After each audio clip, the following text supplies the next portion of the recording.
All right, so we're live. All right, so stop talking about those specific YouTubers you were talking about, Jared. Oh, sorry. Michael Panetta, or an asshole. I didn't ask. That Justin kid who lives right down the street from you that you never go hang out with. Yeah, he's That terrible. wouldn't be too often. A little snot-nosed brat.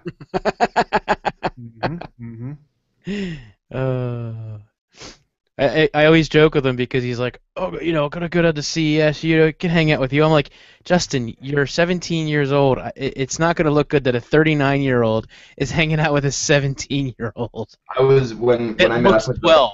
I met him in the summer to buy his and I don't know why he sold it, but he's got you know how he is.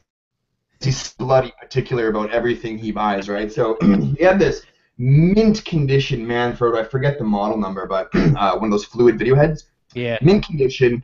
And I'm like, oh, okay. So I went and met him at the mall to buy it from him, and so he walks up to me, and I was joking about how like he looks super duper young, and he's tiny, like he's small, bro, like he's small, right? And I walk up to him, I'm like, geez, man, I'm like, well, we probably shouldn't stay here too much longer together because I'm really afraid that a cop's just gonna walk up to me and think that I'm either a drug peddler and I'm trying to sell kids drugs, or I'm trying to touch you. You know what I mean? And neither of those ends well for me. So I'm sure he'd get a good laugh out of it, but I wouldn't. Yeah, exactly. Oh, that's so funny. Yeah. That is so funny. He just uploaded his video when he was, I think, what did he say, 10 or 12 years old? Oh my God, he's like, hey guys, it's Justin. I mean, it's like so innocent. And I'm like, now he's like, hey guys, this is Justin. I'm like, wow, your balls dropped, okay. I'm like, okay. So it's interesting though, seeing younger YouTubers like him as YouTubers, because you can watch them grow up right in front of the camera, Right. and us as adults, I mean we That's got a it. little bit hairier, little bit grayer, some more wrinkles here and there. Yeah. But with them, it's like, wow, I just watched you grow up before my eyes.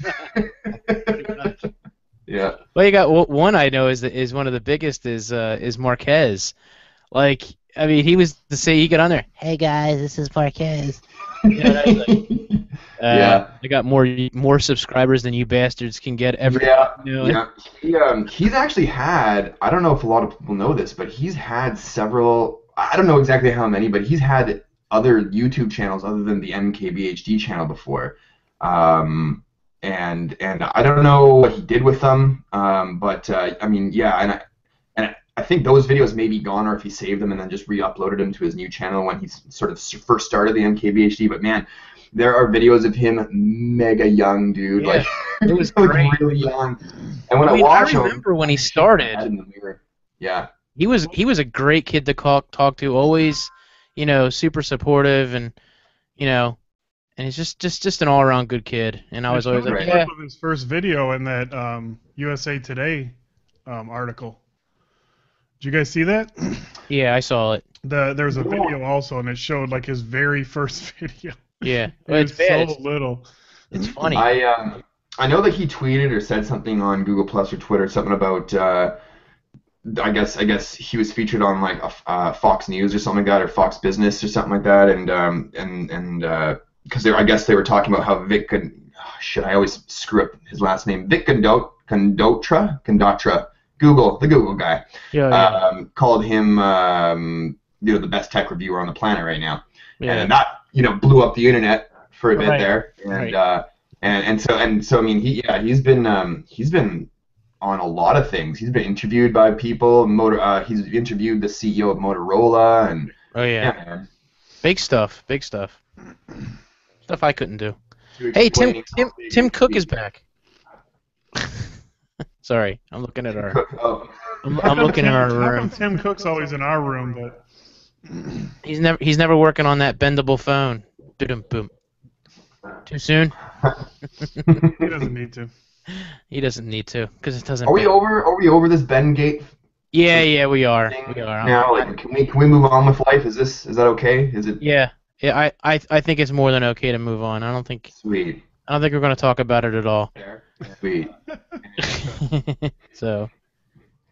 All right, so let's go ahead and let me do one thing here.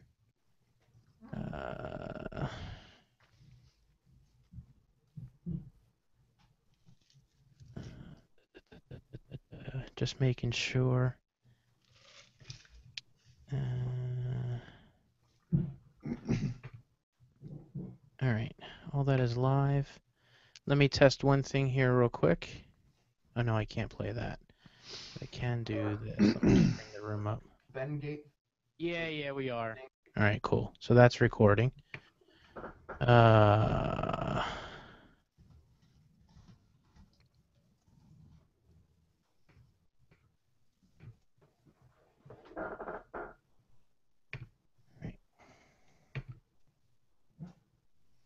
That was funny. Did you guys see that tweet from CBS News? Microsoft unveils iOS 10 today or something. Yeah. I was like, what? And it was up for the longest time. Like, I don't know if it's still up or what, but it was up for like the whole day. Dumbasses. That's what happens when people who shouldn't be talking about specific topics talk about specific topics. just let it go. Don't cover it. I don't care if you're a major news organization. Just let someone else do it. All right, let's go ahead and get the show rolling. Larry, I'm going to start the thing off with Focusrite real quick. Okay. And I got to give a shout out to because they're like a semi-sponsor because they gave us this equipment. Well, they didn't give it to us. They gave it to us for industry pricing. So let's go ahead and do this. And I'm actually going to freeze me. And I'm going to bring in the screenshot so I can talk about it when it's ready. Okay. All right. This is our ghetto way of doing things, Jared. All right, here we go.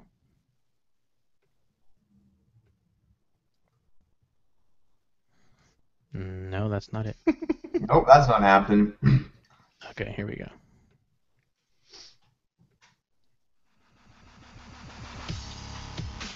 The OG Podcast. Still easy, but giving opinions. Now here are your hosts, Larry Dickerson. I always do that. Stop. Stop. Take 4. Everyone in the room, just stop. Try this one more time. I wasn't happy with the sound. I didn't think it was loud enough. Yeah, it seemed low. I'm going to turn this up, and we're going to turn the voice up. Okay. The OG Podcast. All right, that sounds much better. All right, here we go. I messed with the volume on that, and I screwed it up. All right, hold on.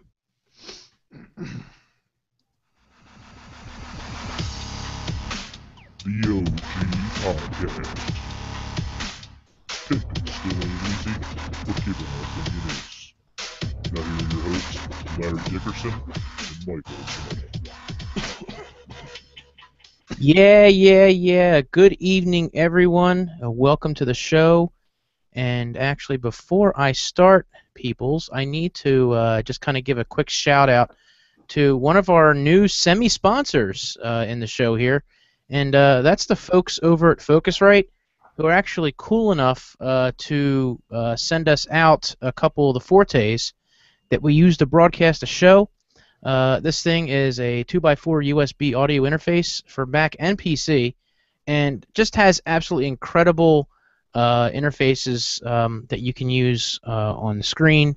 Not messing with a big bulky board anymore, and it's just got a ton of power to it, and basically allows me to minimize everything in the one screen, and with a ton of options, either on the computer or on the device itself. So I want to give a huge shout out to the folks over at Focusrite for allowing us to try these Fortes out, and I think they'll be a good staple on the show. So thank you guys very much. Check them out at Focusrite.com.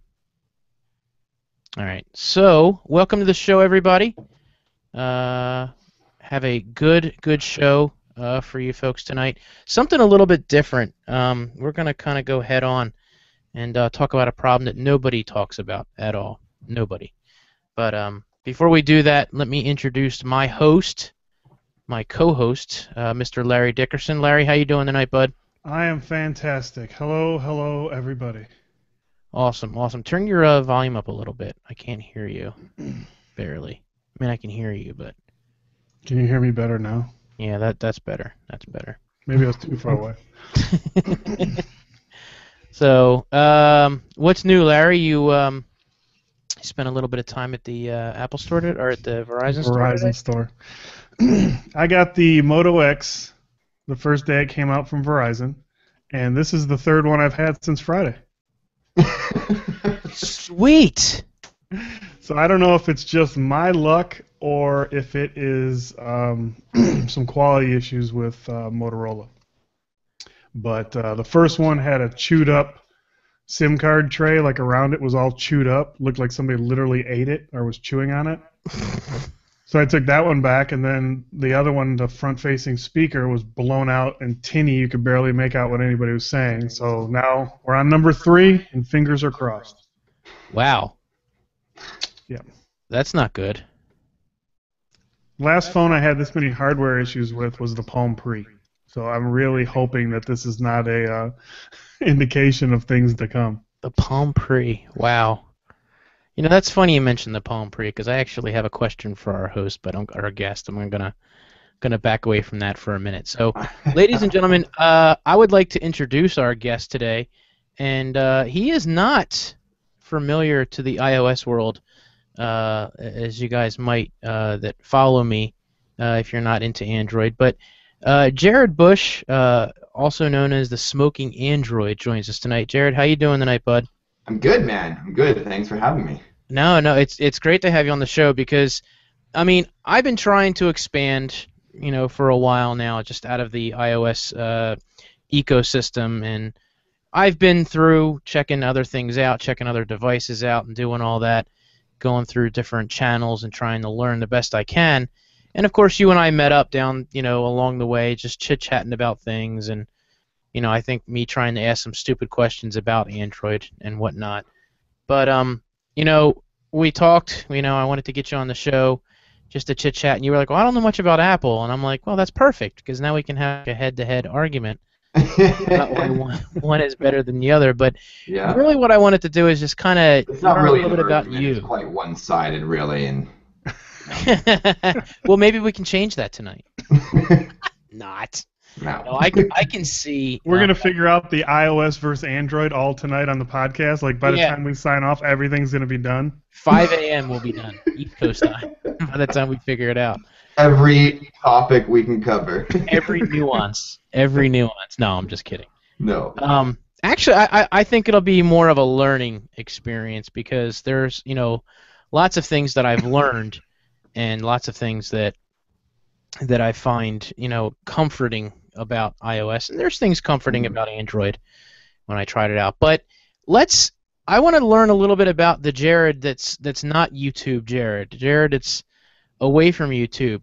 Jared behind the smoking Android. Yeah, a little bit behind it. You know, like where you're from. I mean, I know where you're from, but you know, let the folks know, the audience know, kind of where you're from, and you know, what you do outside of YouTube besides, you know, custom ROMs and roots and all that good stuff.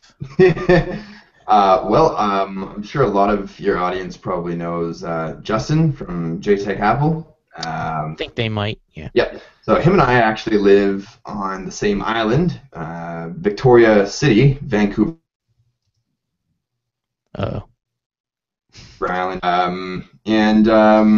And what do I do? What do I do outside of YouTube? I think like most YouTubers, at least, because YouTube is my full-time gig. I do procrastinate and I am lazy, so some people might not call it a full-time gig, but I do. And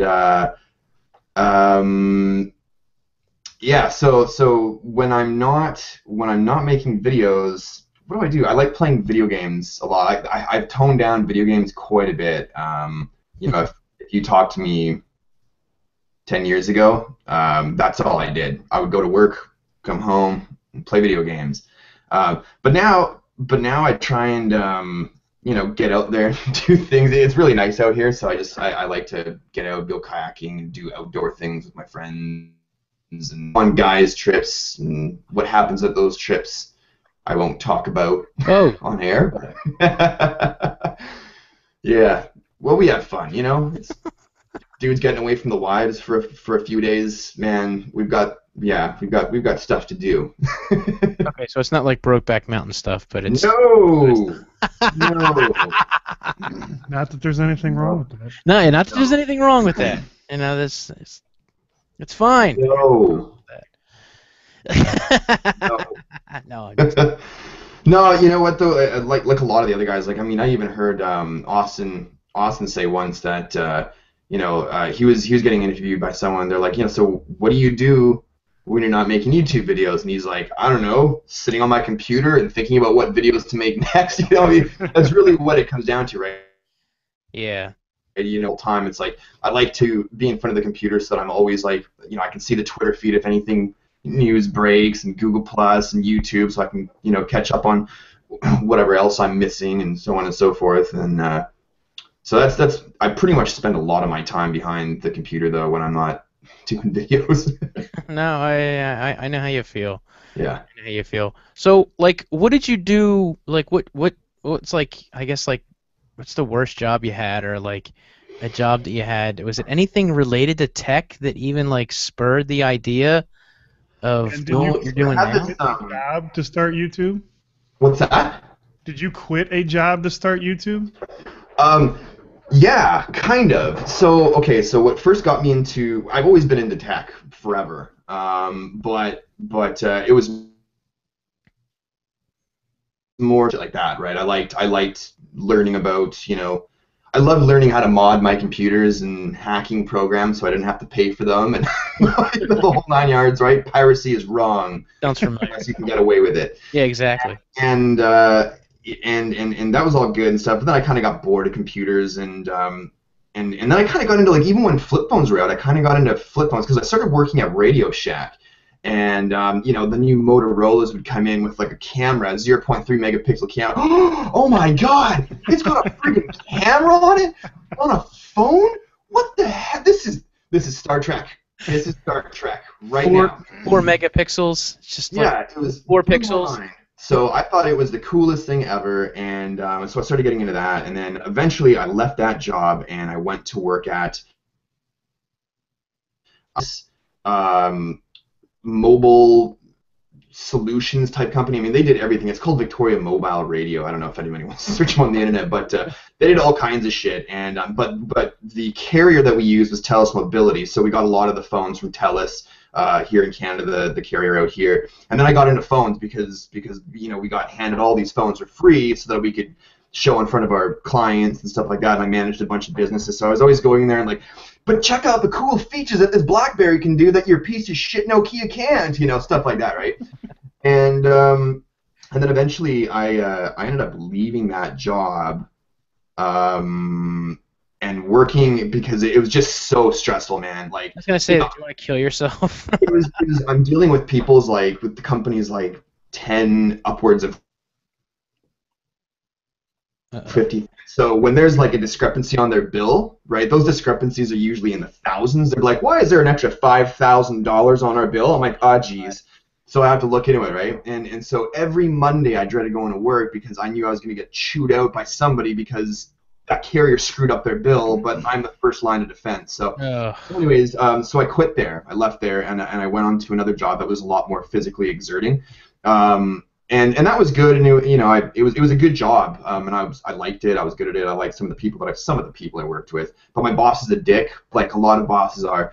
And near probably the last like, I don't know, 3 to 6 months I was at that company, I decided to start doing YouTube videos because I ended up getting myself an HTC Hero when it came out. Not the US Sprint version, but like the GSM like UK version. Okay. And I learned that you could root it because it came with this really crappy version of Android that a lot of us know as what was it? I think it was Eclair. Yeah. And it was terrible, right? And so, but the phone kept having these bugs. There was software bugs, and so Canada was the only country left in the world with that phone that was waiting for a software update. One that bumped it up 0.1, and that was fixing a whole bunch of bugs, right? So I learned about rooting. They're like, you can root it, and then you can keep it up to date to the latest version all the time, the second the new version. I'm like, wow, that's amazing. And so I set onto that, and I was like, this is so much fun. Look at all the cool crap that you can do that you're not supposed to do. Right. And that kind of hooked me. And then eventually, I ended up getting a Motorola Atrix, and that was like one of the world's first dual-core phones, which blew my mind. So I started making videos on it and a bit of money here and there, and I was like, you know what? If I force my boss to fire me, he has to pay me a massive ass severance, so I'll be able to sit on my ass for the next year making YouTube videos and build my audience, and that's how I got to where I am now. That's a great way to go at it. Yeah, it was good. It was good. I was like, how am I going to make this big real quick? I'm not big by any means, but like, how am I going to get the ball rolling to where I can at least afford to not have a regular day job? And so I was like, I'm going to have to get fired, I guess. And let me tell you, planning on getting fired is so easy. You just don't show up for work, show up late, lip off the boss, disagree with everything he says, and I guarantee you within 2 weeks you'll be gone. Like, that's our method to get fired. And it worked, and I got paid a decent amount based on how long I'd worked there and how much I was making, and I was like, sweet. And I told my wife, and that was the big thing. If anybody has a day job and they want to do YouTube full time, ask your wife first. Yes. Because if you don't have her support, you're fucked. Yeah, pretty much. So, anyways, yeah. No, you're absolutely right. You're absolutely right. No, that's a different way to back into YouTube. It takes a lot of guts to be able to do something like that. So, did you have a plan when you first started? Did you know what you wanted to do?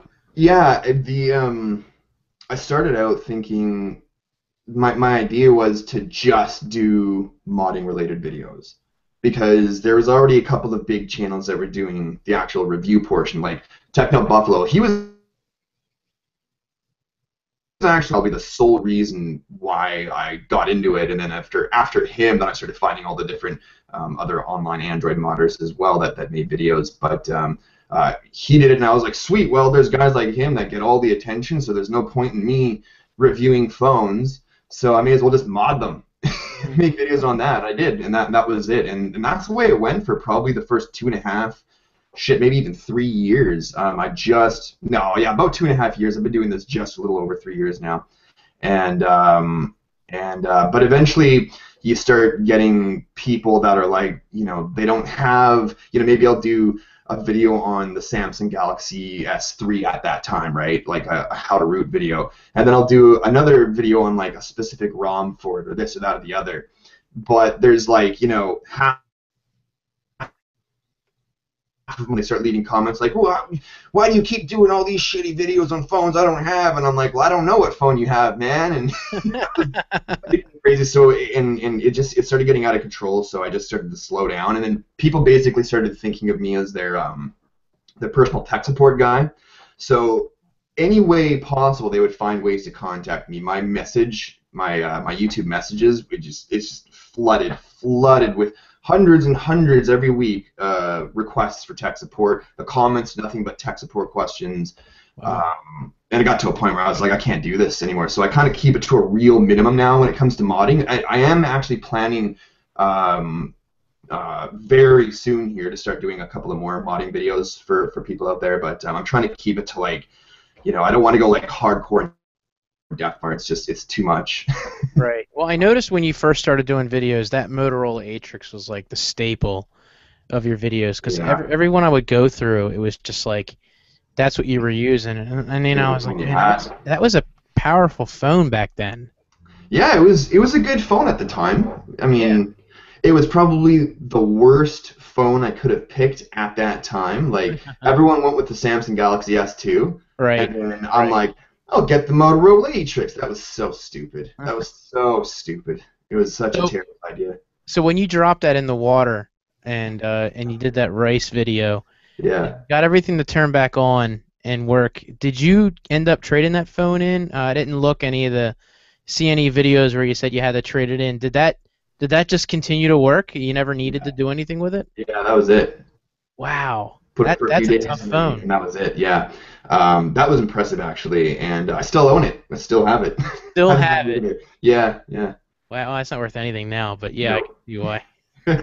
No, I've got the HTC Hero and the Atrix are two of the phones that I've decided to keep for sort of sentimental value, if you will. Oh yeah, yeah. When did you trade in the Atrix as your daily driver? Was that the Galaxy S3 The videos? S3, man, I was so excited to get that S3 in my hands. I was like, "Fuck you, Motorola!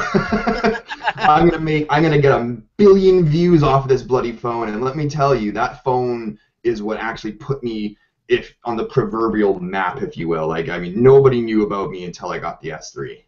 Wow. Yeah. So you feel like that phone did it for you? Like, Yeah, that was the start of it. It was Samsung. It was what you have to thank Samsung for their insane marketing for actually getting people interested in that phone or aware of it. Right? Nobody was aware of the Motorola Atrix, not anybody other than geeks like us, right? Nobody right. knew what the hell the Motorola Atrix was, but Samsung, oh yeah, I got a Samsung phone. I got a Samsung phone. I'm gonna get one of those. And you put that in your title and you're looking at a lot of views. Right. And of course the fact that people didn't like the skin that was on it at the time, and Yeah, TouchWiz, man. killing it. But Yeah. so what I'm gonna kind of jump around here a little bit, Larry, from what we had on our notes. As far as like the rooting and custom ROMs, I know you went a little bit into why you like that so much. I guess if you could expand on that a little bit, and why, obviously most of us know why for the customizability of it, but sometimes it feels like it goes deeper into it, like it kind of makes the system better. And what was your experience doing rooting then and now? And now, Because I know the answer, but I want to hear it from someone who actually has done it. yeah. That's a good question. Rooting back then, what it is now. Rooting back then was A nightmare. it was a clusterfuck, really, man. It was. It was Because atrocious. the developers back then, it's a combination of developers back then didn't have the tools that they do now.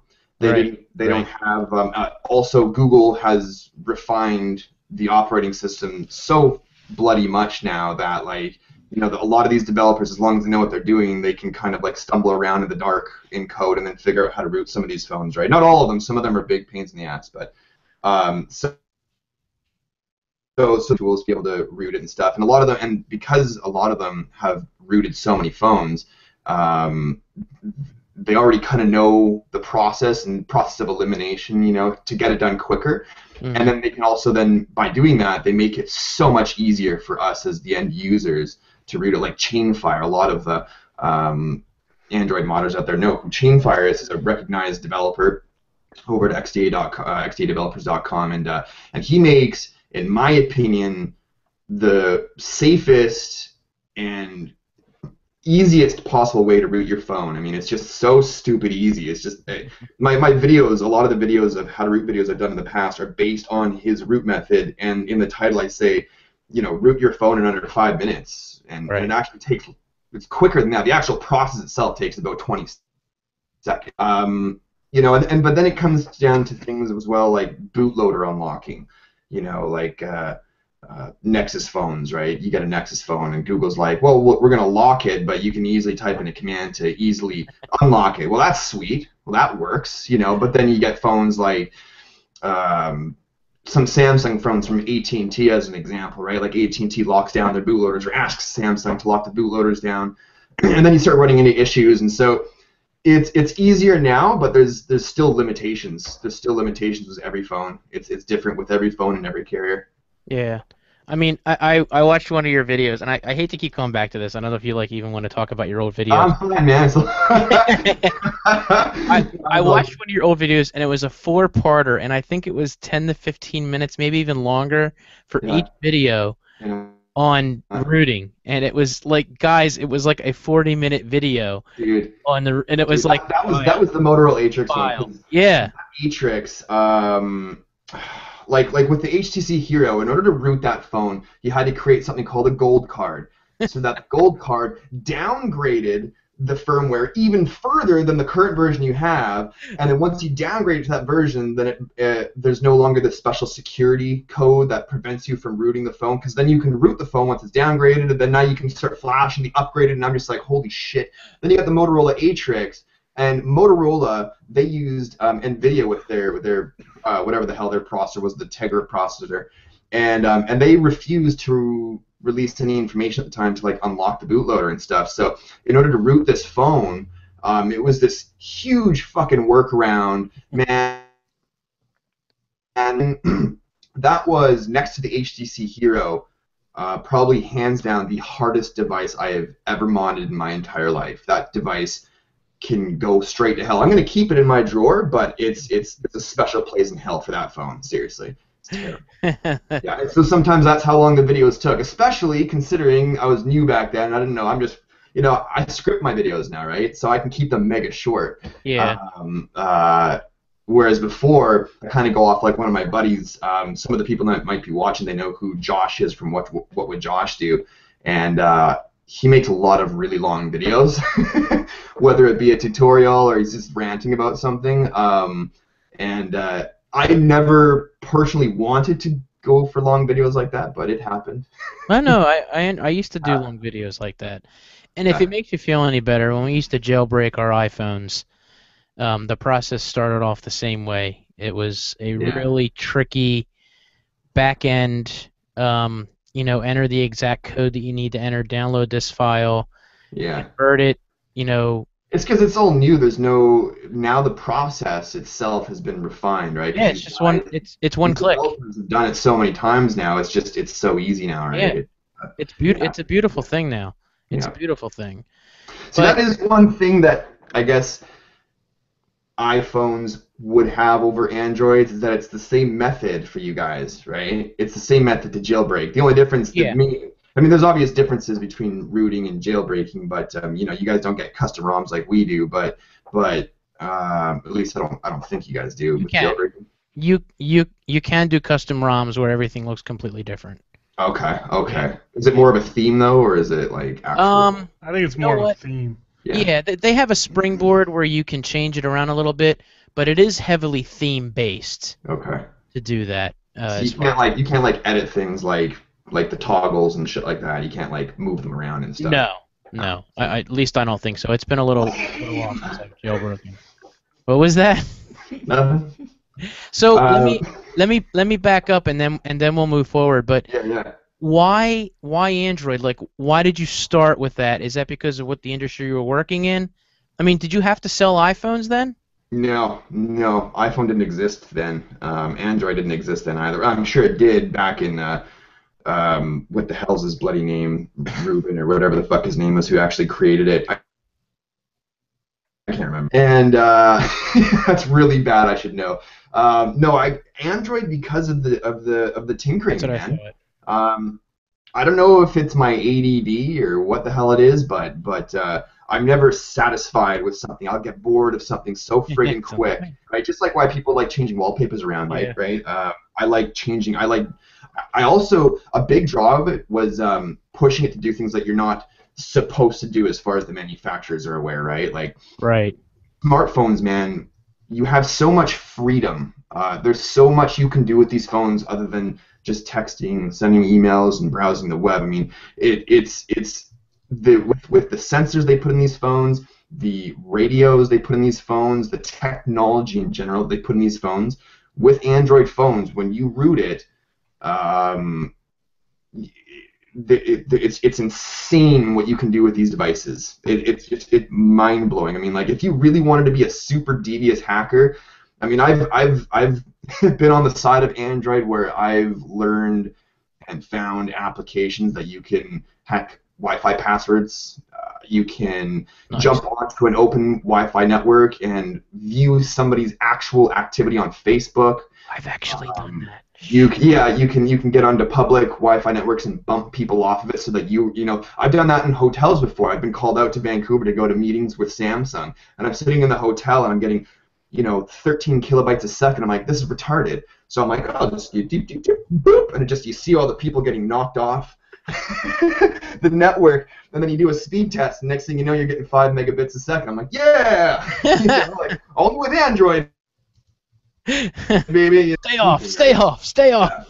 And I mean, you can't deny, when you have complete control over Android, battery life is a huge thing, obviously, of these smartphones, right? And with Android, you can the amount of control you have over your phone with the how it consumes power is so incredible that you can really make these phones last for fucking ever. I mean, seriously, you can make these phones last really, really long. Right. As long as you know what you're doing. So it's the learning and the tinkering and all the neat things that come out all the time that like, oh, this is something else we can do with our Android phones that we didn't know we could do before. Sweet. I'm like, yeah. Do you feel the Android phones today now are overpowered for what they're doing? Like they purposely bump these up so they can spread out and as far as what they're doing and not necessarily make things work more efficient with what they have. They're getting bigger batteries, bigger processors, and doing it. Do you feel like if you got it, like if you really had time to do what you did before, what you could do with one of these devices today, like the Note 4? So like, what do you mean? So like it sounds like that Motorola Atrix, you could make it do anything. And yeah, within its physical, hardware limitations, yeah. Right. Like, what could you do with a Note 4 knowing that you've got 3 gig of RAM and, what can you do over and above? I mean, other than doing things like processing stuff, they still do the same shit they did 3 years ago, right? You're still downloading apps. The only difference is the hardware has changed. So, and in some devices, hardware's been added and like the Atrix was the first Android phone to actually have a fingerprint scanner. It was actually a biometric reader, but whatever. That thing was bloody terrible. That was a terrible implementation. But and you could still take pictures with it, send and receive phone calls, download applications, root it, custom ROMs. You can overclock it, underclock it. I mean, you can do the same stuff. The only difference is now it's like comparing an iMac to a Mac Pro. You know what I mean? Right. Same stuff, just way better. Way better, right? I mean, you can take pictures 3 years ago. You can take pictures now, except with the Note 4 having a 16 megapixel camera, you can take 16 megapixel shots instead of 5 megapixel shots, right? So everything's just getting better. When it comes to like things like the battery life, for a while there, I would think up until 20, these OEMs needed. They were in this huge race to just throw so many bloody features on phones with no regard for how it's going to consume power. It's as if the engineers at the manufacturing plants were like, or the research and development teams are like, well, let's make it do all this cool stuff. Well, how long does it last on battery? 6 hours, but it turns on, right? All right, that's all we care about. Now, but since then, I mean, guys like us, tech reviewers. We've been complaining about battery life for so long now, and then, when you've got influence, guys like MKBHD and, all the Pocket Now, Android Authority, all the big sites, and these are guys that, they're the ones that have influence on people's purchasing decisions on a mass scale. Right. And when they say this free battery, it doesn't even get me through a day. All these people out there are like, great, so when I'm at work, when I'm out doing this, or my hour and a half commute on the train to work, it's gonna die before I even get there, or it's gonna be half dead by the time I get there. It's gonna be dead before I get home today, So since then though, I think that like that new generation of Snapdragon 801 processors, all those phones, the HTC One M8, Galaxy S5, LG, I am perfectly satisfied with the battery life on every single one of those devices. Right. Completely satisfied. So they vary, right? Like one may have a little bit better software optimization than others, but in my opinion, they're all pretty damn good. Right. Right. Now, obviously, not being an iOS guy, but I have a feeling that you've at least checked it out. I remember a few years ago. Oh, Jesus. Probably about 5 years, 4 years ago, 5 years ago, I bought my wife an iPhone because she wanted one. Right. And so I played with it a little bit, but that was like the iPhone 3, 3G or something like that. Okay. I'm sure I know iOS has changed because I have done videos in the past on how to make your Android themed to look just like an iPhone. So I know what it looks like, all right? You know what it I looks know. like. Well, here's the funny thing. Here's a lot of the idea of why I brought up specs. Yeah. Because I mean, Apple doesn't use the typical processor. They're not using a Snapdragon. They're using their own thing. They got their A8 chip, which all of us, for all we know, it could be someone else's chip Yeah. customized to do what they want to do. True, yeah. But they're still pumping out 1 gig of RAM on their phones, you know, in 2014 for the 6 Plus. Yeah. And, you know, my question to you is, and I think I know the answer to this, but why is it that, you know, obviously the optimization they have of building the software as well as building the device, why do you think Android has to go so big on their software when at the end of the day, you know, from what I hear what you're saying, it sounds like you could do all of that with specs of an iPhone and still be happy. Yeah. So that's a good question actually, because technically speaking, on paper, yeah, that's a good example. I could go and get myself a Samsung Galaxy S4 right now, right? It's a year-old device, okay? Mm-hmm. It's not the newest, it's not the oldest by any stretch of the imagination, but it's definitely an older processor. It has much less RAM than what we see today, et cetera, smaller battery. But I could take that Samsung Galaxy S4, root it, and mod it just right so that it will have probably similar or better benchmark scores than a lot of the brand new devices out today in their stock form, okay, and probably better battery life.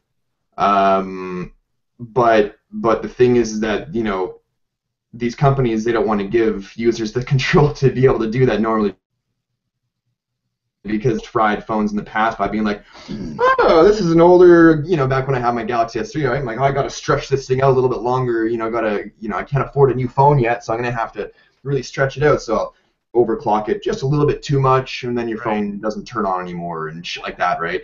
You know, so that's why they don't give users root access, right? You have to do it yourself.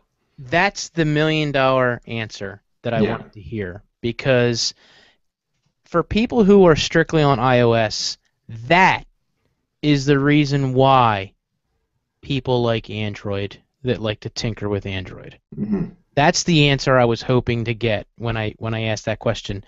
And guys, you know, you sit there and talk about, you know, people who like the way Apple looks and the way it runs and to do all that. That is the #1 reason why Android is as popular, if not more popular, than iOS, because of the guys like Jared who can go out there and do these mods and talk to the developers who do these mods and are able to take a phone that's 2 years old, screw the idea that you're going to get an update from Android, screw the idea that the manufacturer is going to go ahead and give you mods and updates to be able to get better battery life or fix something that's goofy on it. The idea of customization, that is the definition of customization. I've always asked the question, what is customization, when I would talk to who are Android people, and the answer I get is, well, you can put different screens on it, and you can make your stuff look different, and you can move things around. And I'm like, okay, that's not customization. You're not answering my question. Yeah. What you just said is customization. Mm-hmm. Taking that ROM, jacking it around, pardon my French, and getting better battery life, allowing an old processor to work better than a new processor, overclock it to the point almost like you're working with a PC. You're doing it the way that you want, and like you said, you have to be careful with it because you can end up frying it. But at the same point, you could make that Galaxy S4 almost as good, I'm sorry, the Galaxy S3, almost as good as the Galaxy S5, and you've owned it for 2 years. And you can do it within safe limits, of frying it and knowing that you know where you can push it to the point where you've just taken that system and you've broke it because you're able to use that phone for Mhm. 2, And maybe now, 3 years. but to jump in with the iOS side, to sort of counterpoint everything that you said, and I'm I'm both sides, so I don't really care, but I'm going to Yeah. play devil's advocate here because Yeah. now you're talking about, say, you were talking about getting an S4 and making it run like a new phone because you're not going to get the updates from, really, you're not getting the update from Samsung. It's Right. not Google not pushing out Android or whatever. Yeah. But if you look at Apple, you can theoretically, which I heard it's not good, but you can put iOS 8 all the way back to I think the 4S. So I mean that's three years, 3 or 4 generations removed. Mhm. Whereas usually what is it, 2 years with an Android device? Usually they cut off their updates and then you have to Yeah. mod or you have to Yeah. root to get anything more. And then the other side, the other thing was the processor. Like we were talking about it having not the internal specs. You have 1 gig of RAM on an Apple device. Have you ever seen a video or a tweet of somebody complaining about how laggy their new iPhone is because of whatever? I mean, I think that, and I don't blame that on, I don't. The flip side, I don't think Android as an operating system has that issue. I think the Nexus could run with minimal specs. I think they have to bump up. The Nexus 4 has to have 3 gigs, or I'm sorry, the Note 4 has to have 3 gigs of RAM and has to have all these, the Hulk internals because it runs TouchWiz. And TouchWiz, I guarantee if we grab the Note 4 when it comes out and we start playing with it, we're going to catch lag and we're going to see drop frames. And we're going to go, this has the best specs on the market yet, and people will make the mistake of saying, see Android. Like an iOS guy will say, oh, Android. And it's not. It's these guys, these companies that want to put skins this freaking thick with stupid, and that's one of the things that if I do root something, I take 90% of that shit off. Yeah. If I get it from Verizon, I spend half my time debloating it. That's the one thing I love about rooting is that I can, when I had the LG G3, that's the first thing I did is I got rid of all the AT&T bloatware. Yep. It's just, and those kind of things. But then you flip it and look at Apple, the iPhone with Apple. They don't let carriers put that crap on there. They don't. I mean, I got an iPhone on Verizon. It was clean. Then I picked up the Moto X, and it's loaded with crap. So it's like, but like I said, I just wanted to throw that out there as the No, that is definitely, and that all comes right back down to Android fragmentation, right? It's the way. I read this article a while ago that explained exactly how and where it started and why the fragmentation started, and it was based on a decision by somebody at Google, and it was I can't remember, I don't even want to go into it because I'll start saying all kinds of wrong stuff, but there was it was some sort of decision from some guy as to when to release it or what to do with the operating system when it comes to carriers and manufacturers and all this other crazy shit.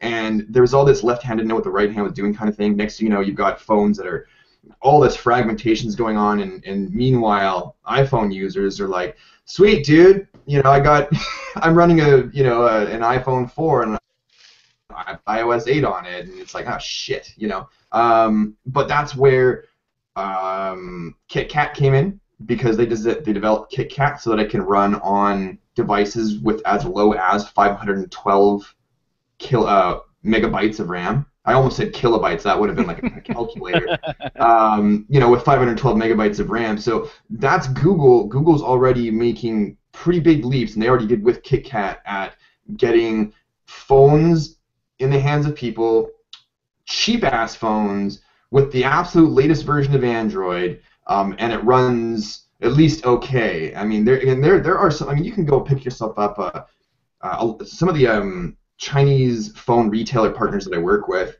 if you go on their website, you'll see $50 Android phones running 4.4 KitKat. Right. Like running the lit Android, $50. Right. So that fragmentation, as far as they're starting to close that gap because there's just cheap phones before. The only way you could get the latest version of Android is by forking out the big bucks for the flagship phones, right? If you wanted to get the mid-range phone, it wouldn't come with the latest version of Android. But now you can get yourself a mid-range phone, and it actually does come with. You can get yourself an entry-level phone. It'll come with the latest version of Android. Now here's the interesting part, and this is where I think with time and hopefully if they implement it properly, Android is going to have another chuck up on the list advantage over iPhones. Project Aura. What's that? The modular phones. Oh, That was the project that Motorola was working on. Google took it over from Motorola, and now it's Google's Project Aura, and we're going to first production model that people can purchase will be early 2015. So that's just around the corner, right? that's interesting. Yeah, they're saying, like, I'm reading places like Engadget and whatnot, like in a few months from now we should be able to see a modular phone. Right now we won't be able to swap out the display or the CPU, but everything else can be swapped out. Some parts are hot swappable, like the camera, shit like that, storage. I think storage, but things like RAM, I think you'll have to turn the phone off, but who cares? It's hot swappable, so you can keep the same logic board display. You know, like go get yourself the nice 4K display, right? You're good to go with that for the next 2 years. Right, Like an exactly. 8K mobile display, and then it, it's got some beefy CPU in there, and all you got to do is just keep on swapping out the storage for bigger storage, RAM. Okay, now there's 5 bloody gigs of RAM. I don't know why we would need that on a phone, but we will, I'm sure, apparently, and you swap that out, right? Camera the whole 9 yards, and you'll continue getting, and it'll be coming with Android L. It's going to come with Android L, so the latest version of Android. And that the whole point of that phone is modularity. It's all about keeping up to date so that you don't have to keep spending money on phones and e-waste and shit like that. But do you think that that's really going to go mainstream? I think so. I have hopes for it anyways, man. Well, I mean, not that they won't, but I mean, do you think people are going to, like I was at the Verizon store today, and there's an old lady that upgraded to the iPhone 6 and couldn't remember her iCloud password to update her phone. Yeah. So, I mean, it's like, I know that's an older person, but I mean, even a person our age that doesn't really care about tech or the phones like we do, do you think they're really going to run out and buy a phone that they can swap stuff out when they can pick up an iPhone and just say, this is fine for me? I think it's going to be one of those things that people get used to. People are confused and they don't understand it right off the hop. But just like Android or lots of other things, smartphones in general, right? Like my father-in-law, he never really had a smartphone before he met me. And then we ended up buying them back in the day. We bought him the Samsung Galaxy Nexus, right? And he got used to it, and now he's completely familiar with it. This is like a 67-year-old guy or something like that, right?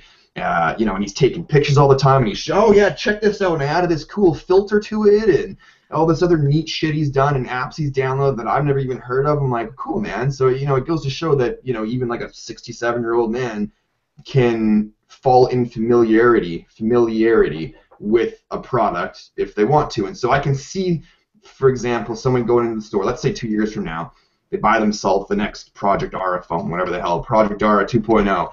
Right. And then a year later, they're like, oh, they're talking to even if they're not too tech savvy, and they're talking to their son, their daughter, or whatever. Oh, it's getting slow and blah, blah, blah. And, oh, that's okay, Mom. All we got to do is just swap out the RAM. Well, how much is that going to cost? My dear, I don't have $700 to spend.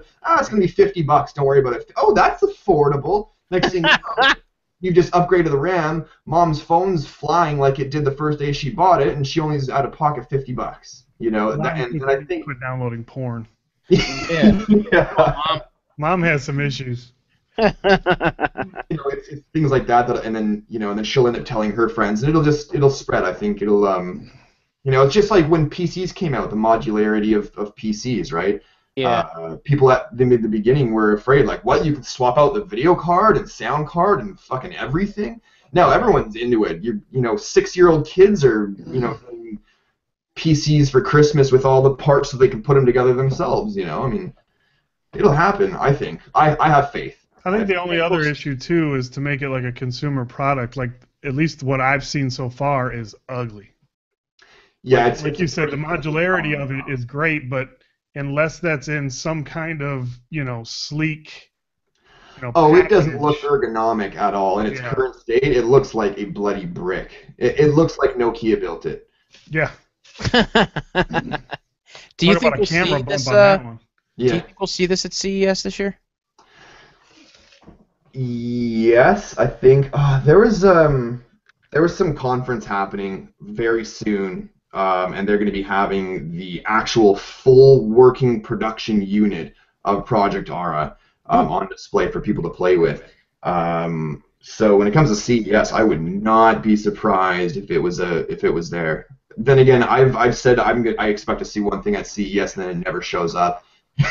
And I said I don't expect this to happen, and it did happen. So who knows, man? But I wouldn't be surprised if it did. Yeah. Yeah. that's funny. Oh, that's cool. Are you going to CES? I'm uh I'm not allowed in the United States for a few more years. Oh. Okay, Mike, where's the follow-up question? Is that something that you're allowed to You gonna talk let about? that hang? Is that something you're allowed to talk about? Oh, I can talk about it. This is from shit from way back in the day, but it was Apparently, strange it's enough not to way back follow me. enough. No, they well, you see, you you have to once you serve your sentence, then you have to wait another 5 years until you can apply for a pardon or a criminal record seal. But the problem with the states is that there's a certain crime that the states has a zero tolerance policy on, Murder? and Murder?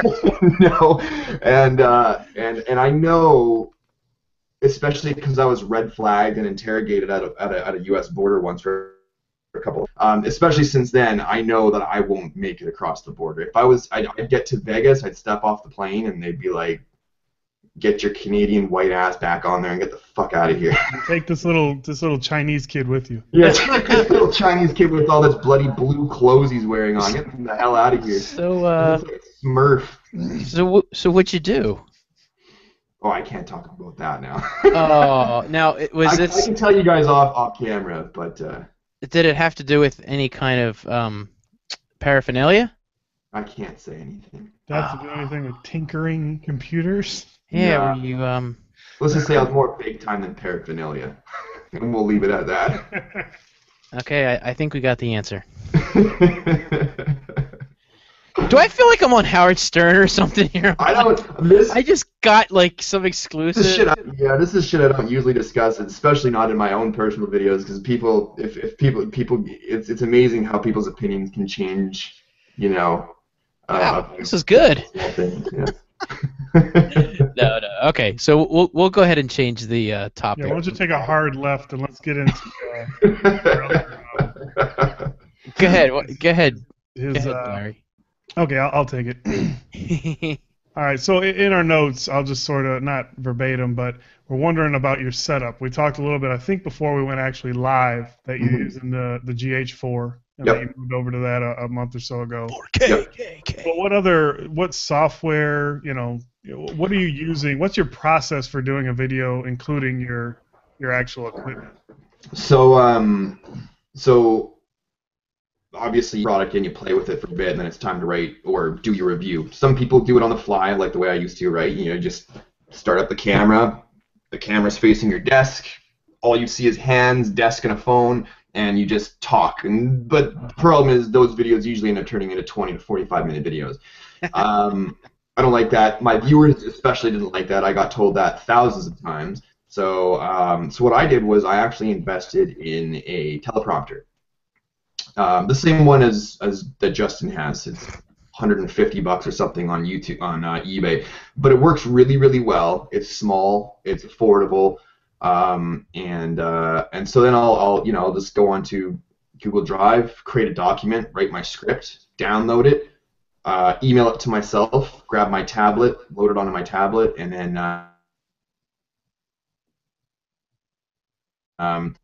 or I'll record the speaking portion first, and then once I've got all my footage, I actually use I just recently bought, because I have an iMac, and 4K footage and iMacs don't get along very well, more specifically when you're editing it. So I had to buy myself an SSD, so I got the cheapest, best one I could get. So I got the Samsung 850 Pro. And that's, as far as I was aware in the research that I did right now, and I'm sure there's something else already, but right now, as far as I was aware, is the best one out there. It's stupid fast. But I only got the 128 gigabyte one because that's all I could afford. Those things are not cheap, man. And then I got a Thunderbolt output or input. Yeah, one of the two. Actually, that was ridiculously hard to find. There's only like one or two companies that make them. So I got this one, and that way I've got the Thunderbolt or the Lightning or whatever the hell it's called. Again, my knowledge with Apple. That way I get the speeds that are better than USB 3.0, right? And so I save all of my video work on the SSD, and that's the only way. Like my library and everything is on the SSD, so that's the only way that my iMac can edit 4K footage without just like saying no. Wow. Yeah. So yeah, and I used to edit on Final Cut Pro pirated edition, but then I decided to upgrade to the paid edition. And that's kind of That's the same thing I did. Fuck $300, man. I don't know. I'm not gonna pay $300. What if I don't like it? Exactly. Well, I tell you what, right now, I don't know. $300 Yeah. is much better than what Adobe Premiere costs. Yeah, man. Holy shit. I looked at that. I was like, oh, yeah, so all the big guys use Adobe, eh? Let's check this out. I'm like, and then I see the price. I'm like, Final Cut Pro's looking pretty damn good right now. Yeah. That was my thought process, and then I just kind of went ahead with that decision. Yeah. So I'm still learning, though. Like, I still consider myself a shitty video editor. I am terrible at color correction. Ever since I started doing YouTube, I've been trying to teach myself color correction. And every single video I put out, it's different. It's so inconsistent. I am so terrible at it. And everybody makes it look so fucking easy. Like, I always look at Marquez's video. Well, that's a bad way to start. I know, but it's... Don't look at his videos. No, you want to, because you want to set your standards high, right? And so if you set your standards high, then you'll, Yeah, go get a $35,000 red camera. Well, I mean, the camera does so much, but color correction is another side of it too, right? And I mean, like the white balance selection on the GH4, there's like, you can actually choose the temperature, the Kelvin, right? And I'm terrible with that. So you choose the Kelvin, and then you can choose like the colors that you kind of want it to go closer towards, and then it looks different on the little LCD monitor on the camera than it does after you've recorded it and played it back on your computer. Right. So I have to sit there and go back and forth for 2 fucking hours figuring out the color correction, and then once I think I've gotten it okay, then I record the video, go into Final Cut Pro, and I'm sitting there, I'm like, shit, I need to change the coloring a bit, and I end up making myself look retarded after, and so just still... So you don't use a gray card for your white balance? You just pick a sure color? do. Oh, you do? Yep. Okay. But that doesn't help. Not me. It doesn't help me. I use it regardless because I know I'm supposed to, but it doesn't help me. Yeah, I need a lot. That's all right. I have an appointment, Marco. I'm going to meet up with Marco at his place, and he's going to take me through some. Is he? Oh, you lucky son of a bitch. I know. He offered last week. I'm like, dude, I'm taking you up. Don't even screw around. Don't screw around, man. Yeah, no doubt. You know what? I might actually fly down to get lessons from Marco. Yeah, it'd be worth it. He helped me understand what the hell I was doing with my camera. I got the camera, and I was like, the first thing that popped in my head when I bought it was, Jesus H. Christ, I hope Marco is willing to help me when I ask him. If he doesn't, I don't know how I'm going to run this thing. So I got it, and I messaged him, and then like several hours later, he messaged back. He's like, yeah, I can help you. I'm like, sweet. Well, I'm free right now. He's like, all right, let's get in a hangout. I'm like, yeah. Yeah. Thanks, bud. His big thing, we talked about this last week. His big thing is to go very low and very flat. Very flat, as far as getting your blacks and your grays even, and obviously in focus, and then go back, because when you're looking at it, it's just like, but it's sharp. Yeah. So you can go back and do that. I tried to do that with a video that I just put up today, and I ended up setting the camera up upstairs, and I was doing it and getting the footage of the front door, and I'm like, fudge it. So I'm like putting the ISO up, and I'm messing with the shutter speed. Awesome. I was like, holy shit, it looked mega cinematic. I was like, whoa, big improvement. You know what I Yeah. mean? Like, it looked really good. It was quite cinematic. The colors were, dude, and it was funny that we're talking about this because when I watched that video that you did earlier, I was like, how the fuck did he get the color correction so perfect? How the hell did he do that? I was like, I have to try this. I want to see if I can make it look like the door is supposed to look, Yeah. and to do that. Now you notice some shots are better than others because I got tired of trying to go. I was fuck it. It's like, Yeah. good Oh, enough. it does. It can become super tedious. I can't tell you how many times I've sat there, and I'm doing one of these, and I'm like, just a little bit, 2% down, 3% up on that. No, that's just, I'm making it worse, and I get frustrated, and I literally have to stand up and walk around the room and pace to cool off, so that I can come back with a collected mind, And sit not down just freaking move it all, make you green.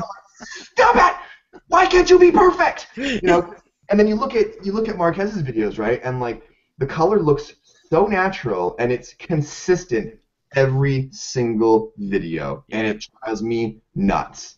You know what I mean? And I'm not about to message him on Twitter and be like, "Hey, bro, so What you doing? I know I've got you on Twitter, but would you mind helping me out? Can I take advantage of this? Like, you've got time to help Yeah, me. you got Yeah, time. correct, right? Like, Knowledge, videos. you're not Well, working on any videos. I won't pretend like I know what Marquez does at all.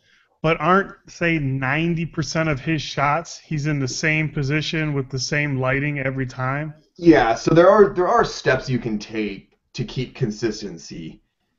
But I'm a little lazy, and I don't like putting tape on the floor and writing the notes down on how much I bumped this up and bumped that down. So That's why he has what he has, and we have what we have. that's why he makes $1 million a year, and you don't. Yeah. Yep. Because he took the time and is tedious like that. That's why he owns a Tesla. We own Fords and Chevys. Yep. Toyotas. I own a Hyundai, for Christ's sake. You didn't even say the car you owned. You're like Fords and Chevys. I own a Hyundai. I own a Hyundai, man. So that's even worse, right? That's what I can afford. Wow. So your editing process is pretty much the same as ours. You're by the seat of your pants trying to figure this crap Absolutely. Absolutely. out. Yeah. I've been managed to sneak by that long by doing it this way. But the videos get better. I mean, sometimes the color correction shit, but my videos have, at least I think so, have gotten consistently better over time. It's just a matter of doing it and forcing yourself to learn how to do some of this shit, right? Right. Right. So Well, who see, are? I'm sure Marquez looks at his stuff sometimes and is like, well, I could have did this better, or I hope I can. Like, we look at Marquez as the top, and I'm sure he looks at No, his he stuff doesn't. and he's like, oh, well, I could No, he probably do doesn't. this better, and No way. He looks at his and goes, "This is what Marquez does just before he clicks export." Mwah! Export. Every fucking time. That's what he does. He's like, fucking perfect. Export. That's what happens. now that And- in my head, I'm imagining that really happening. Actually, he can't do it with his right hand now because he's No. It's all like messed up. He's trying left-handed. he wakes up in the morning, goes into the washroom, brushes his teeth, and he goes, "Fuck your boss." Spits it out, then gets out the fucking door and goes and plays Ultimate Frisbee. goes and plays. He can't now. Meanwhile, he's out playing Ultimate Frisbee. His videos are generating him $1,000 a day. More than that. What? Come on, pal. You're selling him short. Yeah, exactly, right. So no, we're all in the same boat, bro. We're all in the same boat. Yeah. Well, you know what? The boat. What'd you say? The U-boat? The non-MK, the boat. We're all on the boat that MKBHD isn't on. Well, let me ask you one question. Do you think he sat down? Oh wait, where am I going here? Get out of that. Yeah, don't be adding no. No, I'm getting out of that. Hold on. Now, do you think he went back to this video and was like, son of a bitch? I doubt it. Come on! If you say his video, mwah, he spelled Percy this one. wrong. She's about Beats by Dre. You think he came back to this video was like, this is a bad idea, or that he did a shitty job on it? I don't know. I don't think he cares. I don't think he did. I don't Got think that happened 1.9 either. million views on it. 2 million views. He made that video, uploaded, and was like, "This is gonna be awesome. I'm either A, gonna make a shitload of money and views off this, and another million subscribers, or B, I'm gonna have a sweet contact at Beats, and I'm gonna have an interesting conversation with Dr. Dre in a few hours." They emailed him right after it, right? Yeah, they Yeah. emailed him. I like somebody put a thing out on Twitter. It was a video of Peter Griffin saying to Meg, "I just want to talk to him," and he's holding the gun. Yeah. I just want to talk to him. I just want to talk to him. I just want to talk to him. I just want to talk. I just want to talk. I just want to talk. I just want to talk to I him. just want to talk to He's him. got the gun in his hand the whole way Yeah. over. Well, getting back to your process now, you said you use script now. Now, Yeah. how do you? I mean, are you scripting? Are you pretty much script? You said you use a teleprompter, so are you scripting every word, or are Every you word, bro. pointing? There's little tiny things that as I'm going, if I think, because it's one thing to write it down, and I do read out loud my scripts to myself, like several times before I do the video. But sometimes it's just not the same as when I'm actually talking to the camera and trying to imagine that I'm talking to a person, to a crowd of people, and there's little like conversational nuance, you know what I mean? Like you could be like, "And so do you wanna," instead of "want to," you know what I mean? I try to make it sound more natural, more like natural speech, instead of trying to be like if you, for instance, Justin's videos, you can tell they're scripted because he reads them like a script, right? Right. And because of the Apple iPhone S and like he, you know what I mean? He pronunciates every fucking word, right? Like there's no like slang, there's no like smooth flow to the way he talks, and that's something that I still try. And not saying that he does bad videos, Justin. If you're watching, bro, of course you do good videos. They're even better than mine, all right? Brian. A little bit. But you can tell, and I don't like the sound of a scripted video. You know what I mean? I don't like how it sounds because to me, and maybe it's just me because I kind of like look for YouTubers nitpick other YouTubers' videos, right? Like we all watch videos. Yeah, that was a good move, or he shouldn't have said that. That was a shitty camera angle, or I wonder how he got that camera angle, right? Yeah. You can always tell when someone's reading a script because anybody who does voiceovers for their videos, which is most of you guys, right?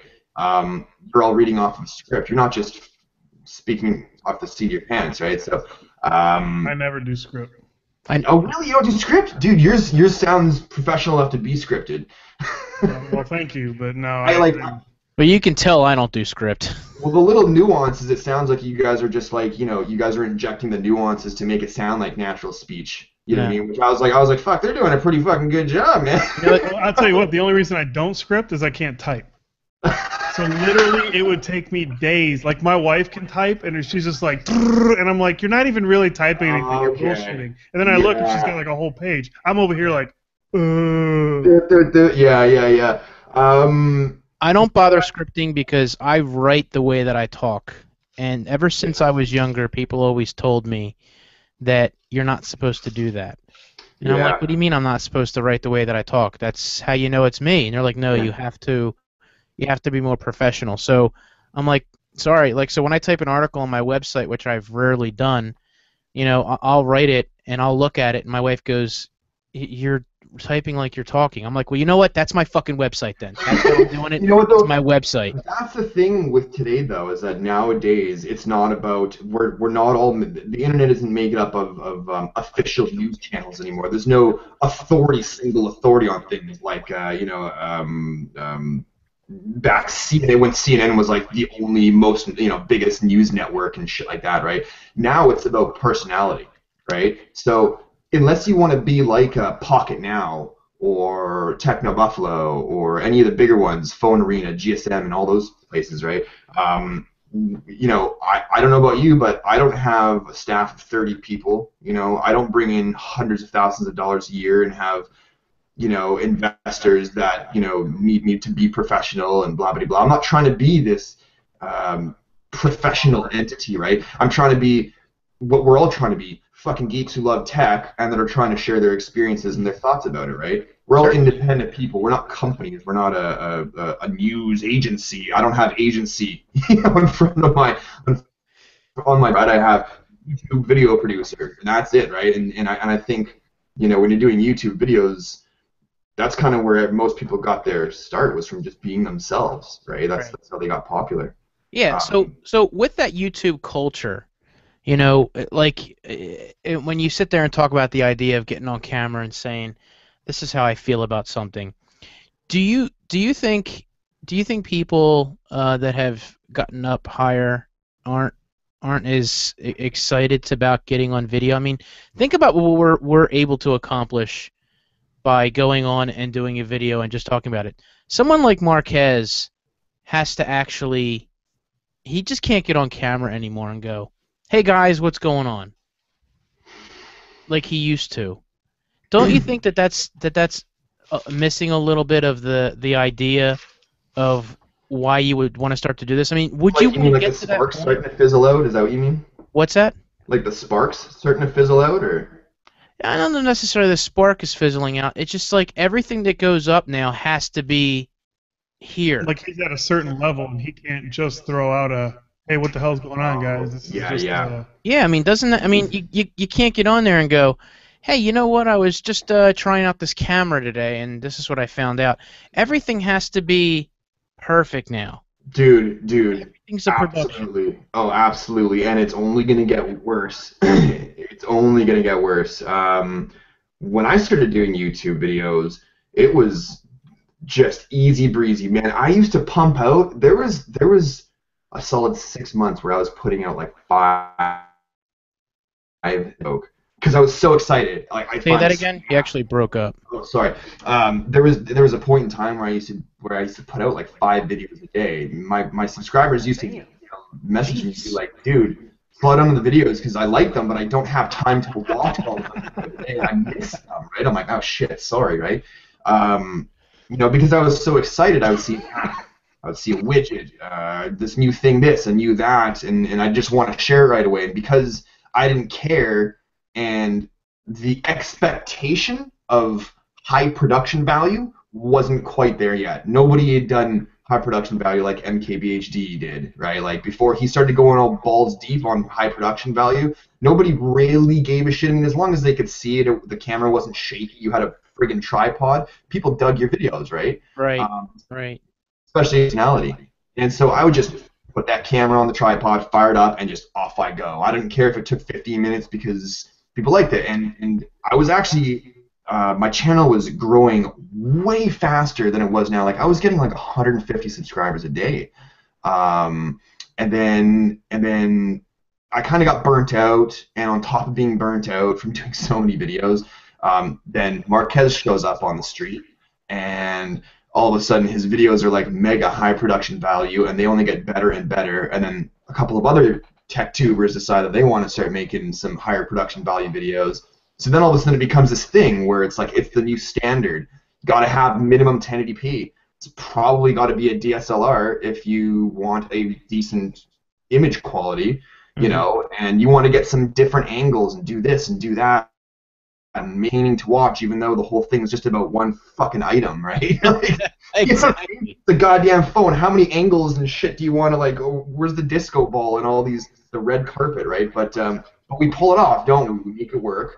We put in the high production value. We get the camera angles, the slow pans, and so on and so forth. And that's what's expected now, man. But back in the day, it was super easy. Now it's like the amount of effort we have to put in. It takes me 3 days to make a video. 3 days. Jesus. Yeah. I can spend 7 hours writing a script because I'll keep revising it, re-revising it over and over and over and over again. That's a moot point. That's a moot point. Don't talk too much about that, right? And that's just the script.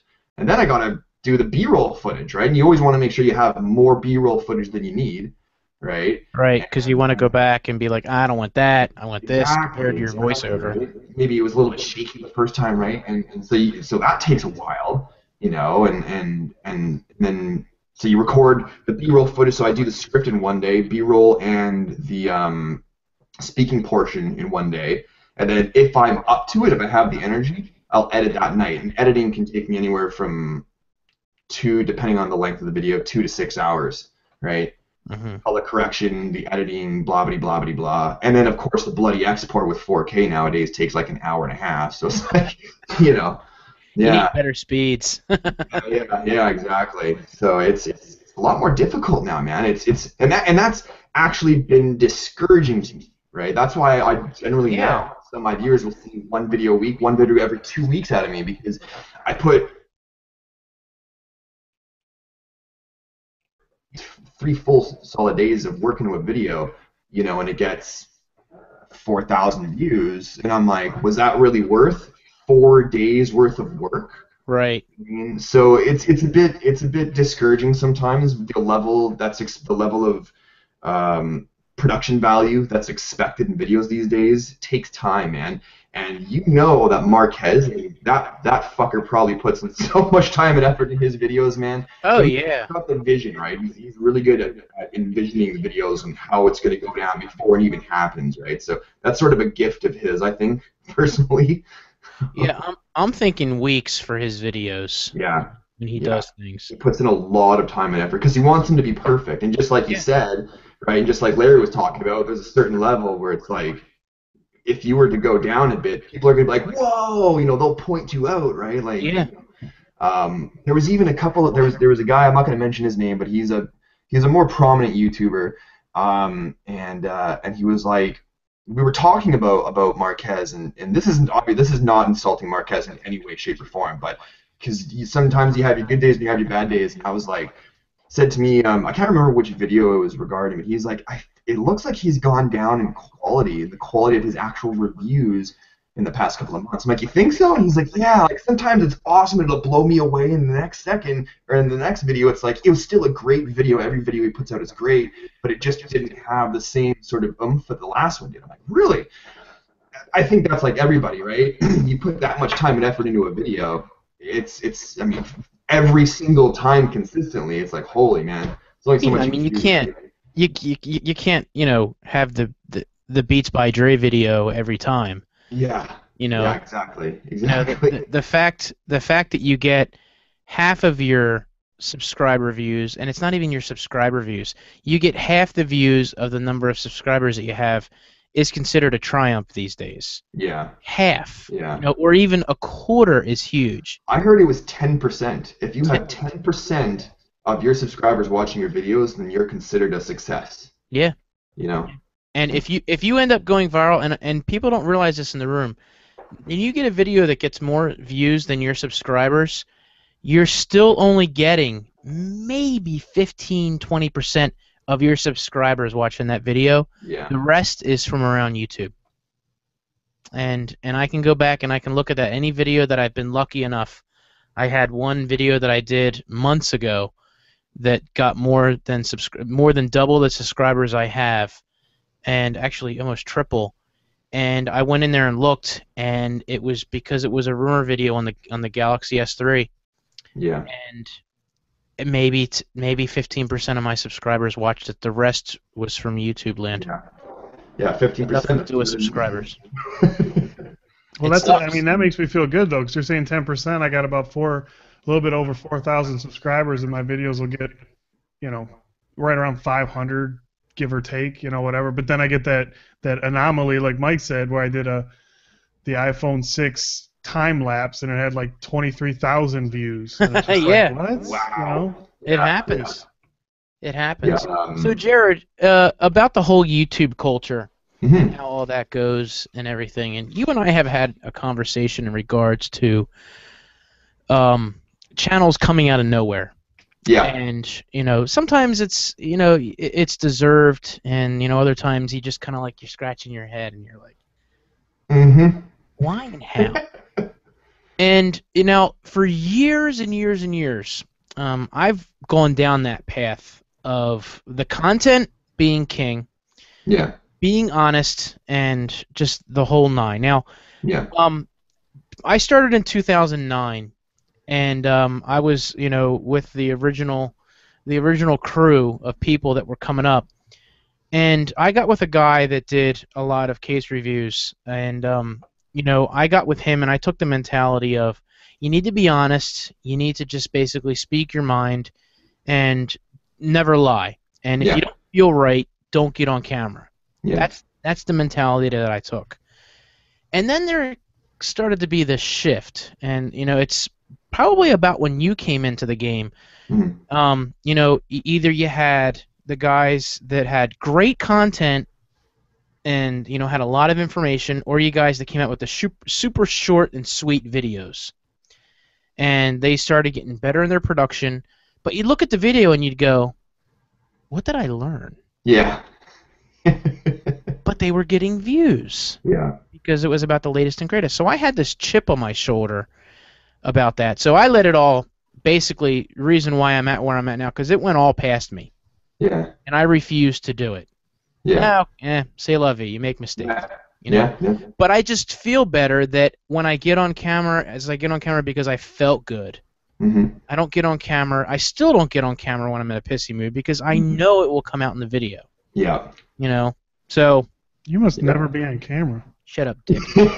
So the whole culture definitely has changed over the years, and you're right in the thick of when it changed Yeah. and how it's gone to these days to the production value. And you go on and you see people will hit you up on Twitter and look, oh, check out my channel. You know, every once in a while I'll check, I'll go and I I'll never look at it do. just for the hell of it. Yeah. And I'm like, this dude has 3 videos and they're all better than mine now. You know, and I'm like, this kid is freaking awesome. You know, and I'm thinking to myself, but it's 3 videos. Get Yeah. back to me when you have 300 videos. You know, Yeah. There's I the don't wanna be consistency. You rude. can make awesome videos, but if you've only put out 3 videos in the past 6 months, bro, take a hike. Forget it. Yeah, don't even bother. Yeah. So with that, when you see videos come out and they're mutilating products, what are your opinions on those type of videos? As far as the Spam, man. usefulness. It's noise. It's more noise on YouTube. Everybody knows every single fucking niche on this website is saturated. It's Right. completely saturated. Gaming, you know, that's the most obvious one. Tech has, and probably in the past 5 years, has been the next one. I mean, music and vlogs has always been there, comedy and shit like that. That's always been around. Gaming, and then and I'm sure there's some other ones that I could probably care less about, but the important ones, tech and gaming. Um, and you know, what's happened is like you had guys, again, and I'm going to refer back to John Rettinger with Techno Buffalo. You know, you have this guy that was like, he started out with him in some shitty camcorder on a tripod facing on his like ottoman or some little desk or something like that, and his very first video ever was opening up an iMac or a MacBook or something like that. And then that's kind of how it started, but he got big right away, and he's even admitted it because he was among the very few that was doing it. Then all of a sudden you got kids with people, including like me, back when I was like, you know, looking at tech reviewers in a different light. I was like, wow, look at all that neat shit they get all the time, you know, like for free, what? You know, it's funny because you get everything for free, but and you don't get to keep everything either. That's a big thing that a lot of people forget about. They're like, they get to keep all these phones. Yeah. Not really. No. Not unless we pay for it out of our own bloody money, man. And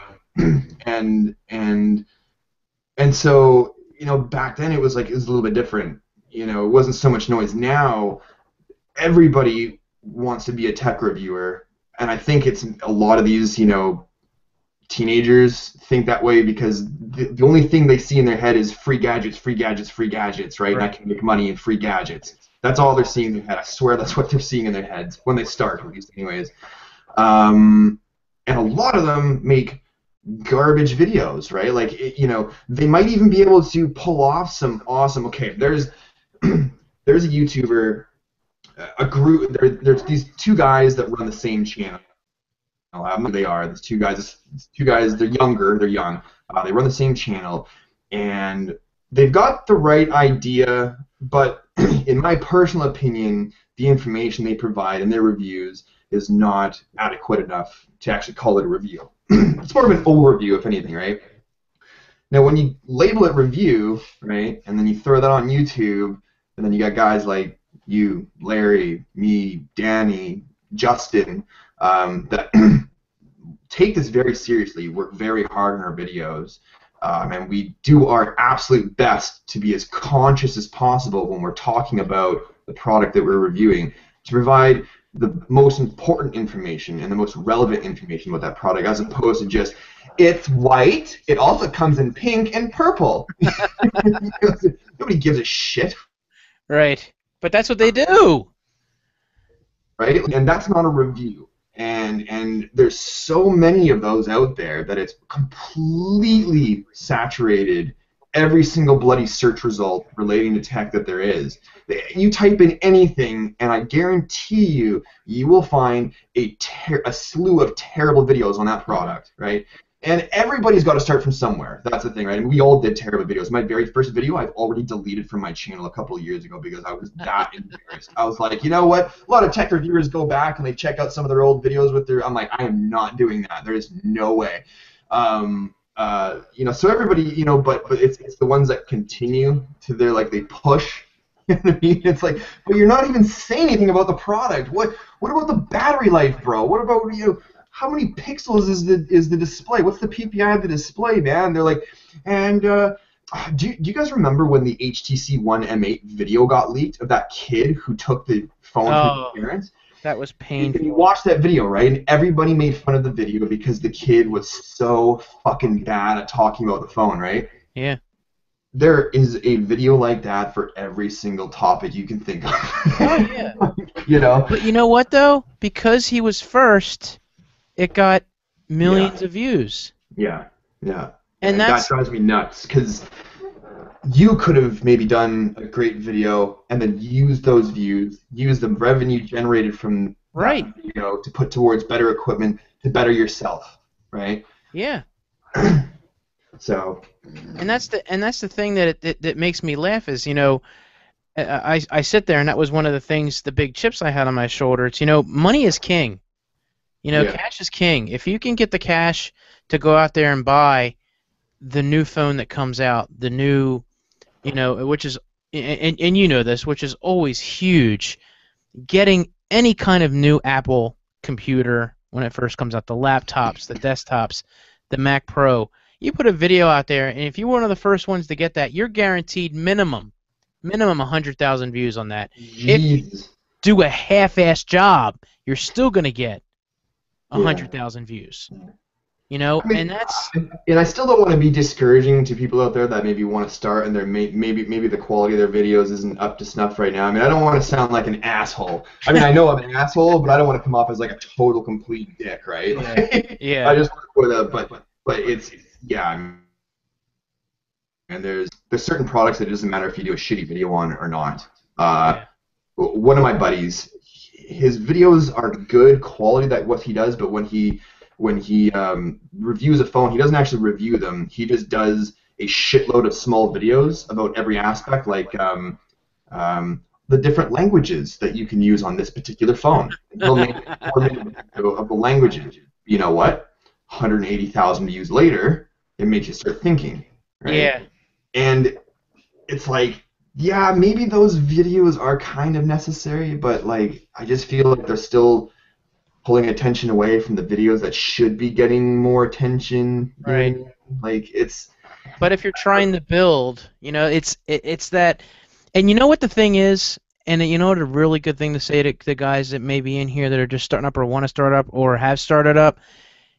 As much as I don't want to necessarily say this, but find your niche and go with it. If that's your thing, then do it. Well, and the main thing is you can't, in my opinion, you can't be in it to try to, like you were saying earlier, your channel's going to come out like that. Like you're going to be, bam, you're the next huge. To me, I think you set yourself up. We've had guys in the room before that have said, hey, I think I'm getting ready to give up, because I've only got 60 subscribers or 20 subscribers. And I remember I asked them or somebody asked them, like, well, when did you start? They're like, July. I'm like, what were you expecting? Like, I didn't have any. I think I had like 600 after a year or something, or maybe not even that much. So it's like, you have to build up. And then the other thing is that you have to do what you want to do. Yes. Like, you can't just, like, my wife will always joke with me because my son Miles will be on YouTube and he watches some dude who does Thomas the Train toys, and it's got like 6 million views. My wife will always look at me and go, You should do Thomas the Train videos. That's not the point to me, lady. I don't care about getting 5 million views. If I'm doing Thomas and I get 5 million, I'm not going to be happy. Yeah. You have to do what makes you happy, and if you're not, Absolutely. that's, I think, then you would get frustrated and those type of things. Like, I enjoy making videos. Some days, not as much as others, because I have a full-time job and I have kids and my wife, and life gets in the way. Yeah. But I mean, when I'm doing it and I'm in that zone, I love it. Yeah. Yeah. You know? Totally. Yeah. Especially the finished product back and be like, fuck me, that was a lot of work, but man, that was a good job. I'm pleased with it, and you know, and it's the feeling of self accomplishment really. That's what does it for me, man. When I've like for instance, I think I got the color correction on my Xiaomi Mi 4 phone video proper this time. I think I got it right this time. So, after I exported and I actually uploaded it to YouTube, I was actually satisfied with the color of it all and everything else involved in the video. So I was really happy with it. And it's times like that when I'm like, you know, it puts a smile on my face. I'm like, sweet, dude. Sweet. Good job. And, you know, I'll give myself a pat on the back and I feel good. It's different than you know, if I was to, say, for instance, push my back when I was maybe 2 years ago when I was pumping those 5 videos out a day. For me, it was all about quantity over quality. And, Right.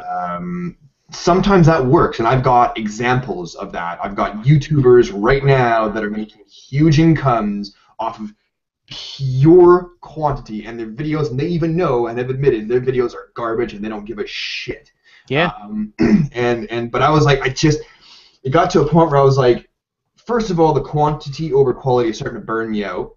Mm-hmm. Second of all, I'm so terribly unhappy with the product that I'm putting out. Not like what's in the video, but like the actual video itself being the product. I was so unhappy with it that I was just like, I fucking hate this. I hate doing this now. I don't want to do videos anymore. You know, nobody's going to watch them. I wouldn't want to watch this. So Yeah. why would you, right? And I'm pushing myself, grasping for straws. Oh, app reviews, games. I'll review fucking anything, you know, as long as it's or whatever.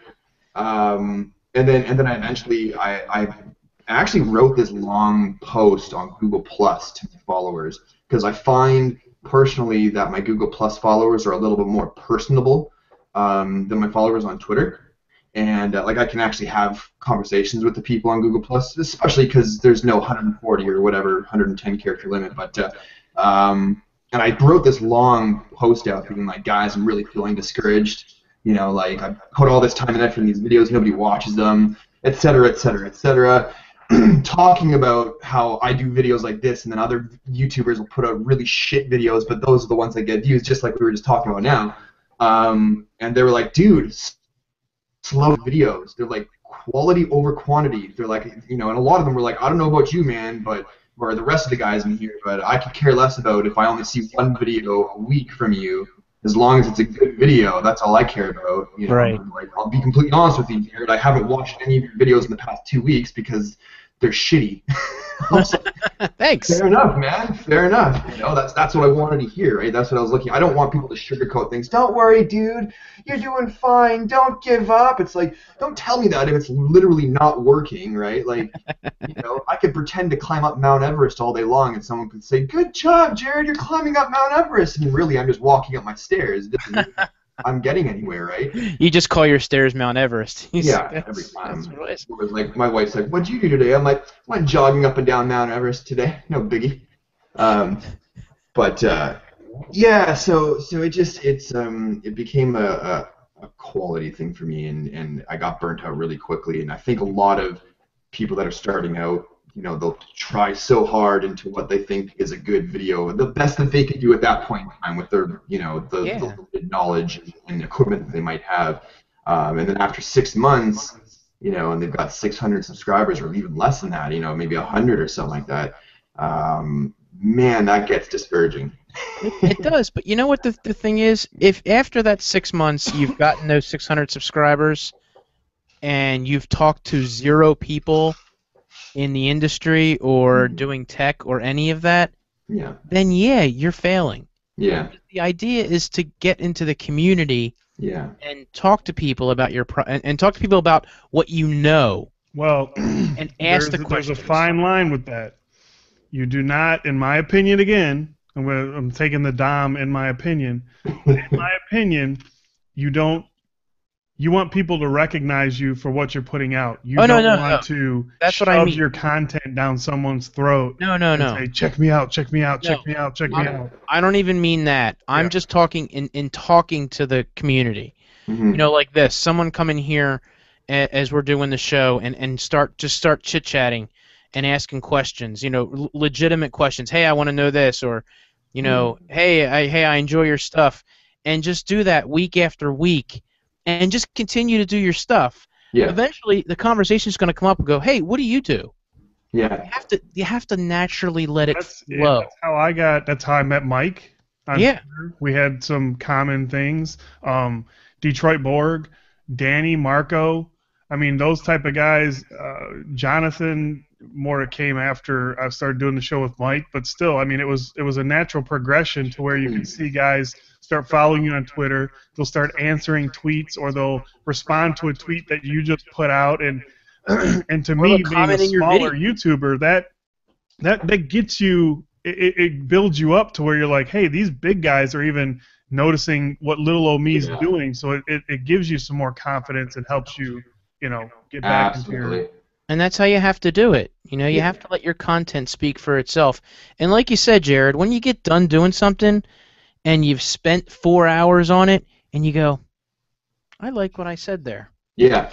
then you Yeah. know that, you should be proud of it. Just because you put it up there and it only gets a few hundred views doesn't mean you should be discouraged. And it doesn't mean you did a shitty video either. No, it doesn't. I've seen, I think just like you mentioned before, I've seen somebody out there who did a video. He's got like 4 videos on his channel, but every single video, even his very first video, blew my mind. I was like, are you kidding me? I mean, and I can't remember. I wish I had bookmarked him or subscribed to him, but I didn't subscribe because of the traditional YouTube user thing. Oh, you got under 1,000 subscribers. Fuck you. I don't want to waste my time. But I wish I did, because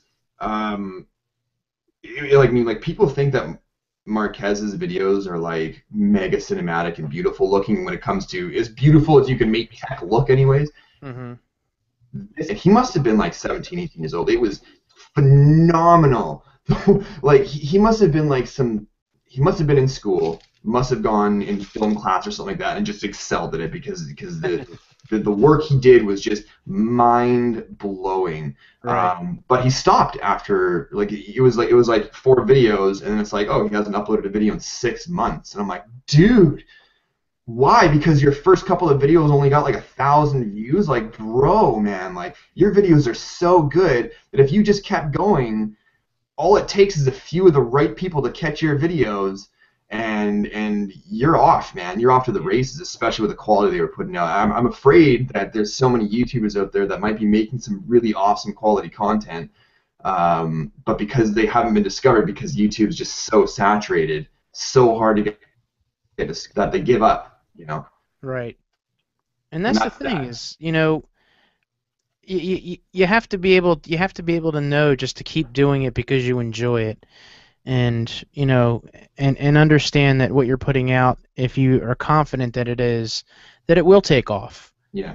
And at the same time, if it doesn't, then it's just a hobby and something that you like to do. Yeah. Some things are and some things aren't meant to be. So, It looks as if someone from the pro consumers in the yeah, it's Marco. It's Marco. Marco. I can tell by the way he types. Is I that horrible? was typing the same thing, and then you said Marco, because I'm like, Danny wouldn't keep asking, guess who I am? And Yeah, stuff like that. It's exactly. totally 2 different fuck. personalities there. So with that being said, the whole YouTube culture. Larry and I have been asking this to a lot of the bigger guys that come in here. Jared, we all know. We see you've got 53,761 subs, over 10 million views. What service did you use to buy the subs and the views? Would you share that with us, please? Please tell us what that is. I will tell you, Anytime now. I will tell you one thing. When I was new to Twitter, which was like like not long ago, man, like a little over a year ago, maybe 2 years ago, something like that, maybe a year and a half, maybe just a year ago. Um, like I totally stayed away from the idea of Twitter. I thought it was the most ridiculous thing I had ever heard of, even up until like a year ago or whatever. Right? I was like, nope, nope, never gonna do it. That worked because Hollywood made it look like it was like all it was like taking a dump now, wiping my butt now. It was brown. Here's a picture. You know what I mean? Like that kind of shit. So I was like, no, that's stupid. Barnacles. And then my buddy was like, dude, you have to get a Twitter account, man. You have no idea how important it is today. I'm like, all right, fuck it. So I got it. And then I'm like, well, the only way I'm gonna get Twitter followers is by making it look like I've got Twitter followers. Oh Jesus! So I went on to Fiverr.com, right? And I was like, bam, $5. Give me some Twitter followers, motherfucker. Next thing you know, 40,000 followers show up on my list. I'm like, oh shit! No. I messaged the person. I'm like, oh wait. why did you give me? Wait, you froze. Okay, so you messaged the person and then what? Oh, I messaged the person. I was like, I asked for I thought I was getting I had asked for like 100 or 200, right? Yeah. And they gave me 40,000, right? And I was like, oh shit, oh shit, right? And I was like, eh. So I just left it, right? And my buddy, he messages me and he's like, so you're either really, really popular or you're just a stupid shit and you bought Twitter followers, right? I'm like, yeah, but they're real Twitter followers. It says they're real. He says they're not actually real. It was a real person who created a bot to create all those fake accounts, but you're not actually. I legitimately thought, because they all say real people, right? I legitimately gonna that like my name would be put in some sort of like a circle jerk of Twitter following or something. And that I would legitimately get real followers. And so when I tweeted out, real people might actually check my shit. I didn't expect all of them to check my video once I tweeted it, but like I was like, I fully full on. I was like, awesome. I can get a couple of these followers, and then they'll just get the ball rolling for me. And every time I post a video, the Twitter followers will kind of like push up my video a little bit so it looks like it's a good video to my subscribers. And they'll want. What a fucking nightmare. That was a nightmare. So after I started getting more into Twitter, I started realizing how absolutely retarded I looked with 40,000 followers, you know what I mean, and like 40,000 subscribers. Like, who does that? Like, that doesn't happen, right? So I'm like, who does that? You know what I mean? Is that why you're smoking Android and not the smoking Android? No, I was because I like to smoke Android, amongst other things. No, no. So once I actually understood how Twitter worked, and doing that is really not good. No. I signed up for this service called Manage Flitter or Flitter Manage or something like that. Manage Flitter. I'm pretty sure it's Manage Flitter. And because I like Google Plus, so it links your Google Plus and your Twitter accounts, so that when you post a message publicly on Google Plus, it'll sync with your Google Plus. It'll take that post and then upload it to Twitter, which is really convenient. And part of that service is searching and removing fake followers. So I spend 2.5, 3 hours removing something like 30,000 fake followers for my fucking account the other day. I was like, I gotta get rid of these fucking things, man. So I'm like, and edit, nope, you're fake, because there's like these meters and you can tell like which ones are fake, right? And I was like, oh my god, I'm like, I can't even begin to tell you how embarrassed I was once my friend told me how stupid I look for doing that. I was like, oh no. I was like, I look like such an idiot to everybody right now, and I know. And the people who already use Twitter aren't stupid, right? So like, they're either just being nice to me or they're talking mad shit behind my back. One of the two. You know? You live and learn, man. You live and learn. I was like, hey, real followers, cool, yeah. Fuck no. So how That much sounds did you like pay for marketing. those 10 million views on YouTube? No, I'm just kidding. Oh, that's all natural, baby. That's all natural. Same with the subscribers, yeah. Yeah, I hear you.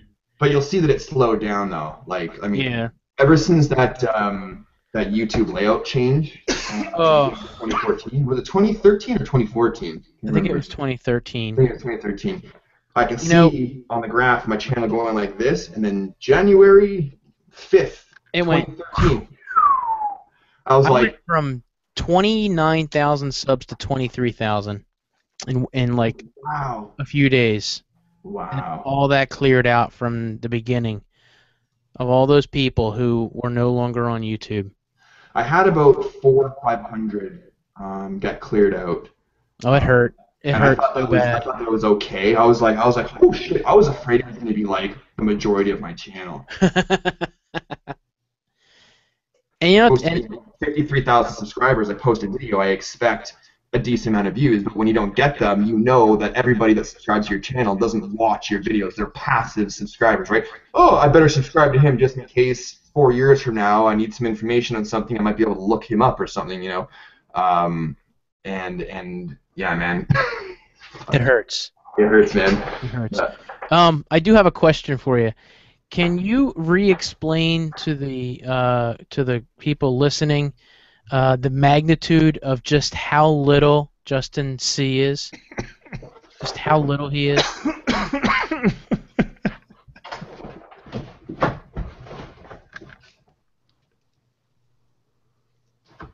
How tall are you? And how tall are you? He doesn't have his headphones on. How How tall tall are you? Justin? Okay, so I'm 5'11". You're 5'11". So you're short too. and Probably he's- comes up my chin. His head? Yeah, top of his head. So he's what, 5'1"? He's short as balls, man. He's short. There you go, the prosumer. He is officially short as balls. He's short as balls. Balls are pretty short.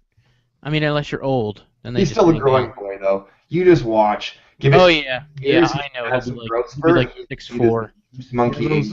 those Asian kids really start sprouting fast. I don't know, man. He's 17 years old, Yeah, I so mean, They still grow for a while longer, don't they? Kids. no, he's Like, People isn't it? stop I growing. remember when I was younger, I say that I couldn't eat anything that stunts my growth until I was like 25 or something, because that's when we stopped growing as men.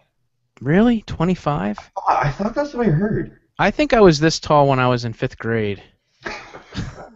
yeah, when I was 16, I was 6'3", so I was 5'7", I think, when I was in like 9th grade. I was one of the taller kids. I was telling Larry a few weeks ago. I was actually the center for our basketball team when I was in 5th grade because I was the tallest kid in the class. So, no shit, Shannon. I'm not very. You aren't very tall. I'm not very tall. No, I'm not tall at all. Okay. well, you're bragging about how you were tall. You're the tall kid in 5th grade. Yeah, 5th grade. That's By what I'm 10th saying. grade, How you were the pathetic it midget. is. I'm saying that it stopped. I stopped, and that's just the way that it goes. I can picture Mike sitting there on his porch, hot summer night. I remember the good old days back in 5th grade when I was the tallest kid in class. Yeah, well, no, He's an Al Bundy of Hershey, Pennsylvania. I'm over it now. Remember Polk High, 3 touchdowns, 1 game. Polk High. Oh, good lord. So, Good lord. are we done with the Apple versus Android, or we didn't really even? Well, we kind of dipped into it. I don't think it would have been healthy to go all the way because that would have turned into a screaming match, I think. well, I think the idea of Apple versus Android, I think what I really wanted to do is just kind of show people, because my channel is a lot focused on iOS and of what all that is, and Larry dips into both, but I really wanted to show people just the idea of what Apple is or what Android is and what you've done with it. There are a couple things that I feel that, and you may disagree with me because you're not really on iOS a whole lot.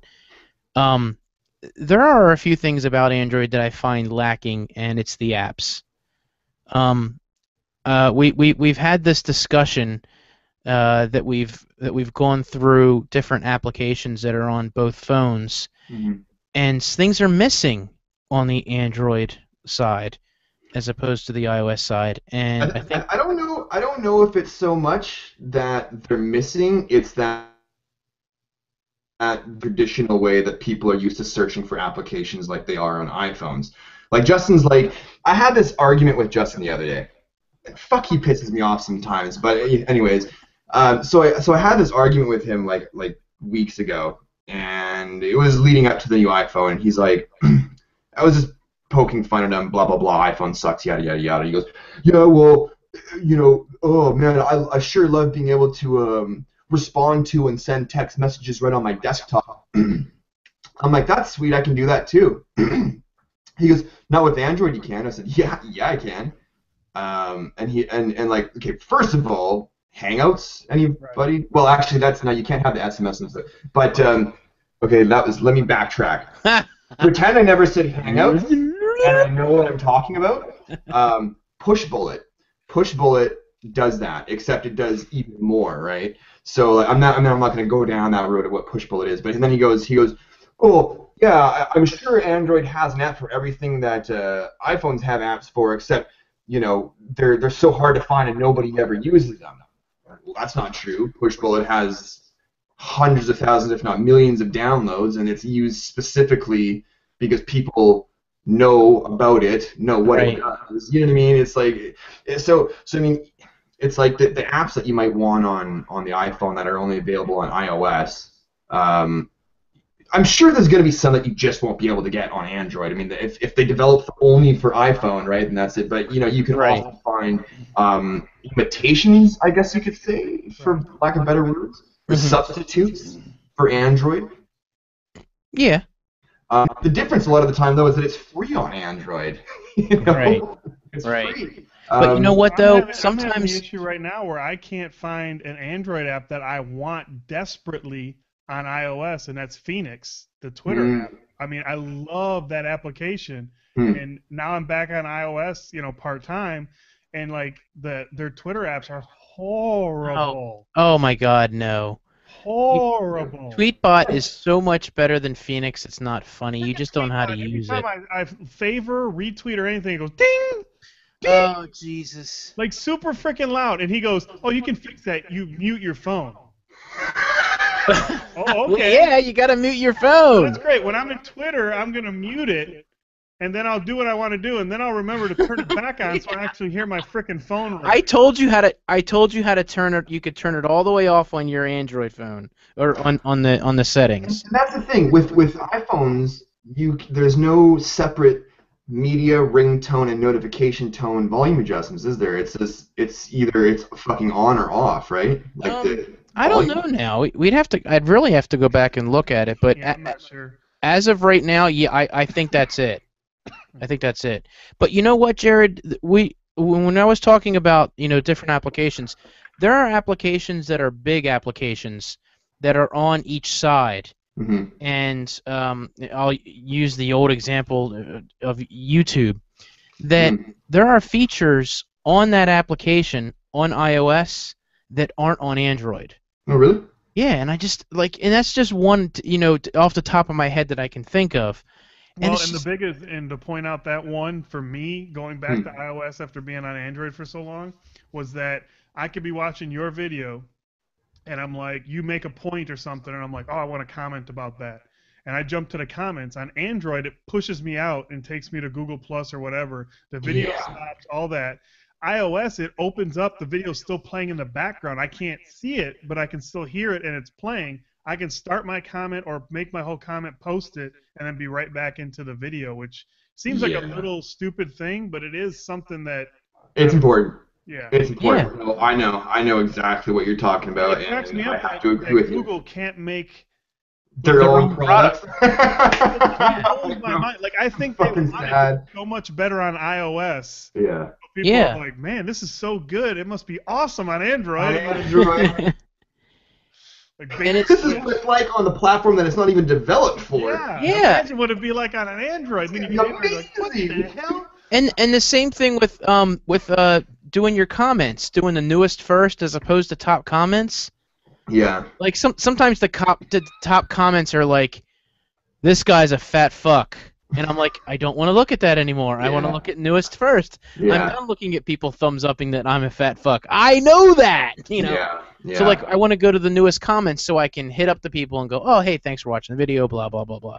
Yeah. Android doesn't have that, and that's the thing that I don't get about that. That's application fragmentation. That's like a whole new beast in itself. That's all you mean itself. Yeah. Yeah. You know, and sometimes that's the difference for me with Android. I think a lot of the differences that pushed me away from Android a while ago have dwindled. If that makes But you know what? feel better as an Android user. For a rebuttal on that,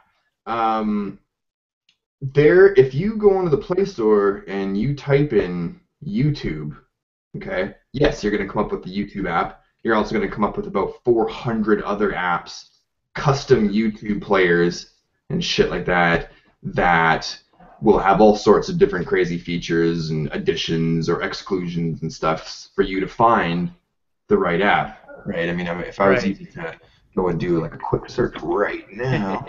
Well, I know. Well, of course they, Android, YouTube tried to put out that Studio app, which I think is unusable because it puts all your comments in one long list. Mm. And if you've got any amount of comments, it's impossible to go through and even look at it because you just get your head starts spinning. I haven't been able to use the YouTube Creator app successfully for like 3 phones now. Like it'll launch and then I go and for about 85% of the comments that I try and reply to, it says failed. Like it loads the comment and it says failed, and I'm like, cool. So Thanks a the lot. whole point of this app is to check up my stats and reply to comments. Hmm. And one of those functionalities is completely borked. This app has been updated several times. It still doesn't and work. It still doesn't do that, I'm just like, and that is something that is one thing that I've always been super duper jealous of iOS or even just Mac apps in general. Well, more so iOS. I want more control over it, but the apps that hit the iOS App Store, like it's as if they've got such a higher standard.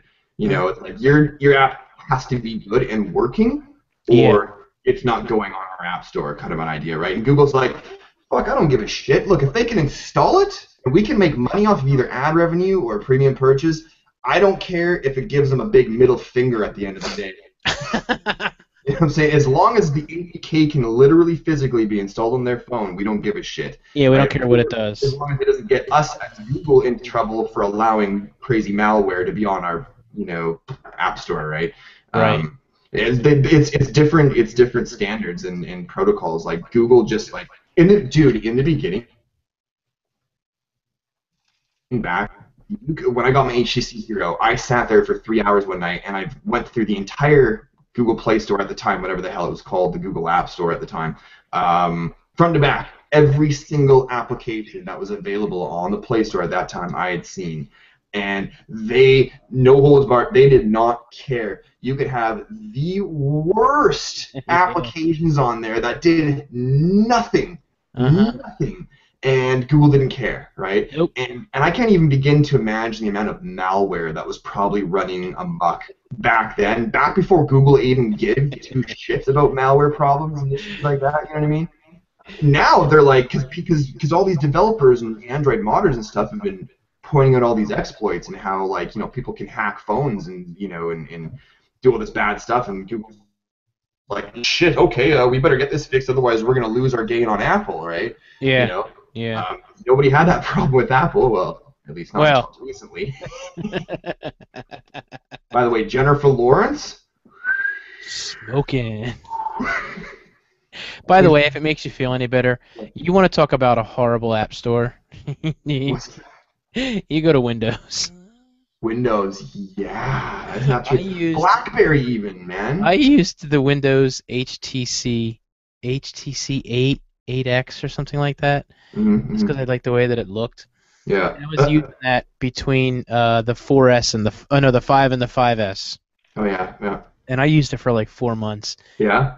And I think the games that I had on there were like this thing like where you were like a hotel owner and like you build levels and you have like different things on each level like stores and then you hire employees and then you can put those employees up at a hotel at your hotel to live Oh there. yeah, You yeah. could kick people out and it was all words. Like there was no pictures or like there was like stupid. Really? It was the worst game, but I played it. Did you, It was the only game that I found was it like the only game available, or was it? pretty much. It was the only thing that like didn't look completely utterly retarded. Yeah, yeah, yeah, I yeah, was man. like, the system, the OS ran smooth as balls. Right. Never had a problem with it, but I said it was the perfect OS for old people because it Yeah. had the big blocks where you can make it as Yes. big as you want. Yes. You can make the wording as big as you want, and that was it. That's all it did. You just put it on there and you iPhones go. are the perfect phones for old people. Yeah. My dad, hands down, the most technological. What's the proper? Not is tech illiterate a word? Tech Uh, illiterate? tech illiterate, is that even a thing? Well, you No, know but what you I'm can trying to make get at, right? He doesn't know what the fuck he's doing when it comes to like you hand him a phone and he's like, "Is this a calculator or is it Rubik's cube?" Um, and he was like, I think I'm gonna get a smartphone. What should I get? Should I get a BlackBerry? I'm like, no, that's just gonna confuse the hell out of you, man. Oh, should I get an Android? I'm like, no. You're not gonna know what to I do. said, you just 6 gotta make plus. phone calls and shit, right? And have a 6 camera plus. on it. Yeah, and I'm like, all right, but you said this is like years ago, right? So I was like, well, let's go get you an iPhone 3GS, right? And that's what we did. And he got the phone, and so easy and so cool. And I'm like, there you go, old man. Enjoy your old man phone. Enjoy. You are Right. such a And, bastard. and that's why, and I don't know if you guys heard, but that's why Apple sales amongst youngsters started to decline because youngsters were like, well, shit, grandma and grandpa just bought an iPhone, which instantly makes us not cool, right? Right? And so that was the thing, because nobody wants to have what the old farts have, right? You know, no, you don't see anybody like guys our ages, right? You don't see us driving around with those gigantic granny Oh, sunglasses. I would never wear those, What? even when I am old. You give it a few more years, man, right? Let's give it another 30 years, and we will be wearing something along those lines. Although at that time, hopefully, it's going to be some crazy Google Glass or some shit. But Oh God, please um, don't say that. it's going to be amazing. I have to get mine out of the Um, closet and put there'll the. be neural implants. It'll be great. There you go. And you know, that's why kids don't want to be rocking old shit. So that's why Android started taking off. You see all these kids modding their phones now. It's fun, good. Kids learn to mod these phones so that you can code and then be the next generation of Yeah. you know. But then if you just want it to work, then you can go over to iOS. Yeah. You Yeah. can get that gold Apple Watch for $4,000. Or if you want your phone to last longer than a day or a few hours. Whatever. Or if you want a high definition display like 4K, my still in the room here? what's that? Oh yeah, we got lots of people in the room here. Hey, I've got 9 hours and 45 minutes of standby on my phone and 9 hours and 45 minutes of usage. My phone is rocking 9 hours and 45 minutes of usage. What's Where useful? is that? Have you guys seen that meme? Oh no. It's the same shit. This is the same thing, but I'll send it to you, and you can put it up on the screen. It's the same meme, but just different. Looks a little bit different. I'll put it in the group chat here. Is that even possible? We go to group chat and do that. Sorry for everybody listening to the podcast. So, right. So this iPhone 6 users, sincerely all Android users everywhere. It was like, oh yeah, dear iPhone 6 users, first of all, I'd like to extend to you a warm welcome to 2012, right? right? Yeah, Because they yeah, compare the iPhone yeah. 6 to the Nexus 4, right? They're like, oh, you just got a 4.7-inch, screen, nice, 720p resolution, fantastic. You must really be enjoying that. I know I did 3 years ago. Here we go. Now I'm having fun with my 4K display, you know, and my friggin' gigantor battery and I way was like, better camera, oh, etc., so etc. wait. Oh, hold on a second. Hold on a second. Way better camera? There's better cameras on Android, and you know it. No, no, no, no, Which no. First of one? all, Because I we're have On just the the getting Nexus OIS. 4. We're just getting OIS. LG Not G2 on came the. with You OIS. don't need OIS. The OIS Yes, on the no. LG I had G3 the LG blows. G3. I'd still take the iPhone 6 camera over it. You need Really? OIS.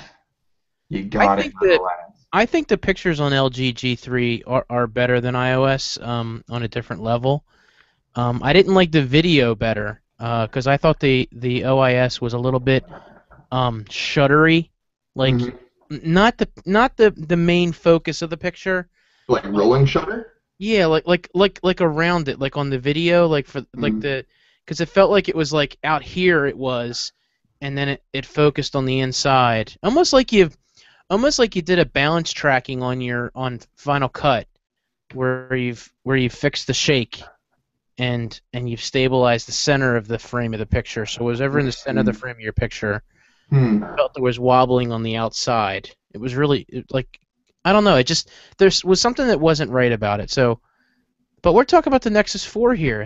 How good of a camera did that have? And how are the applications back in 2012 as opposed to the iPhone that we got now? And Yeah, but basically, it's like you could argue that, yes, but you're arguing that with a phone that has 2012 hardware.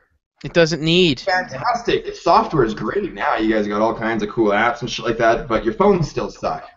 No, It's I just, think I really don't think the phones suck as bad as you think they do.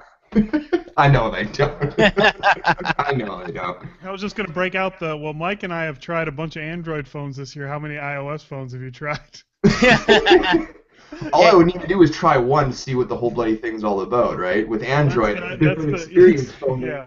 Yeah, the with phone. Android, you got to try 1,300 freaking phones to find Yeah, out but which then you one you get the like. right fit. Apple is saying this is a one-size-fits-all phone, right? Well, not anymore. Beauty about yes, it is. The beauty about the beauty about Android is that it's not one size fits all.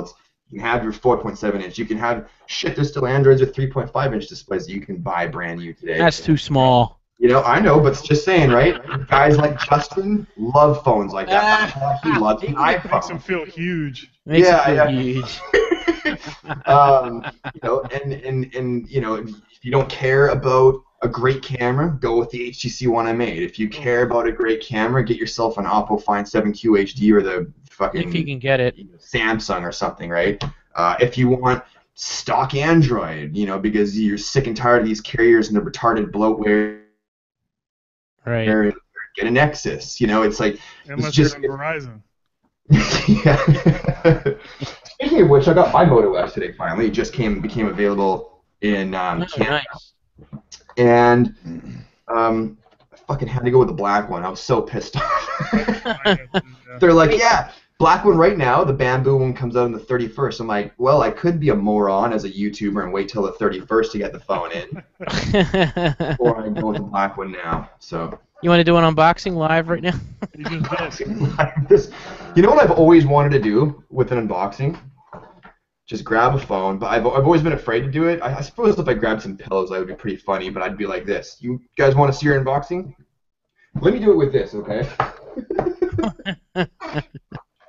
With the phone out first, right? So I'd be like, the phone would still be in there, and then just be like, oh shit.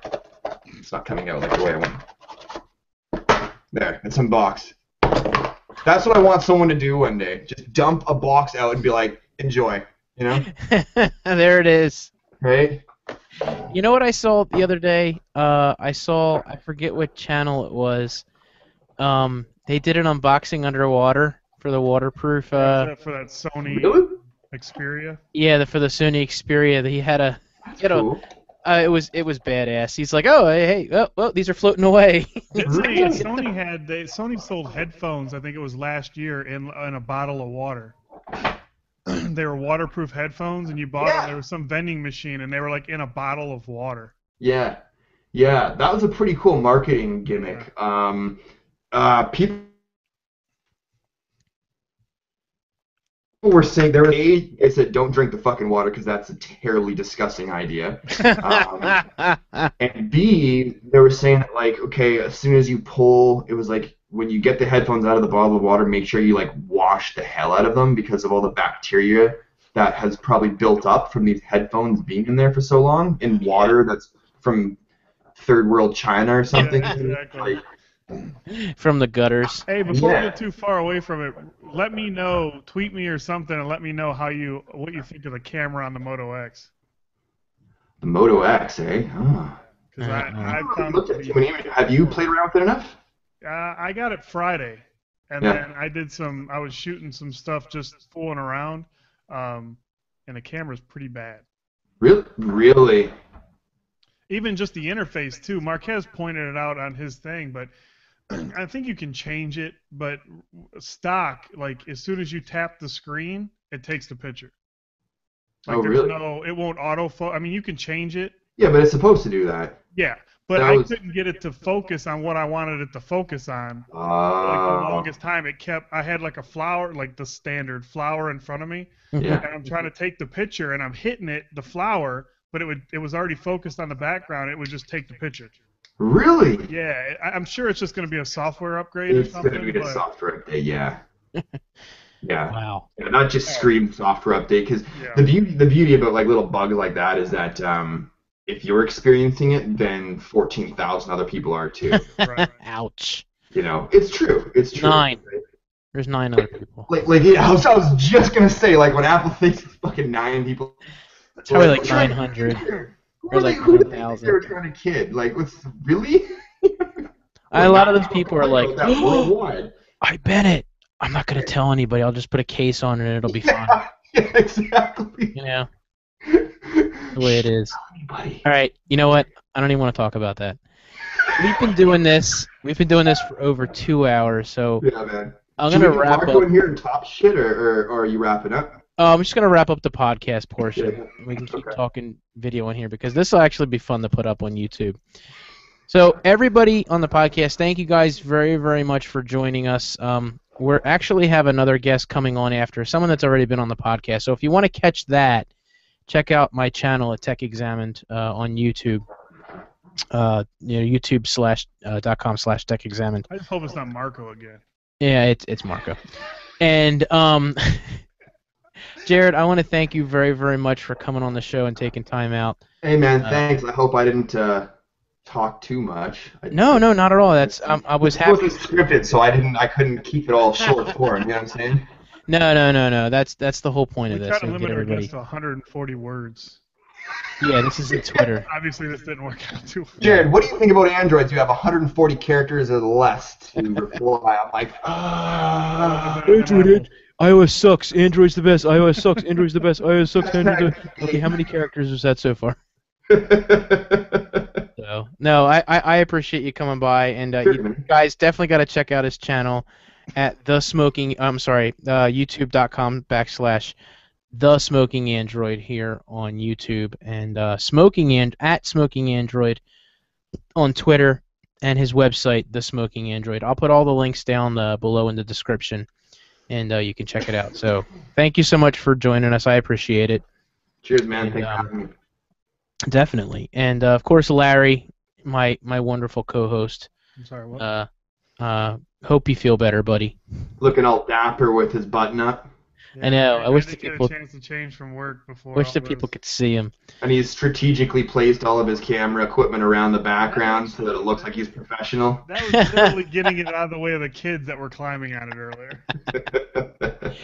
You Somebody can, pointed it out in the room, and then I looked over my shoulder and I'm like, yeah, that looks pretty good. yeah, It it looks looks up good, closer. doesn't it? It does actually. It makes for good background. Yeah, there You go. can find Gary. Gary! Find Larry at Geeky Nerd Dad everywhere. And you know where to find me. So, guys, thank you so much for joining us. We will see you next week when our guest will be. We don't know yet. So, take it easy and have a good night.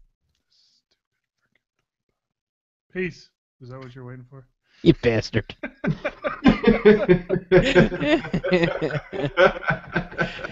Oh, God. I was like, wait. He does that to me every week. He's like, peace. I'm screwing with this stupid Twitter application on iOS because Oh, Jeremy in the we room got a is show like, to do, man. He's like, oh, you can just turn it off, and I'm like, all right, I turned off notifications now, or the sound. Now tweet me, and then it doesn't come up, and it's a piece of shit. Fucking my phones. Phoenix. Second half inch. Phoenix. You know what? Phoenix is good, but I felt like it was missing things that Phoenix is the Cadillac of Twitter applications. Listen, I I don't like know about Phoenix. that. I like Phoenix, but let me tell you one thing.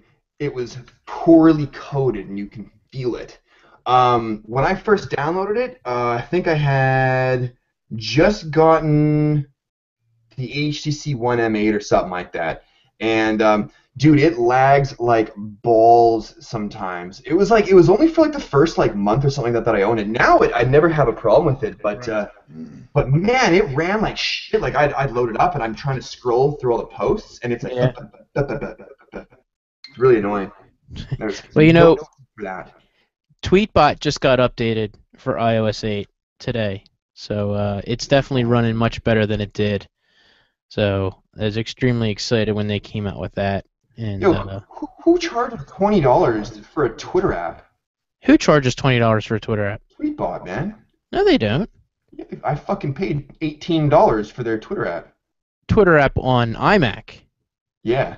Yeah, not on the phone. No. Yeah, on the iMac it's totally overpriced. Yeah. Redonkulous, man. Yeah, oh yeah, it's not as you know what?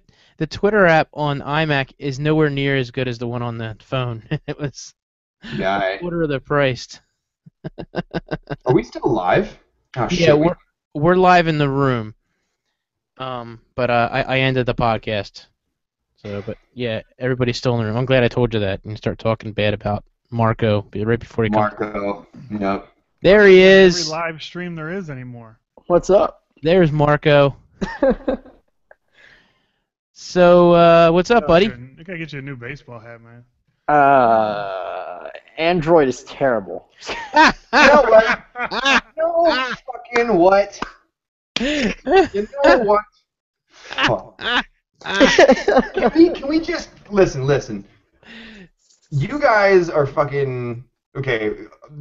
Both sides on both sides of the table. It's iOS and Android fans, right? Hey, I'm a Palm Trio fan. Can we? Trio.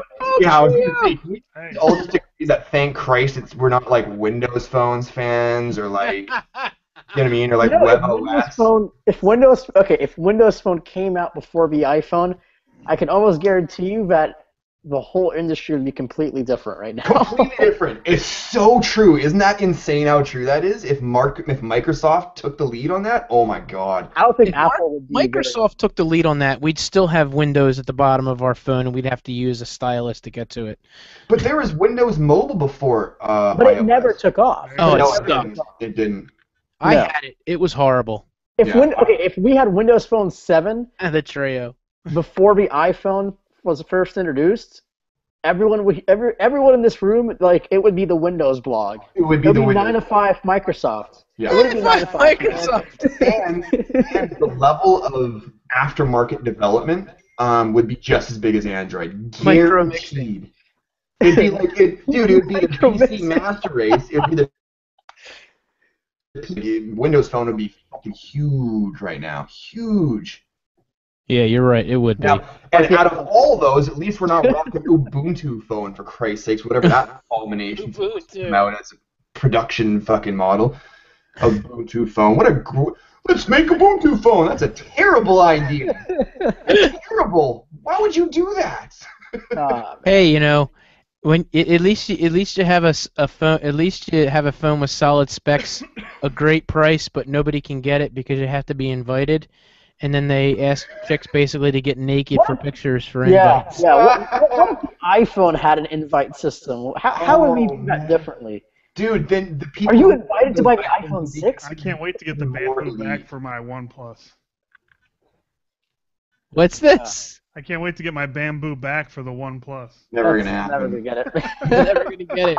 You know, They're it's gonna still have the OnePlus 2 before that comes out. Marvel, they released OnePlus released a headphones, statement, right? didn't they? Saying something about the backings, being like, we're not They're doing not it making- anymore. Yeah, they're not doing it. Oh, they're not doing it? No. There have been difficulties producing the bamboo backing for the non-existent phones that have been sold to invitees. Oh man. That's But really they're what the gonna state- do. But they're gonna do a giveaway to give away the ones that they actually were able to produce that probably. But they don't won't fit. on there. And you're They gonna don't like fit? destroy the phone to rip off the back of that. Yeah. That was another thing.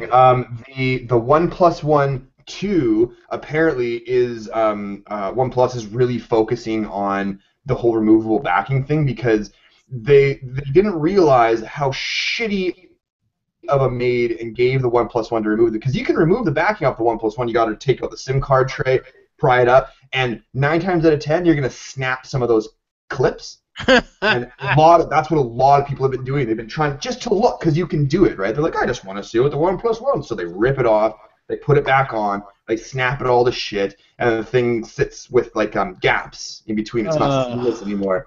And I mean, us being geeks, we know how like you can get if you get like a scratch on the corner of your phone, like shit, I can see that thing forever now, right? Like.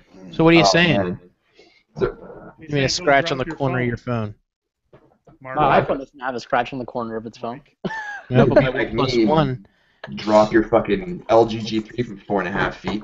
I I have a cracked. scratch on my OnePlus One though, and it's really bugging me. Where at? Corner.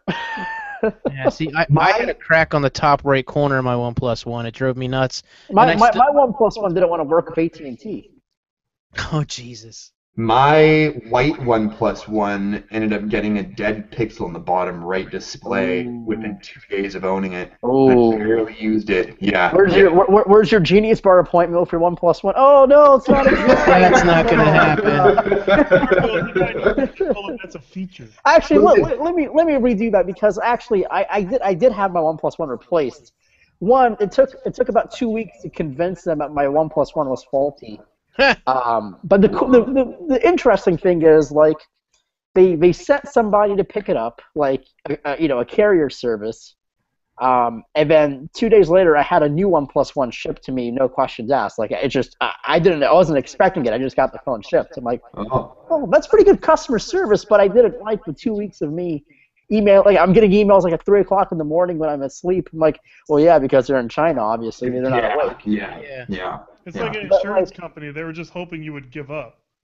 Yeah. Like, if we just keep telling them no, eventually he's going to get frustrated and give up, and then you did, and they're like, all right, we better take care of this guy. Well, it's only a $350 phone. I mean, come on, China people. It's, Well, they're probably like, oh shit, it's Marco from Phone Dog. Yeah, I don't think we want to piss off a guy that fucking has the ears of like 450,000 people. Like, that's probably not. When I crunched the corner of my screen, when I had the crack on the front top corner of my screen, they told me it was $200 to get it fixed. what, OnePlus? Yeah. Just asking for a new invite. Exactly. I was like, You're just buying I new paid $349 for it.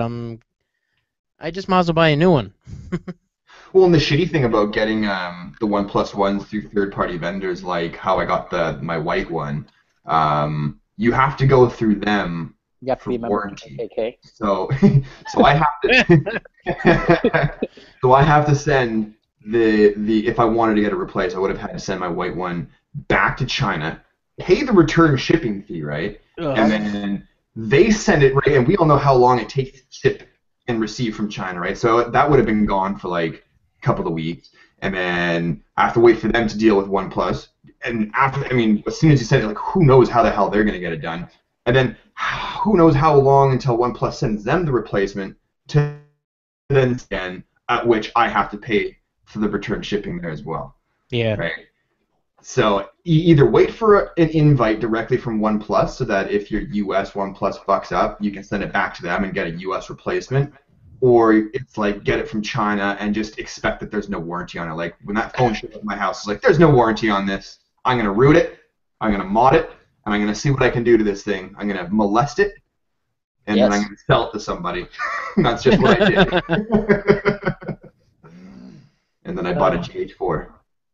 Woohoo! Thanks. I seriously, I think I've contributed a very good percentage of GH4 sales to Panasonic. Well, like I told you in that one hangout you and I were in one day, I was like, you are probably solely responsible for probably about $50,000 worth, at least. Did you use his link to buy your GH4 on Amazon? No. No, I didn't go. I bought it locally here, just like I bought it from the same store Justin bought it from, because Bastard! listen, when you're buying cameras online, when you're in Canada, literally the shipping sucks, man. the shipping and the customs fees end up adding up to slightly more than even the currency conversion.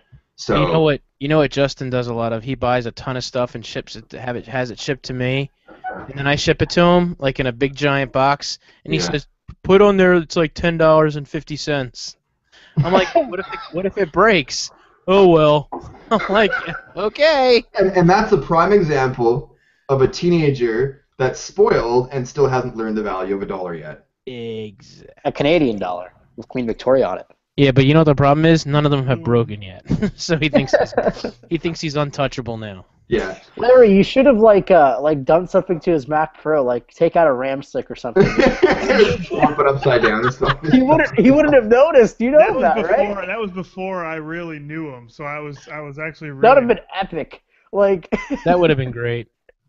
That would have been like Justin would he would completely have like an explosion. Like he would get all excited, comes home from school like, yes, I got my Mac Pro, woo, plugs in, yay, and then it doesn't make the Mac noise. It does the. I'm like, oh, shit, what's going on? No, my Mac Pro's gone. No. He bragged on Facebook to me for 2 weeks while waiting for his Mac. I'm getting a Mac Pro. I know, bro. You told me yesterday. All he does in any of his messages is brag about something. Yeah, it's always I'm like, yeah, I don't call him and tell him what I get, but he sees it or whatever, and he's like, what slider did you get? And I'm like, oh, it's the K2, with the motor. I just reached out to them, and they're gonna send me for free a K5 and a motor, and I'm like, okay, great. And then I'll like say the Forte that we use or whatever, and he's like, I'm gonna get that for free. And then it's like this microphone, and he's like, I reached out the road. They sent it to me for free. I'm like, dude, what a dick. I don't give a shit. I have to pay for my stuff, so please don't keep calling me and telling me what you're getting for free. It's upsetting. He's like, oh man, yeah, I'm getting this new desk and blah blah blah and I key this and blah. I'm like, I just forked out $700 to the Monk's Office Supply and got like one size, blah blah blah. And he goes, well, I'm gonna get something big too, so I'm gonna need some cable management. What am I gonna do for all these cables? I'm like, well, I went on Amazon and I got this sweet like super long, like mechanics grade fucking power bar, right? Ah, you're the one who gave him that idea. Right? And then he goes, oh, that's pretty cool, but isn't it gonna blow? And blah, blah, blah. I'm like, no, man, this thing's meant to handle like skill saws, bench saws, lights, and all kinds of shit going on, right? Well, I don't know. And then he goes on. Messages me on Facebook. I got that trip light power bar, but I got the one with the circuit protector on it. It was an extra $100, but I don't care. I'm like, cool, man. Cool story, bro. Cool story. He just has to one up me, right? And then he messaged me, hey man, do you want to buy Canon lenses for the 70D? Because I guess Larry just sold him his 70, right? Mm-hmm. Or somebody just sold him his 70D. Larry, yeah. I'm like, you dumb fuck. Do you not remember me telling you that I literally just bought a GH4? Oh yeah. Well, I'm trying to sell these because if I sell them all, I get $2,000. Now I got the GH4 and the 70D, and I can do this with the 70D. Blah, blah, blah. Why don't you go and drop 10 grand on a red Scarlet? Shut the hell up and just call it a day. Like, get it over with. What good is getting it right if you just overexpose everything? Oh, yeah, the overexposure. Yeah. That was our argument. That was our argument last week. Oh, yeah. You know what? I ended up getting off that because you guys were just wasting your breath. I watched it for a while after I got. Oh, I know. You were in the comments. You're like. And then he's just like. And then the next day, he posts a video or posts a picture on Twitter of that he went out and bought that Sigma lens. Yeah. And I told Danny, I'm like, good thing you guys just wasted your breath last night. Yeah, Completely wasted your breath. But they were trying to be so honest with him. They're just like, look, Justin, you know, and I told him, I was like, Justin, an hour and a half ago, Marco was saying the same type of things to me, and the difference was I appreciated his feedback and like really took what he was saying, and you're just like, yeah, Shitting whatever. all over him. Yeah, he's just like, eh. He doesn't know what he's talking about. Yeah, I had to take a Yeah. long shower after that whole conversation. Oh, it was Jared. If you should have seen it. It was horrible. Horrible. Most of the people in this chat room were in that room. They know what I'm talking about. Yeah. I see a lot of familiar account names on here. Yeah. You see that AO technology, what slider does Jared and Mike use? I use a real shitty one, like $100 one that I got off Amazon. I'm not telling you what kind I use. Jared uses a PVC pipe and like one of those DIY 5. One of those indie mogul sliders. Yeah. He put some KY jelly on it. Oh yes. Let's Just just say lubes the floor and flings the G4 across. I can fix it post. I just Fix it in bought post. myself a really expensive longboard and I just fucking push it real slowly. No, I made an extremely uninformed purchasing decision when I went looking for a slider. I was most tech reviewers, I think most of us in general in our day-to-day lives when we're gonna buy something, most of us do a fair amount of research on whatever it is we're gonna buy, just because it's in our nature, right? Days of research. Days of research. Days I is extreme. I don't know. It took me a month before I bought my TV in my living room, so I knew I was getting the best damn deal, right? But this time around, I didn't do that, and I was so excited to get a slider. I'm like, oh, sliders make such sweet shots, man. Oh, yeah. And I went on, I'm like, $350? Shit, that's way better than the iFootage Shark for $780. I'm like, let's get it. And then it shows up at my house. I'm like, I see why it was $350. See where the price difference comes in. Yeah. I got rid of that Shark, the eye footage. Did you? Yeah, that's not the one I have anymore. I got No, I know. the Canova, Nova, that's what it was, yeah. the K2 with the motor, but Yeah. the one it was perfect. I mean, don't get me wrong, it was smooth as butter and everything. But you do, at least for me, you do one shot sliding, and then you do another shot, and if you put those two back to back in your footage, I don't have the ability to time them. You know, like one was faster than the other, or one was slow. And it was just like I tried to fix it in post, and it never looked right. It frustrated me. So luckily, being in America, I ordered it from Amazon, and had 30 days. So before my return was up, I sent it back and got my $700 and some back. And then I bought the K2 with the motor, and then like I said, that $90 battery pack, and I'm still $200 cheaper than the iFootage. I'm getting the K5 and a motor sent to me for review. Which one do you got? The K2. I'm getting the K10. There is no K10. Oh, I'm getting it. They're sending it to me. They're going to send it to me. My theory, nothing to back this up, is that whatever we say we're getting, he just tells us he's getting it for free, but he's actually paying for it. That's my working theory. I think you just told me you're buying a Red Epic. No. There you go. Yeah. No. Do you know what it'll tell you? We are? Yeah. That'd be That's good. stupid. What, buying an Ari Alexa? That's not even better. An Ari Alexa is a B grade. That's stupid. Why would you buy that? I showed him. For him, it's stupid because he'll make it look like it was shot off a flip camera. I showed him. Not for us. We'll make it look good. I showed him my door, and he goes, "That's ugly." I'm like, it's a red front door. What do you mean? That's what you do. You should paint it black. I was like, no, I'm not painting my front door black. That's what he kept complaining about when Marco and Danny were talking to him. I just got to change my desk. Those black dividers. Oh my God! Yes. That's what you're worried about, Mister? I want to be the Verge. Well, listen to this. We're talking about his. We're talking about the white's not white enough. Right. No. Listen, yeah, that was his thing. He thought that overexposing would make everything look better because it was brighter. Yeah. And there's a pure difference between brighter and just way too overexposed. Like, his PlayStation 4 disappeared on the desk. His white PlayStation 4 absolutely blended in the background. Like, you couldn't tell what was this PS4. Like, all we could tell is, Oh, his desk has some, Destiny design on it. Oh, great! Look at that. Desk got A a stapler. Where did he get that Destiny logo from? Shit. Oh shit, that was a PS4. What? Oh my gosh! That's a PS4 there? Whoa. Yeah, that's pretty funny. Did that come out from the desk? How did you do that?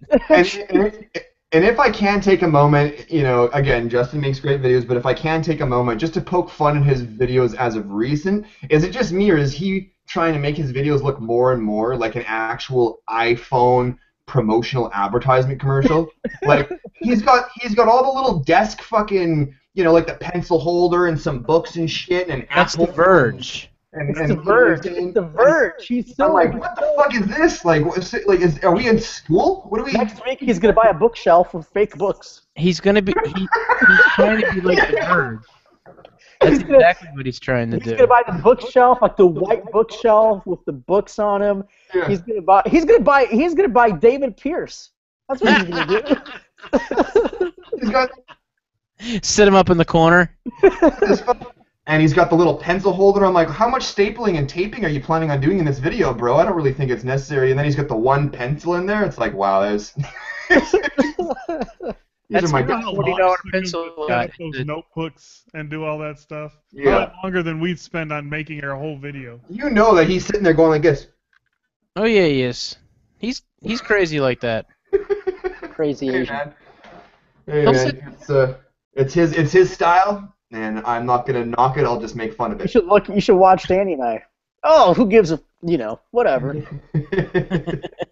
Oh, there's a naked person in our video. Oh, that's fine. That's fine. We'll just put some. That's okay. It's a bonus. Leave it in I love it. Yeah. Well, I'm sure our viewers would. There's some scat method in the background. It's just there for contrast. The different colors you can take with the camera, right? Oh yeah, plenty of different colors. Plenty of different colors. Oh, so I bought a new book, guys. Can you believe that? It's the first time I bought an actual. Well, that's not true, but Is it paperback? no, it's a hardcover. Look at this. The Introduction to Rocket Science. Oh, you Ooh. had to buy that. Of course you did. Hell yes, I had to buy this. That's Bunch for of school. Bunch of modern. No, jokes. actually, this is not for school. This is purely out of my own reading. Oh, you weirdo. Really? And on that note, It is an interesting book, trust me, man. The funniest part about it is, like, half of this book is actually calculus. Like, you guys can see that, right? No, thank you. no thanks. I don't It's- even understand algebra. It's fantastic, man. Like, some of these formulas, man, I will have to remember for the rest of my life, and it's such a small little compact book. Look at that thing, man. It's smaller than a 1+1 manual. Become an astronaut. It's a what? So what are we all gonna do if you become an astronaut? What am I going to do, or what are you guys going to do? What are we gonna do? Oh, continue doing what you're doing. It doesn't make a difference. It's gonna be so weird to be. It would be weird to be friends with an astronaut who's an ex-tech reviewer. I think I'll still be a tech reviewer. I just won't be Tech doing it as reviewing much. astronaut. He's like, I'm gonna have one request if I'm gonna live in space like long term. I'm gonna have one request that the next generation iPhone is shipped on the next missile, on the next rocket. just all the water. Okay, just replace some of the water and just put an iPhone box. It only weighs a couple ounces. I mean, it's Marco's not getting ready to do a tech review. He breaks out all his fucking light and camera. No, I'm gonna use the best light around. It's the natural sun. I mean, I get to see it every freaking day, 16 times. Just imagine our next hangout when Marco's floating by the screen. Yeah, exactly. Well, see, the problem with being an astronaut is you don't have that much free time. Like Yeah, I suppose you would, yeah. I've talked to a few of them, and they said like at max a week they have about 5 minutes to talk to their like loved ones and stuff. I'm like, that sucks, man. I wish you could, I wish I could, like, that's all I want to do is just like have FaceTime and hangout sessions. Like, oh my God, hey, I'm flying over you right now. You have 225 Hashtag hours team left. no sleep, man. yeah, really. But that's true. But hey, man, I probably would need my sleep because I don't want to be on a job that will either kill me. Hey, space Mike is floating in around, here. yeah. Detroit Borg.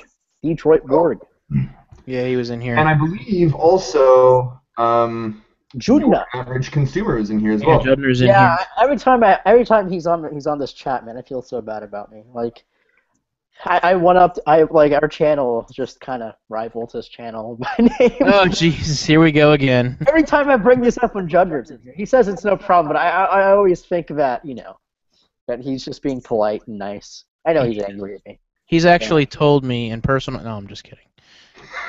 Well, I mean, I know, like, we almost died because we were walking to In-N-Out in California once.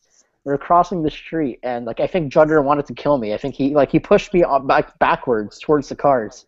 And, California, this is not a true story, by the way, but in California, like people don't stop if you get run over. You just keep going. That's how you do it in SoCal. It's so different out here. We in Canada. Sorry. Victoria, where I live, students out here from from Asia and different parts of South America, and every time I've talked to any of them, they've always, because Canada's so polite and blah blah. But apparently we go even further than that. Even like when we're like cars driving, if there's a crosswalk out here, everybody stops if somebody's waiting at the crosswalk. The lights don't have to be flashing or nothing, What? but if there's someone say, everybody immediately brakes. Hell no. After you. No. Definitely not in the USA. In USA is Super friendly out cars there. get number 1 priority, and we'll always get unless you want to get Oh man. Pretty much. Pedestrians If is you make someone stop on their brakes, chances are they're going to come out of their car and they're going to punch you in the face. What the f- are you doing, man? Didn't you see me coming from a mile away? It'd be so weird if I visited the U.S. and I'd be like, I'd be dead before I got back home. Well, we don't have to worry about that for a couple more years. For Yeah. a few more years, we've got. Little Yeah, time. Marco. Apparently, Jared's not allowed in the United States. What happened with you? What's going on? What's up? He pissed out on it. Wouldn't talk about it. Oh shit. He's an You're not allowed in the United States? Yeah, not for a few more years. Uh-oh. Well, screw it with the United States. Come on, welcome in. Come back in. We'll let you in. There's other No, ways to get in the Marco U.S. said You it don't was have to alright. cross the border, man. I got before IFA happened. It was IFA, right? Yeah, I think it was IFA. That's what recently happened. That show, right? September, yeah. Yeah. There was a company that contacted me that does marketing for AT&T, and they wanted to fly to Las Vegas to attend IFA, and I was like, "Holy shit, this is a huge opportunity, right? This is gonna be great. A, free trip to the States. B, it's Las Vegas, never been there before, and C, free trip to the States." So I was like, "Shit, like, what am I gonna do?" And there was nothing I could do because I'm not allowed to go. So I would have been like, "Yeah, sure, send the tickets on down." They would have mailed me the tickets. I'm getting on the fucking plane. They're like, "All right, sir, if you can just come through customs here. What are you here for?" I'm like, "Oh, business." And they'd be like, "Oh, Mr. Busch, please come with us, sir."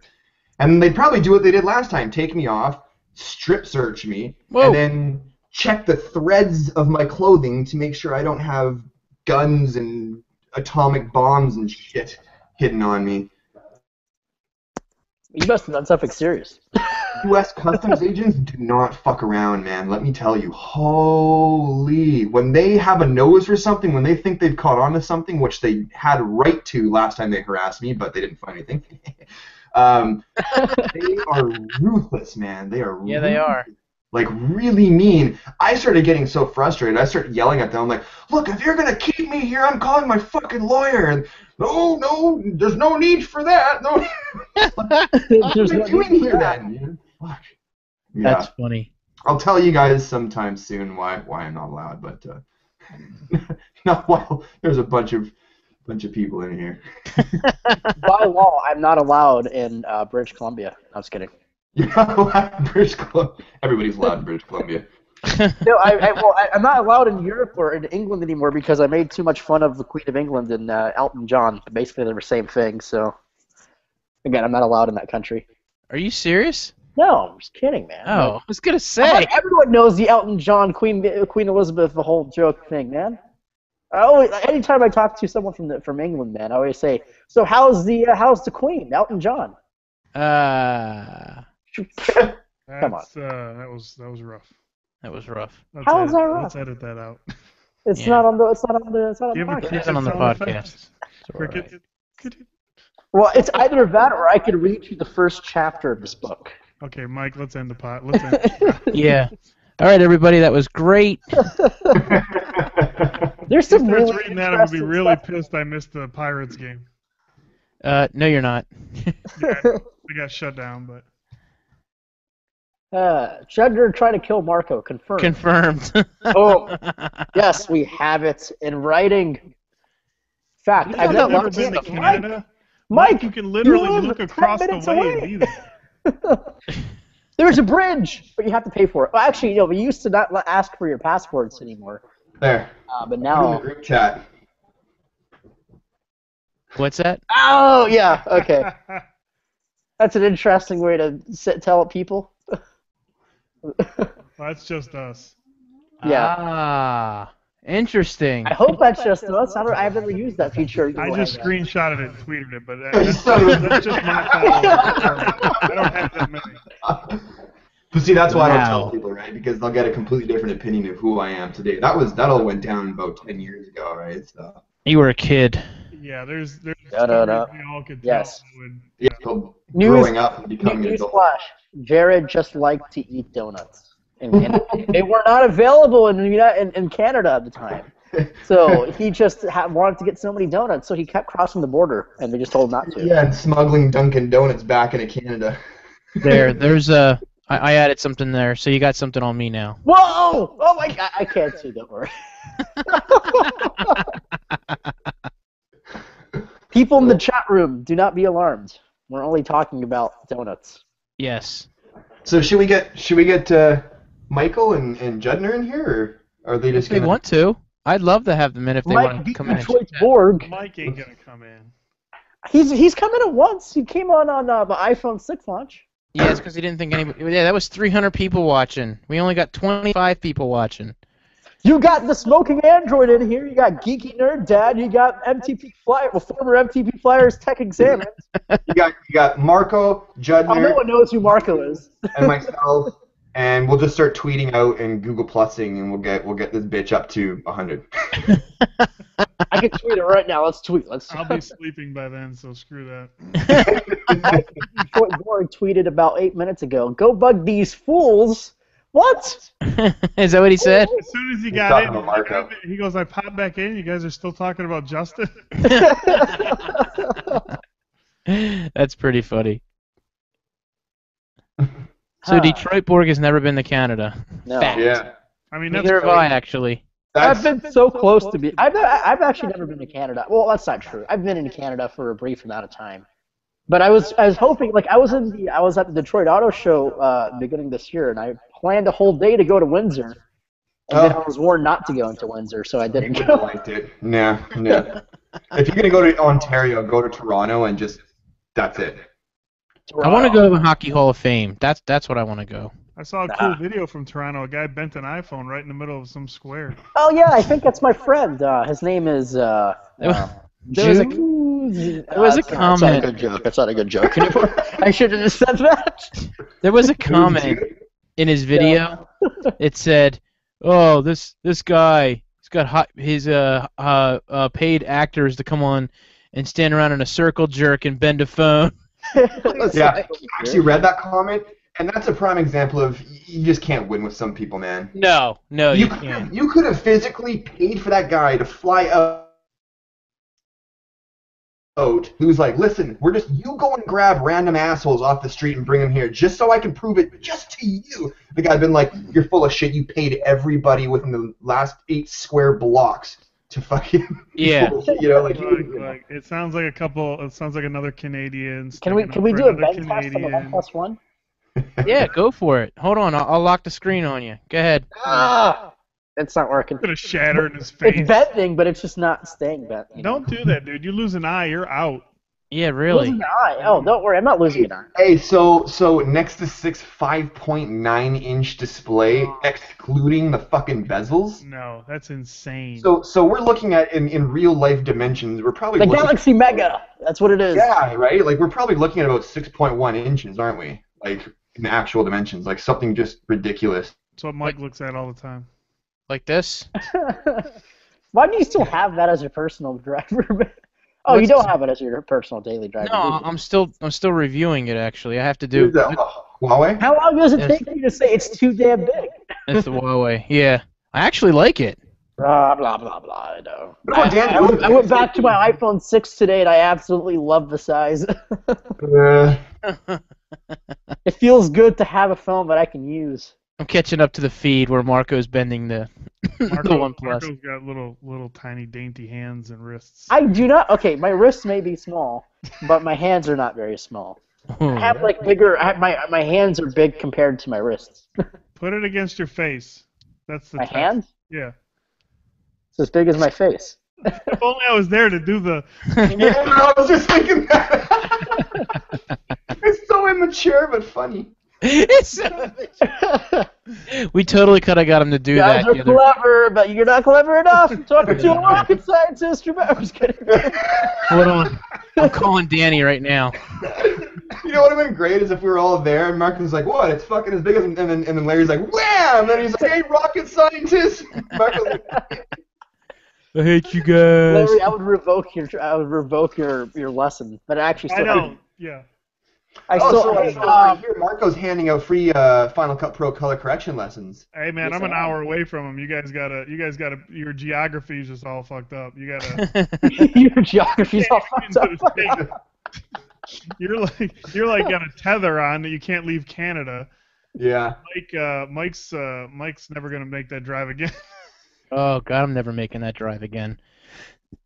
Don't worry. Maybe if I make enough friends at the airport, I could maybe borrow one of their nice Phenom jets. Holy moly, dude! We have so many. Did you guys see my photo today that I posted earlier? Of all those I think jets I and those did. hangars? Oh my god, that's my. Oh, I love that hangar, dude. It's such a pleasure. Like it just feels so good. Like you wake up in the morning, you're like, yeah, I'm gonna fly today. Then you walk in this humongous, like someone said, it looks like a GTA hangar. Like, exactly what it looks like, man. That's awesome.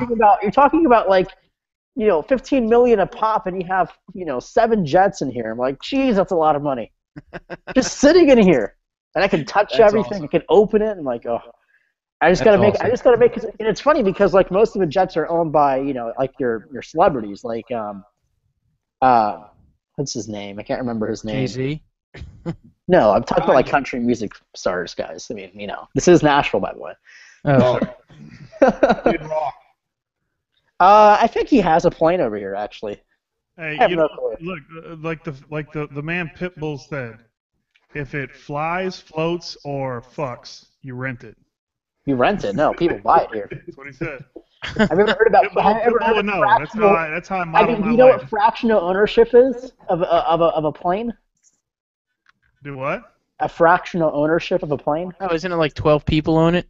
Yeah, it's so stupid. Like, why the hell would you spend that much money and like not own a plane for like Yeah. the whole part? Like, you have to pay for that, plus you have to pay for when you actually use the plane. Yeah, this isn't a fucking timeshare, folks. If you got the money for that shit, just buy the damn plane. And if you don't have any money for that shit, why don't you just save your money and buy a normal plane ticket? I mean, isn't that? Yeah, like first class forever for First Christ's class, sake. that's even cheaper. First class, you know? Why don't you take a fraction of just owning the plane and then only using it twice a I'd year? never be seen at first class.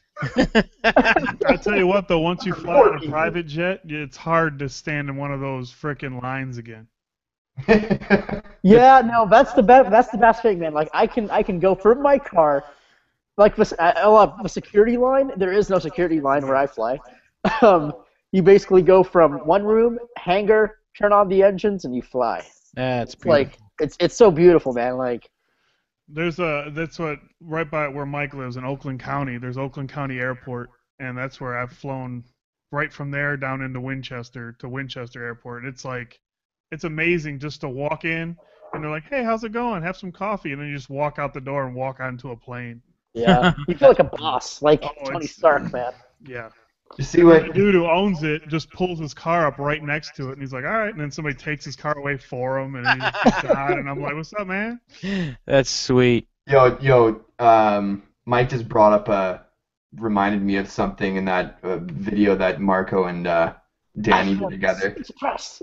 iPhone is Pizza Press! I was like, It's a press. I fucking laughed so hard, man. Like, I was not expecting that. That was... We are working on an interesting project. Yeah. Oh no.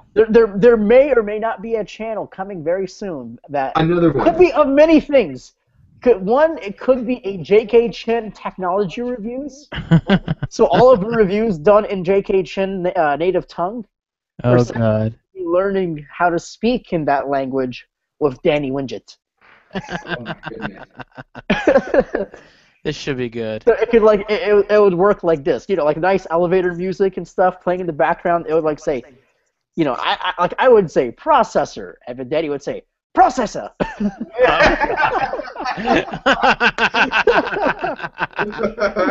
Oh shit. Plus. You should have the word of the day when he says the word. Yes, and you then- might have the Asian word of the day. Yeah, and then just it be something completely different. You know how they do like jeet yet? Hey, I'm hungry. Yeah, jeet yet? I don't know, Jew. Something like that. Did you guys see the video and channel that Dom made? Yes. The bending stuff, my the sock. Fuck me. Wait. Actually put effort into the video Oh too. God, no! It bends.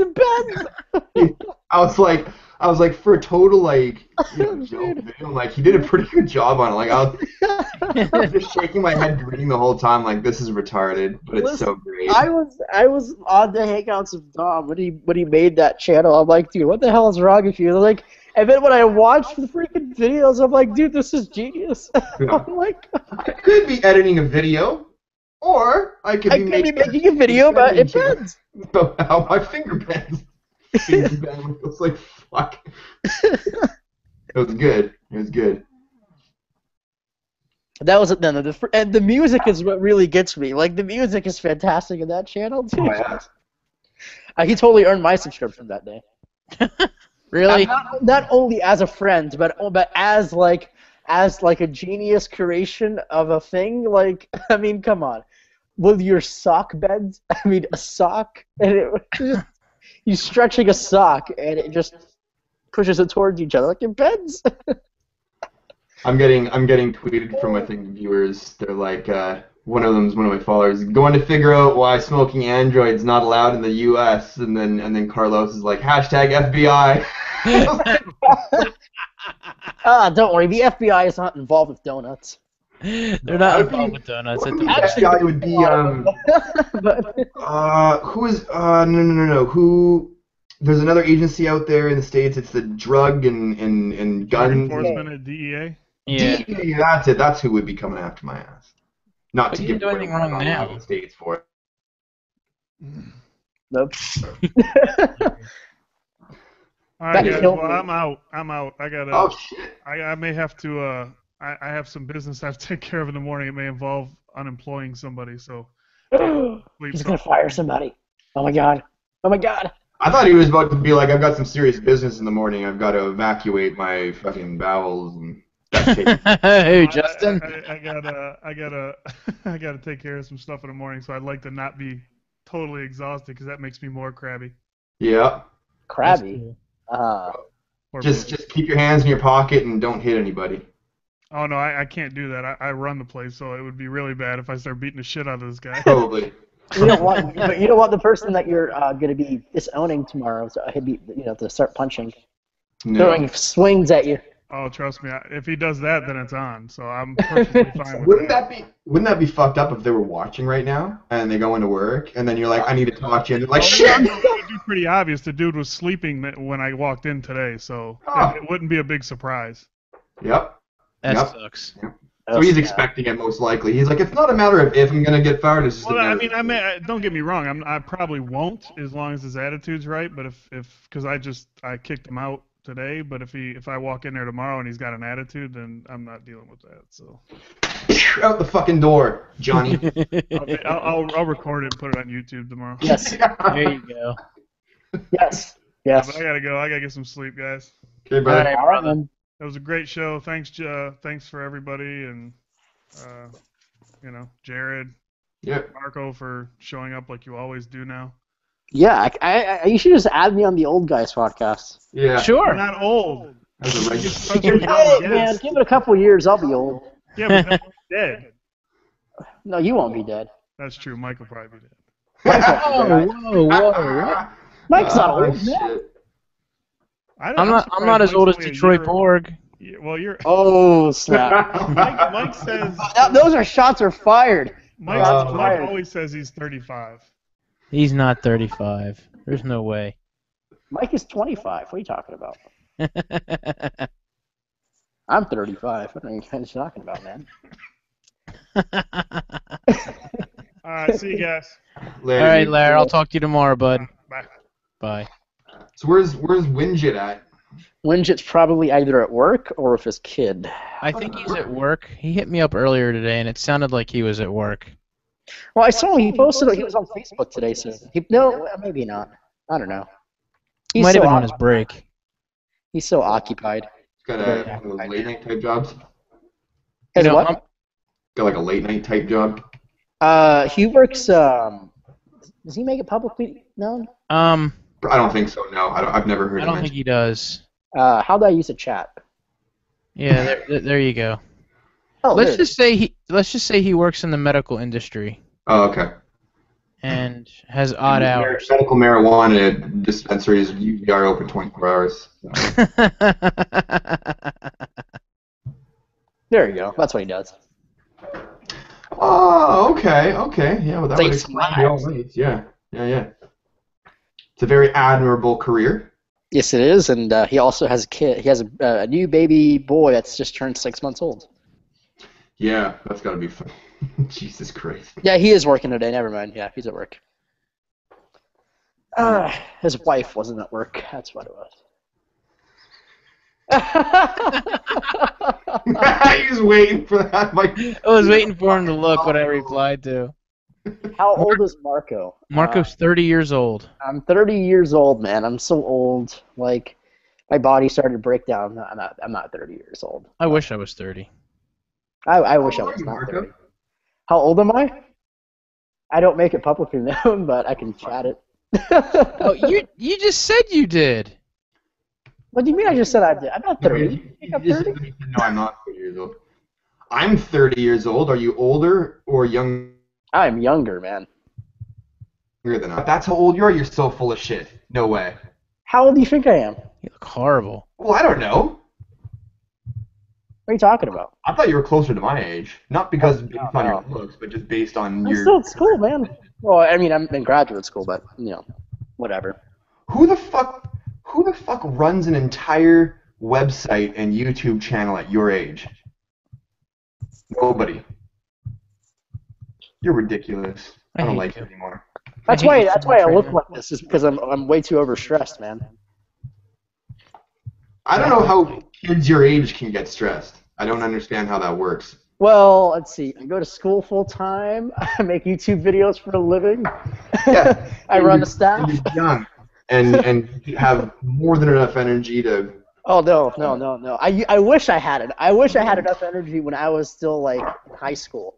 If I had the same amount of energy that I had in high school, I would be doing like backflips off the wall right now. But I literally have like I literally wake up in the morning around 5 a.m., start doing homework, then drive like half an hour to school, then do all this stuff, research class. I got to freaking tutor people and do research projects and work with my professors. When I go back home, then I work on YouTube videos, then more homework, and then all this crap. And yeah, it's just Man, when I was in school, I had a hard enough time juggling smoking weed on the breaks and school as it was. I just decided to give up. I was like, fuck this, it's too difficult. All this That's how I feel. That's how I feel. I have a lot of things on my agenda. Just, yeah. Mr. Rocket Science. Because it's rocket science. Scientist. Yeah. I'm not a scientist. Yeah, I really don't want to be. I was gonna say you can't claim to fame yet until I see your ass in a fucking simulator. In one of those zero G, not zero G, those what the hell? The damn thing that it spins around. Oh, I've already done that. Oh. The centrifuges? Yes. Thank Really? you. Yeah, That's badass. No, those things hurt like hell too. Don't be such a pussy. Hey, imagine yourself. Okay, think about you right now, and then think about weighing 9 times more than yourself. I can and handle trying it. to breathe I could handle it. without blacking out. I could handle it. I don't think you could. I could handle it. I don't think you could. I Oh can. man, Mike looks pretty fucking tough. Hey, you know what? Even some of the toughest Navy aviators will pass out doing 9Gs. No. Yeah, actually- it's true though. It doesn't matter how big or tough you are. It's all No, about man. the chemistry. No, of the literally. brain. Think about this. Your muscles are accustomed to working with 1 time your body weight. So your muscles around your heart, your lungs, only know how to move its own weight once. It's true weight here on Earth. But then when you make that organ 9 times heavier than it usually is, your muscles are like, what the fuck is going on right now? Because something is not right. I used to like be a king at roller coasters and everything. I used to love the G forces and everything, but I can't do it now. Yeah, Can't. no. I've never been able to handle that. The very first roller coaster I was on, I threw up, and I was like, never again. Never. Well, you know what? I thought here's the problem. I thought I would be great at doing this G stuff. I get like roller coasters. Never had a problem with them. Never had motion sickness, man. And I think because I did a week training, and the first couple days we only push you up to about 4.5, 5 Gs, and I was completely fine. Like no vision loss and anything. And then the end, when they're starting to push you up to more 7 and 8. Dude, the first time I blacked out, man, it was just the strangest thing. Really? I mean, you quite literally all your blood gets pushed to to the back side of you. Yeah. So and your eyes, I've never thought tunnel vision actually existed, but holy shit, you're seeing the world just completely shrink into 2 little dots of light, and then you're out, just Wow. And then you wake up 10 minutes later. I'm like, whoa, what's going on? And I'm on a stretcher. I'm like, oh, am I okay? Yeah, you're fine. You just blacked out, and you can't drive for 2 days after. So. No way, really?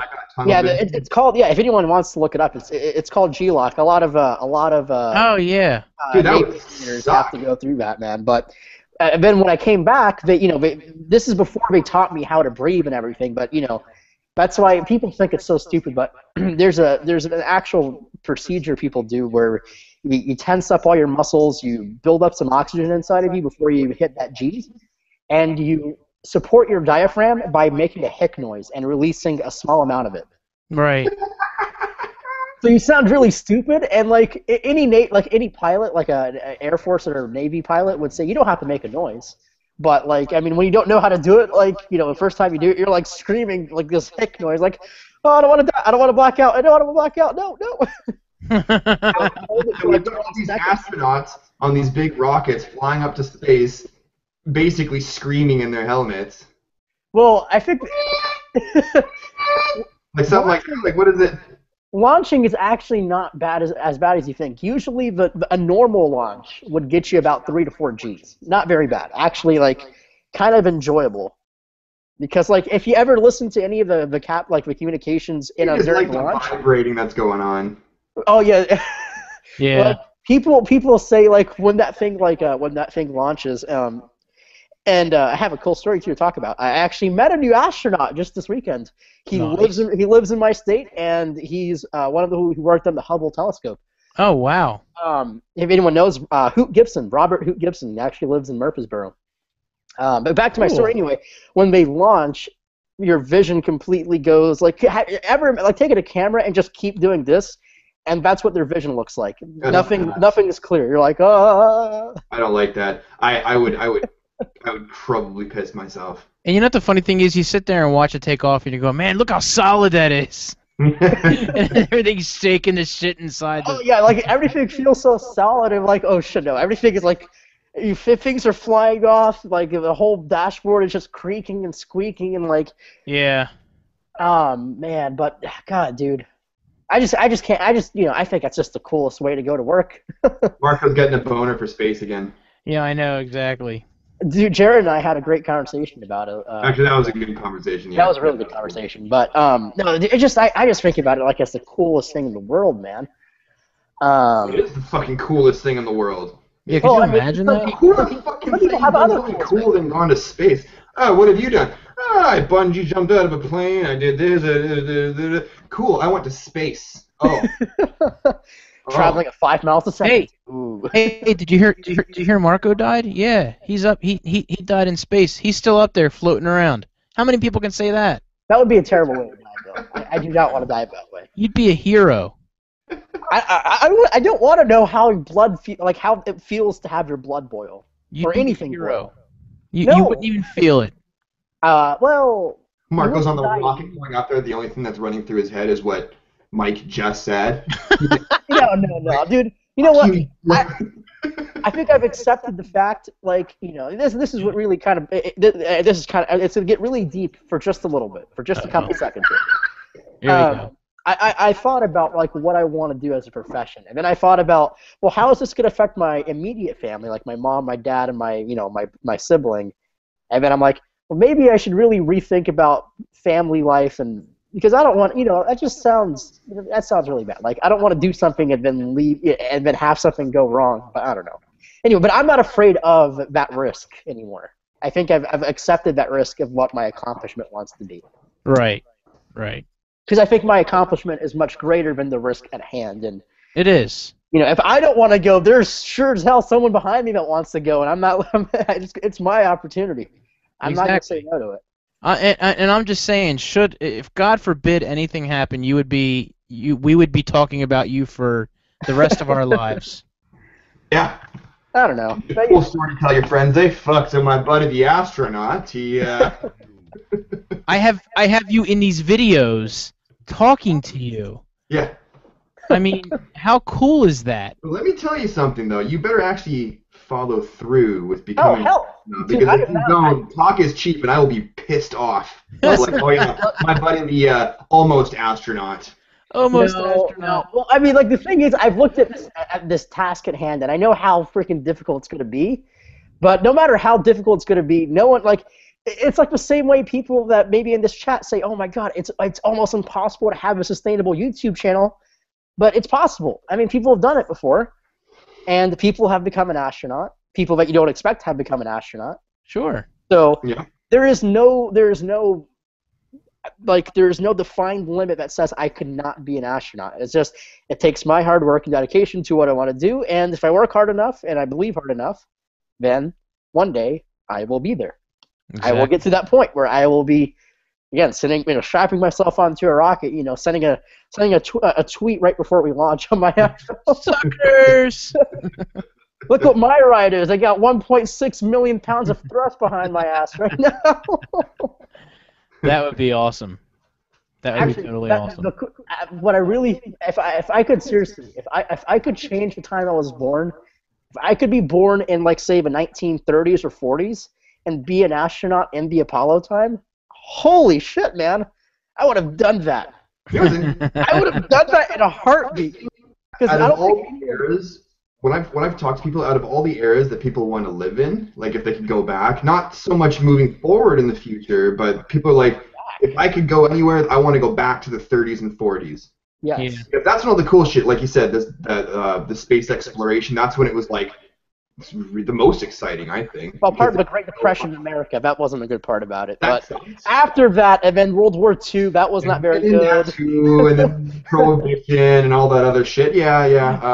I didn't want to be born when we had bomb raids every year, but No, that wouldn't be fun But- either. the coolest thing about the whole thing, and again, this is a big space nerd part of me again, the Saturn V rocket that they used to launch the moon, it had 7.5 million pounds of thrust. Still to this day, the most powerful thing we've ever built in the history of all mankind. Nothing has more power than that Saturn V rocket. That's insane. And the people who have explained what it feels like to sit on this huge, freaking 25-story rocket and having that candle lit is absolutely crazy. I can't even imagine how much just shake that would give you. Man. Oh my goodness, dude, that's 12 G's of gravitational force being applied to you. Even the first time, even the unsettling feeling of leaving the Earth. Yeah. And going That to a would different scare me. object. Well, we talked about this. We talked about the that one-way trip to Mars thing. Yeah, that's stupid. Right? and how decided that that's the adventure they want to go on, I couldn't do it. Yeah, I couldn't do it. If there was not a different way. What if something went wrong? Now everybody's fucking dead, right? There's no coming home. There's no help. There's no. I would go on rescue. a trip, even though there's like a 60% chance I would die, but I know there's a way I can come back home. Yeah. Right. Even if I die, still, it doesn't matter. But if I'm just going to be sent to this planet with no way to come back home, that is a completely ridiculous plan. Yeah. Yeah. Completely ridiculous plan because that does not work, as we know. No, logically it doesn't make sense to me. It didn't work when we sent people from Europe to America with no supplies. They died. Yeah. Right. Yeah. That's why early colonization and the new and the colonies didn't work out. All the Virginia Stock Exchange Company, or the stock company, I think it was called, but that colony, it came with maybe 200 people. Basically everyone died because they were not prepared for the cold winters. They didn't have the proper training for farming. They didn't know hunting. Got attacked by Indians. A lot of them got sick. Yeah. Right. Yeah. Oh yeah. Sure. Yeah. A lot of them got sick. A lot of them didn't make it on the way back. On the way to Virginia. Yeah. Yeah. They all looked like they had what was it? I forget. Black Plague or whatever the hell it was called. There's a whole bunch of crazy shit. Oh, smallpox back then, wasn't it? Smallpox. I think that might have been what it was. Yeah. Yeah, no, but I about them leaving the planet. Like I have all around my house, man. I have those photos. I have the air fries. It's one of my favorite photos of the whole century. Is on Apollo 10 they took a photo of the Earth coming above the Moon's surface. Yeah, that was awesome. Yeah, that's sweet. But like, holy crap! It's just like I cannot imagine the feeling I would feel at that moment. Like looking outside that window and then like, it's incomparable. That you can go anywhere in this world to some beautiful places and look out and be like, oh my god, this is absolutely surreal. But if you have the opportunity, there's nothing holds a candle to being able to look at the entire planet from a different planet. That's just insane to think about. That's what they imagine it. Fitting the whole planet and in the distance between your two fingertips. I still can't believe your age. I want to slap you. Crush you. Thanks. Damn it. I still think he's 35. I'm not. You think I'm 35? You look horrible. What do you mean I look horrible? PhD right now. How do I look horrible? You don't look that age. It's bad. What do you mean it's bad? He's just trying to make himself feel better. Yes, I am. He's just trying. Hey, I've been told I look pretty handsome, so I mean, I have a lot of comments. Your mom doesn't count, dude. My mom doesn't comment on my videos. Mom's telling you that you're handsome. Don't count. I'm sorry. Oh. Yo. My mom doesn't say handsome at all. It still says adorable. You guys want to see something funny? Just keep it between us. I've got to show you this. I found Marco's. You do realize that we're still in the room. I found Marco's Middle Eastern doppelganger. Oh no! What? Fucking A. This is. Yeah, you're gonna like. I thought I've never had a doppelganger. Bro, you have a doppelganger. All right. Everybody's got a doppelganger. Is he on YouTube? Oh yeah, he's snap! He's one of my I guess you could call it co-hosts on XDA. What? Yeah, man, this is. Let me just find this real quick. He's been given a lot of shit lately in the comments. I kind of feel bad for him because he seems like a nice guy, but he really needs to do some work. Where the fuck was his? I'm more interested about his doppelganger appearances and. Oh! There. All right. Should I post in the chat or in the YouTube thing? No, in the chat, please. Before I have to approve this guy. Okay, who is this guy? Oh, you got a stupid ad up. Dang it. XDA developers? 222,000 subs. What are you talking about? Hey? Jeez. What the hell is that? Did you see him? Yeah, that's not me at all. What's up with the little? What's up with the like the? Does he have like eyeliner filling in? Oh my god. My fucking face hurts. I look more Hispanic than I do look Arab.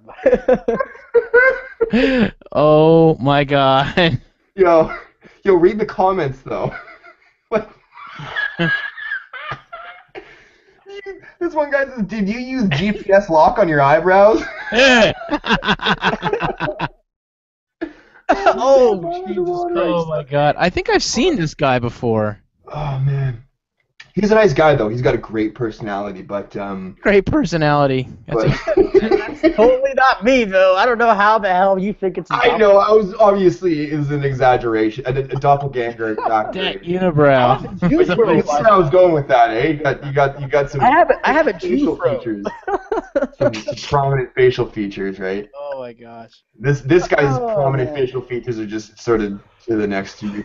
I'd probably get shit from the boys over at X. Yeah. I want to respond to this guy, Pablo DeMonte. I don't think we're going to be traveling to space commercially for a very long time. Not under $1 million anyway. I should say that, because you can travel to space commercially. You have to pay Russia like $20 million. Jesus. Is that what it is now? Yep. That's You know what's killing me right now? Kind of turn the subject a little bit here. Eh. I'm trying to convert this audio that I have, and it's I converted it, and I keep pushing it down and pushing it down the quality, and I'm down to less than a gig for the file size, and then I go to compressor, and I usually downgrade my audio to say, again, trying to keep it to the smallest as possible.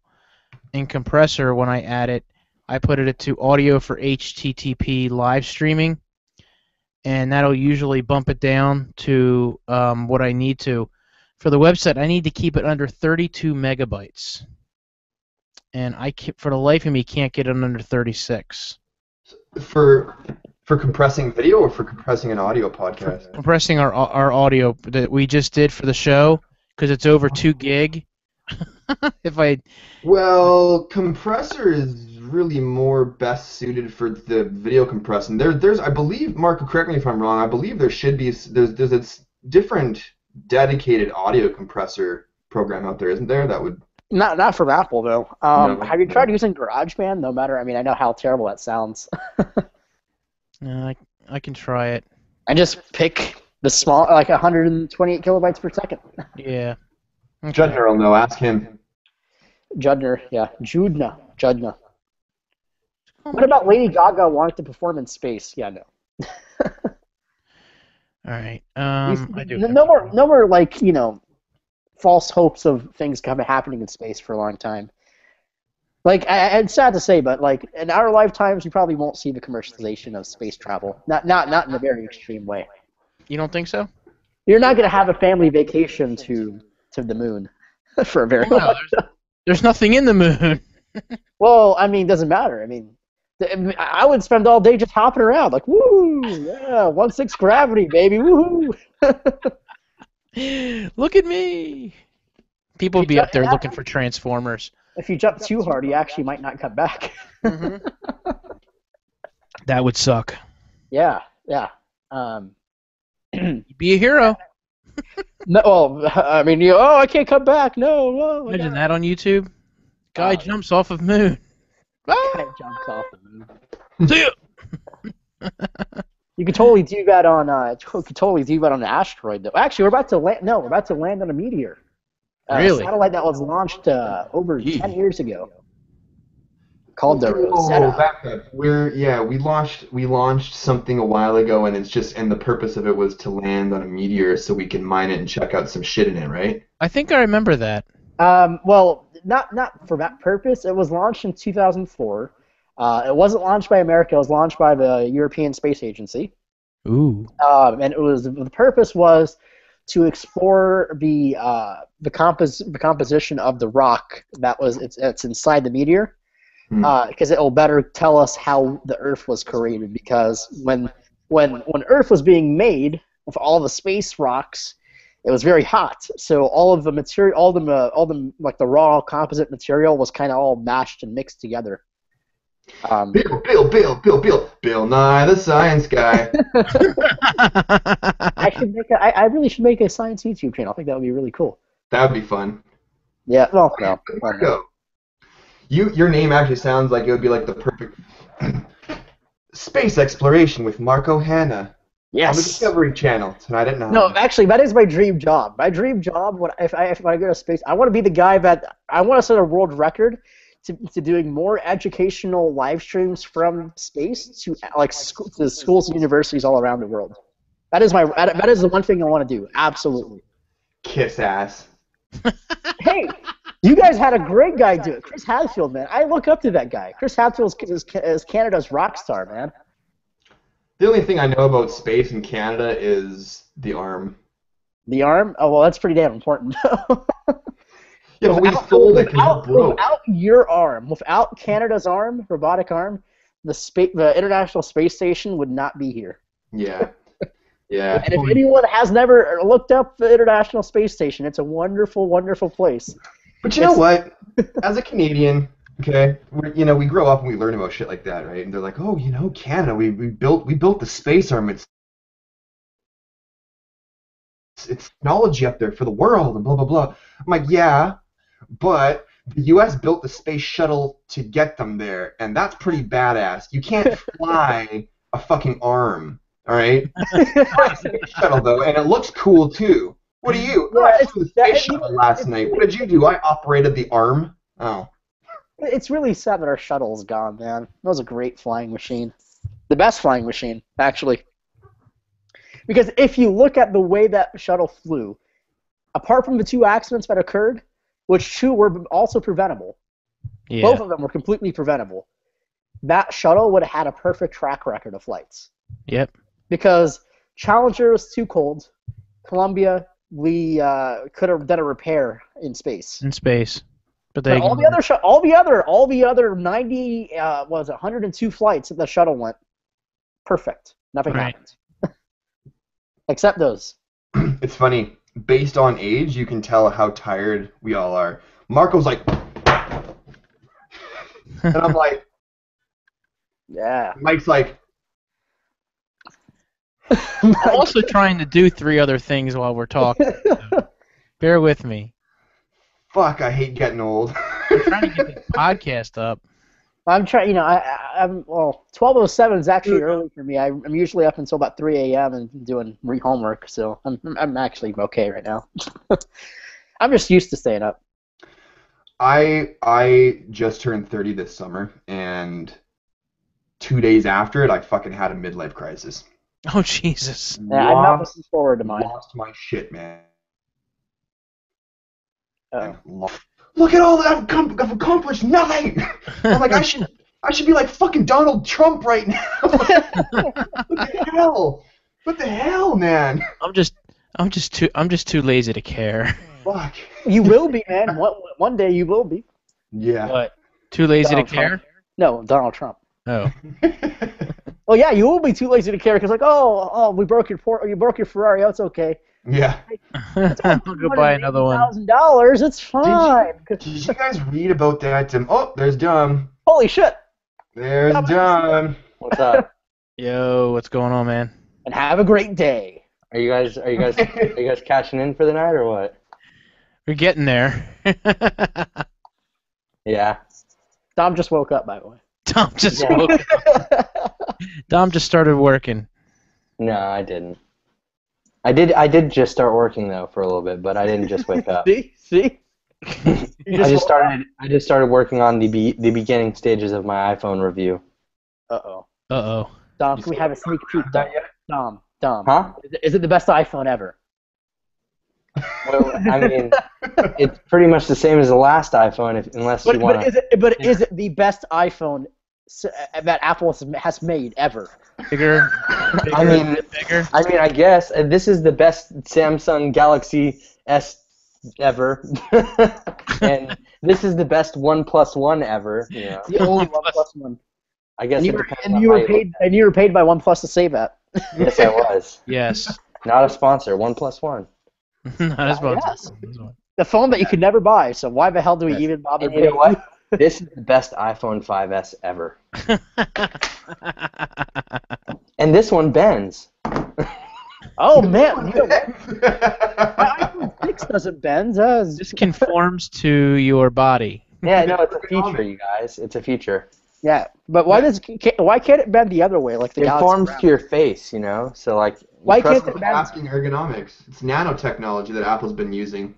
Why Yeah. can't it bend like the Galaxy Round instead?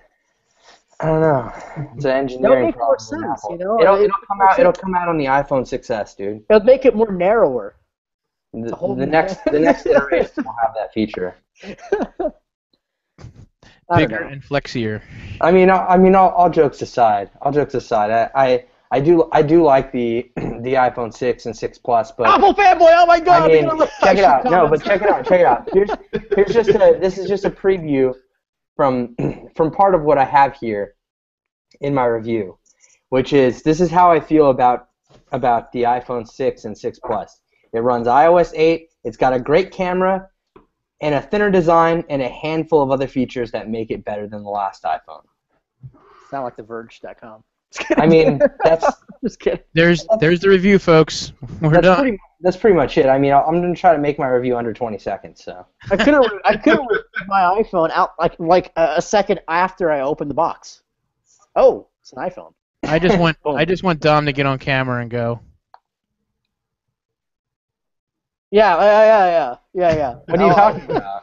Yo, let's check out that famous finger, yo. Whose finger was that? What are you talking about? You forgot your own channel? What? What channel? That's not my channel. Oh, that's not yours? I thought that was yours. Yeah, it's mine. Yeah, it doesn't matter. Oh, snap. We were not supposed to say that out loud. No, I don't care.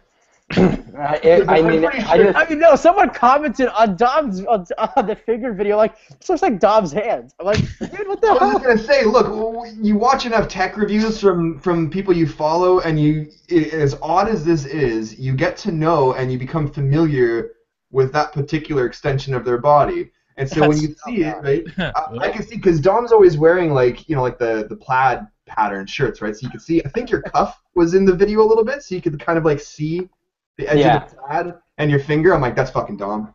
Jared, I have a question for you.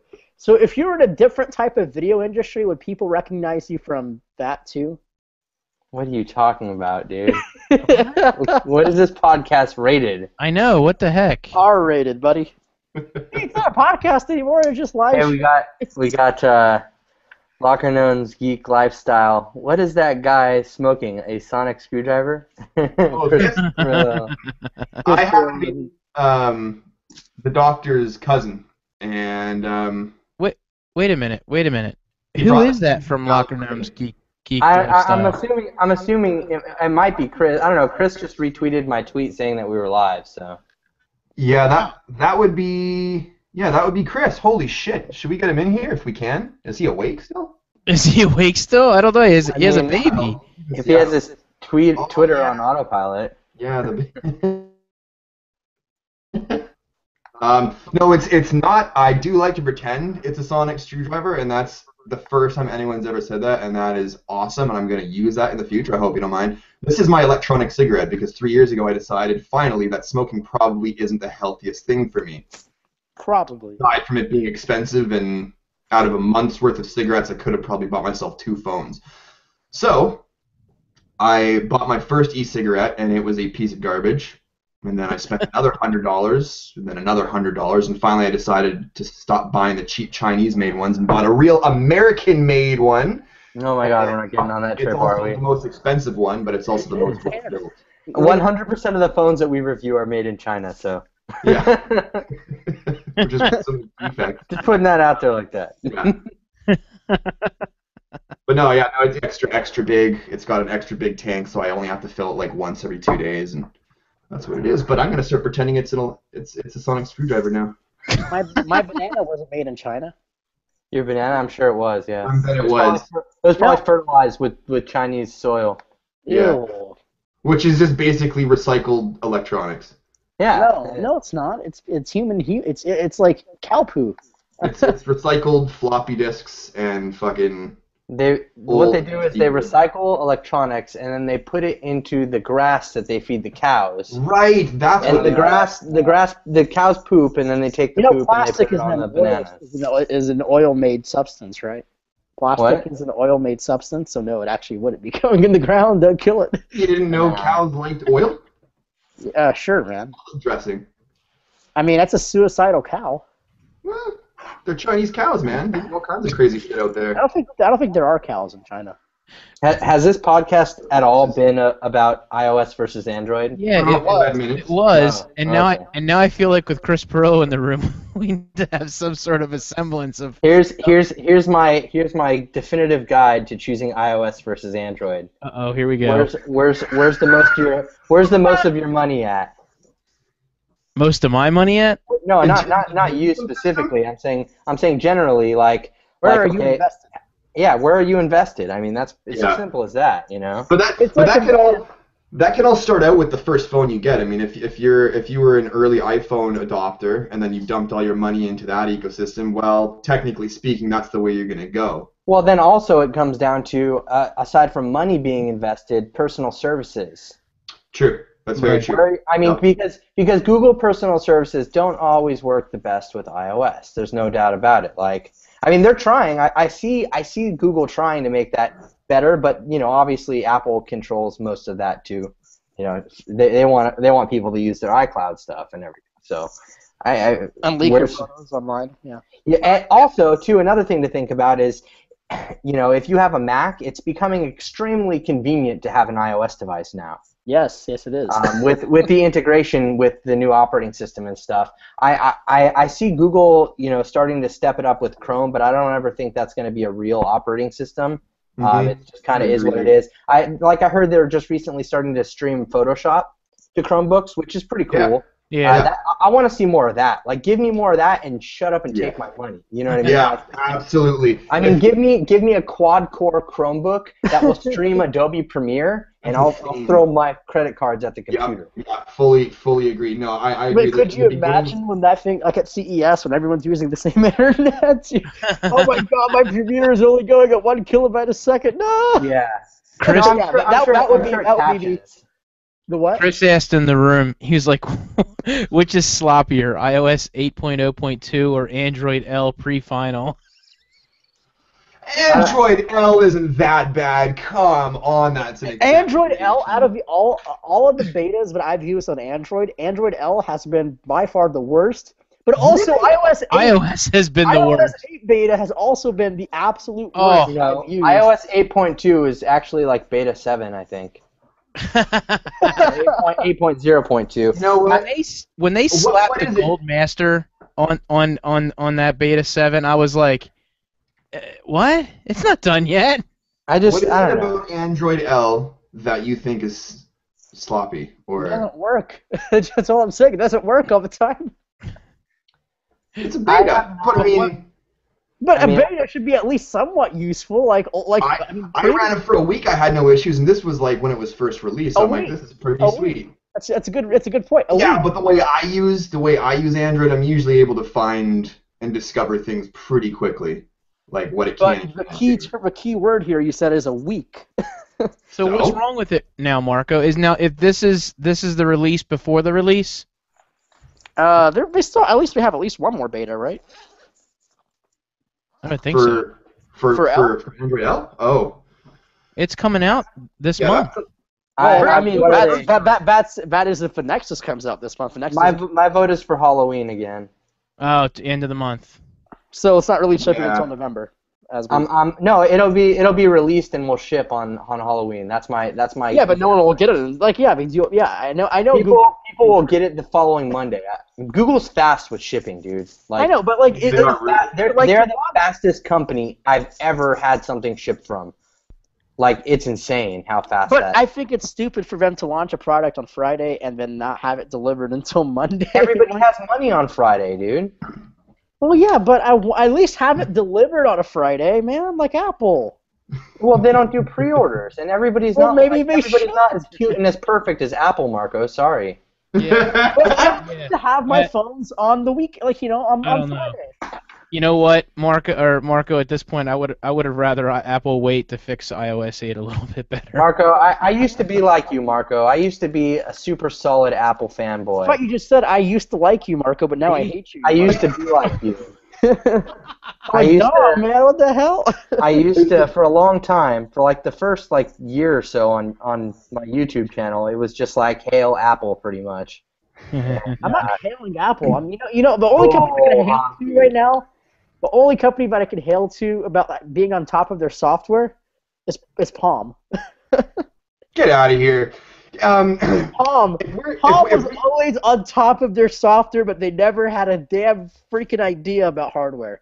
back on the iOS, one thing I will give iOS is the backup and restore solution. Yeah, it really pisses me off that Android doesn't have something like that yet. And now the keynote came out.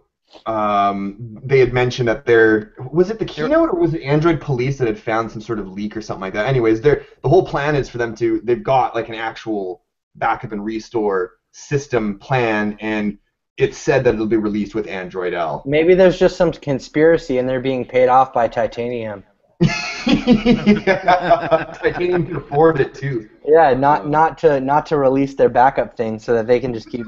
I mean, don't get me wrong, that's an excellent backup thing. It just sucks that you like to take full advantage of it. You really have to be rooted and like it seems like I don't know. It just seems like they could have something better. I mean, at just simplistic. I just want simplistic things like just migrate all of my info over. I don't need like every single little nook and cranny restored. Helium, that was developed by Acoustic, right? And that is what everybody in the Android community was saying that is how Google should do Android backup, because Acoustic made it really simple. Like it was like brain dead simple to back your stuff up. The only problem is that the app is so fucking buggy, man. And I actually called him on it one day, and he flipped out on me and then spammed me and my emails between him and myself on the internet, and that was a whole another story. But and the guy refuses to accept that some of his work needs continuous updates. But anyways, long story short, it was the method that he had implemented is the way that Google should, because we all know that Google will see what the ROM developers do. Right, or steal it and make it right. Exactly, and I Apple does the same thing. Yeah, and I bet you anything that's what Google's done. They've probably seen Acoustic's app Helium. They're like, I bet we could make this way fucking better, which probably wouldn't be too difficult. And then they're going to implement it. I mean, this is what I essentially want. Is I just want, when you're going through the thing and it asks you if you have a Google account that you would like to log in with at the beginning in the setup. Okay. I would like it to then present me with a list of devices, and I can choose to restore my info from that device. Yeah. Just like it is like on the Google Play Store when you select a device where you want to install an app. Yeah. Something very similar to that. I want everything from my Nexus 7 to be restored to my Galaxy S5 or whatever. And boom, just like that. And that's what Helium does, except just reliable. But yeah, that's the way it should be. It should be nice and easy that way. But it isn't. And that's one thing that I've been so confused about with Google when it comes to Android is how the hell have you guys not developed a proper backup and resource system? Like how? It's funny because they have the most amazing cloud system that ties in with everything. Yeah. It's a simple thing of backing up and restoring is not there. I've never been able to understand why, because out of all people that could do it, it's them to implement it properly, right? Oh yeah, I mean, I'm sure they already have all of the information to do so, and it's just somebody flipping a switch, basically.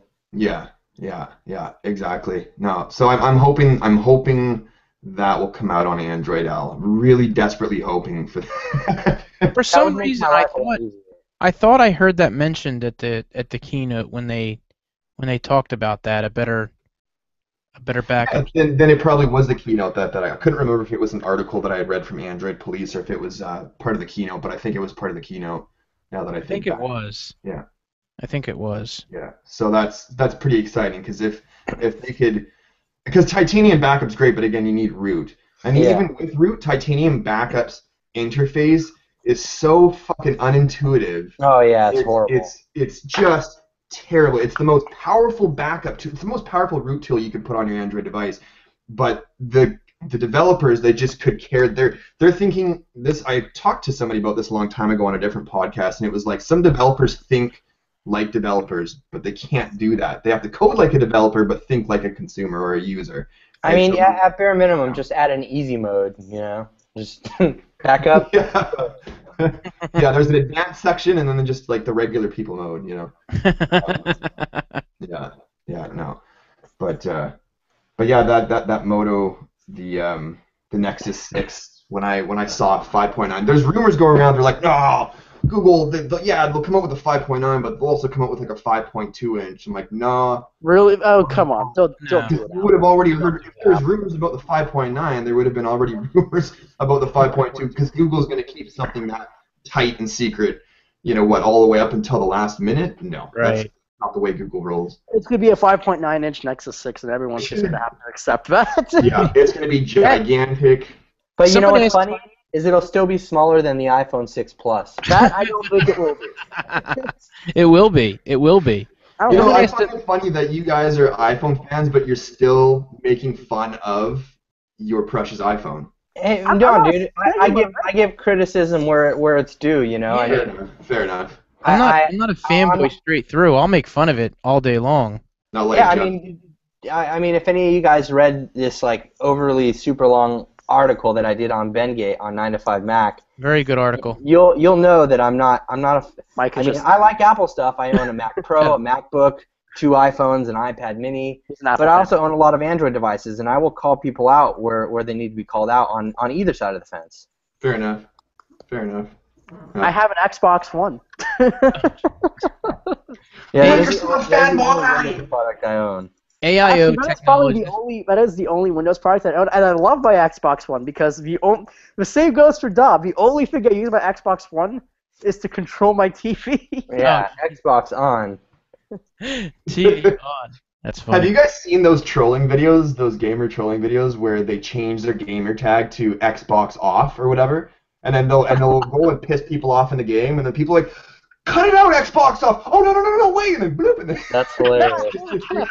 I was like, that's the best thing ever. Like when I found out they're gonna have those voice commands, I'm like, there is gonna be so much trolling going on during gaming. It's gonna be insane. So That's hilarious. Yeah. See, I Oh don't my even God, play that's games funny. anymore. I don't even have time. I don't have time to. I wish I did, but All I heard, I know my brother plays 2K a lot on, and I bought 2K because I don't know why, but the NBA game on the Xbox One, and it actually, if you have the Connect the Connect option turned on, if you play while you're playing a game and you say something like a curse word or something or a swear word, it actually can give you a freaking technical.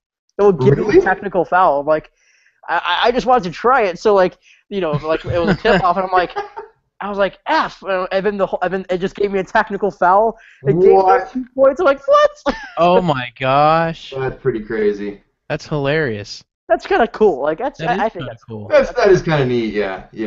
But at the same time, it's like, what? well, damn, yeah. I like to cuss when I'm playing a sport, a game like that because it's I think everything is rigged on the Xbox and the PS4 and stuff. It's a video game. Well, it kind of puts you in the action, right? I mean, I guess. Trevor there's says it's the best feature ever. there's another thing that this that Pablo DeMonte mentioned that Google really does need an iTunes, a similar program like that, because Yeah. everybody that's ever done any kind of crazy modding or just even flashing with Android knows it is a pain in the ass to get a stock ROM back on a freaking phone. It is Why can't you actually. download Yeah. betas over I the- mean, in comparison, it's not a pain in the ass. It's just in comparison to iOS stuff, it's a pain in the ass. Why can't I download betas over the air? You're just. Why can't I download betas over the air? Damn it! I just want to plug in and be directly connected with these OEMs that produce these ROMs and just be able to load it on there. That'd be Dom nice. had to walk me through freaking getting my Nexus 5 through an L for the first time. I'm like, Yeah, I did actually. I had to walk Dude. him through a crap ton of terminal commands because it was giving him problems. I'm like, Chris sounds like It's me. not even worth putting on Android L on this goddamn thing. I'm like, damn, it sucks. With Android, with iPhone, all I got to do is go to developer.apple.com, log in, download the beta, go to iTunes, connect my iPhone, and boom, it's done automatically. I love it. Hey, Chris Perillo says, forget claims of lackluster innovation. Apple's losing the quality control race. Yes, they are. And Yeah, I that's think true. they are. You know, it really sucked is the last real Apple launch that I felt like, you know, really happy about was probably the iPhone 4. Yeah. I don't know. I was pretty I happy with didn't feel very happy with anything else because, I mean, even like the way that the app, like I don't know, maybe it's just I've changed the way I've looked at Apple stores, but even the separate launches at the stores themselves, iPhone 4, all the iPhone launches, the first iPad launch, man, they would cover up the whole damn store, all the way up to the last minute. It would be an exciting moment. Mm. And now, I mean, like you know, Dom, we were at the like Mike and Dom and I were at the iPhone 6 launch, and like the iPhone 6 units weren't properly working in the front of the store. I mean, nothing was covered up. Mm. It didn't even feel exciting, man. I was like, I don't need it to feel exciting. I knew what was happening in March. well, I know. Maybe that I've too. changed. Maybe I've changed my perspective on Apple products because I've reviewed so many other products. That But to definitely me- affects it. Yeah, but No, to yeah. me, but Go to ahead. me, it feels like Apple has really kind of forgotten how who they used to be. Well, I don't know. Started I to pull away think from the regular people do still get excited. I think that we're super desensitized. definitely. Yeah, I suppose maybe that is it, but I mean, I know I am, dude. I mean, how can you not be when you're reviewing every single? And I'm not complaining. I'm just saying when you're Right. reviewing every single phone that comes out, it's like how can you not be somewhat desensitized to, Oh, to that? absolutely. You know, I mean, my at this point now, you know, my job, my life depends on me just reviewing these phones. So I'm desensitized to the experience that you get when you open up a new box and like that real kind of like wow factor that's initially put in there. I just Of want- course, it still is exciting, but it's not the same It's, exciting. it's not the same. It's not the Christmas morning type excitement. Yes, exactly. Though I'm still excited. I mean, I love every day of my life, but and I love just opening up new things and discovering new features and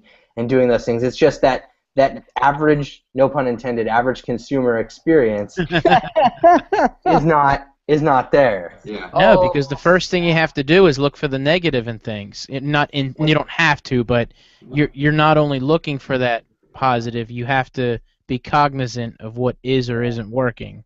I'm more When excited. I picked up my Moto X today, okay, I grab it, I get in the car. Generally, the first thing I do when I get a new phone from the store is I get in my car and I fucking open it up right then and there, right? Because I don't do unboxings on my channel. I'm just like, fuck it, I want to see what it. So I open it up, and this is my reaction today, right? So I get the box and I'm like, yep. One Moto X ready to go. That was it. Yeah, I was like, one Moto X. All right, be working on that in a few days. Where did you buy yours from? From the carrier, TELUS Mobility. Oh, okay, so you just bought like it's not like a custom version. No, the bamboo one's coming out on the 31st, and seeing as YouTube and all, I had to get. Yeah, no, I mean I don't even, dude. Honestly, I don't even think that the leather version is that great. I heard the leather version scratches real easy. I mean, it does, but that's supposed to be a feature. Oh, to kind of Like give the it that Galaxy leather Note look. 4, like the Galaxy Note 4 if it's gap. The gaps. Yeah, the scratching is a feature because it's supposed to become like have that weathered look. Yeah. Which I don't know. I'm not a fan of. I mean, I'm not a I fan don't of want- things looking I dirty. I and like old. dig I that. like that on a case. I was just gonna say I like it on a Take case. the case off. Yeah. I can't de-skin my Moto I don't X. want my phone looking like it's had the shit beaten out of it when it's Yeah. in perfect working order, right? All right. These Moto X's aren't selling out, are they? No. So No. They cost a lot of money. Well, what do you think about? Do you think the Nexus is sell out when they come out, right? Yeah, well, Yeah. Because they have like 30 of them made. That's Yeah. why. You know what's awesome about, okay, this is one of the, so, we get made fun of for living in Canada, Justin and I, we always get the shit end of the deal when it comes to new devices, but let me tell you one thing, when it comes to Nexus devices in Canada, it's like, I don't even have to try to order it. It could be an hour past them opening up, flicking the switch, and I'll be like, I'll take that model and that color, and oh, everything's available? Fantastic. Maybe I'll sit on it for a bit and think about it, Do they always ship first in Canada with Nexus? Or is it's usually like a couple of weeks, right? They ship it to you guys first, that's for sure. You guys will always get the Nexuses before us. Because I know sometimes they wait a while to release in Canada, and I see Justin always freaking out, like trying to get something like bribing Panetta to buy him like this thing. Yeah, Panetta, can you buy me an Nexus 6? The LG I G never Watch, get the right color. the LG G Watch wasn't available until a couple of days after it was available in the States, and for you guys, it takes a couple of days to ship it to you. It took 3 weeks. Okay, to get it here, and I was talking with Justin, and I told him his options, basically the same options that the Google lady told, because I called Google, and I'm like, why the hell am I waiting 3 weeks on a device that should be able to be here in days, right? They're like, well, if you chose the quicker shipping option, I'm like, what quicker shipping option? That's the only option you give Canada is UPS. Anyways, long story short, the lady said that, if you really don't want to, when the device shows up, you can just turn it away at the door. And then once it shows back up at their warehouse, they'll refund you shipping and handling. Dude, I've literally ordered a device from Google on a Wednesday morning and had it on Thursday afternoon. Yeah. Like I've had a replacement Nexus 5. They sent me. I called in on a Monday, and the replacement Nexus 5 showed up on Wednesday. And I was like.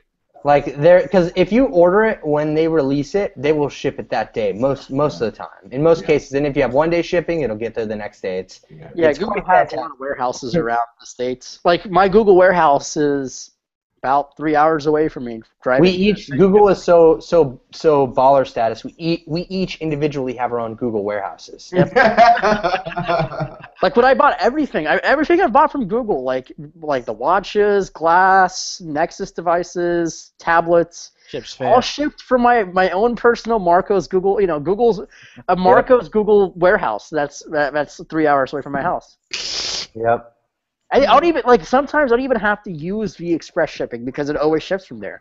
Because Ground would get it here the next day. It's fantastic. Awesome. Yeah. Yeah, Google loves me, but it's funny because I don't use them very often. They don't release stuff very often for me to use them.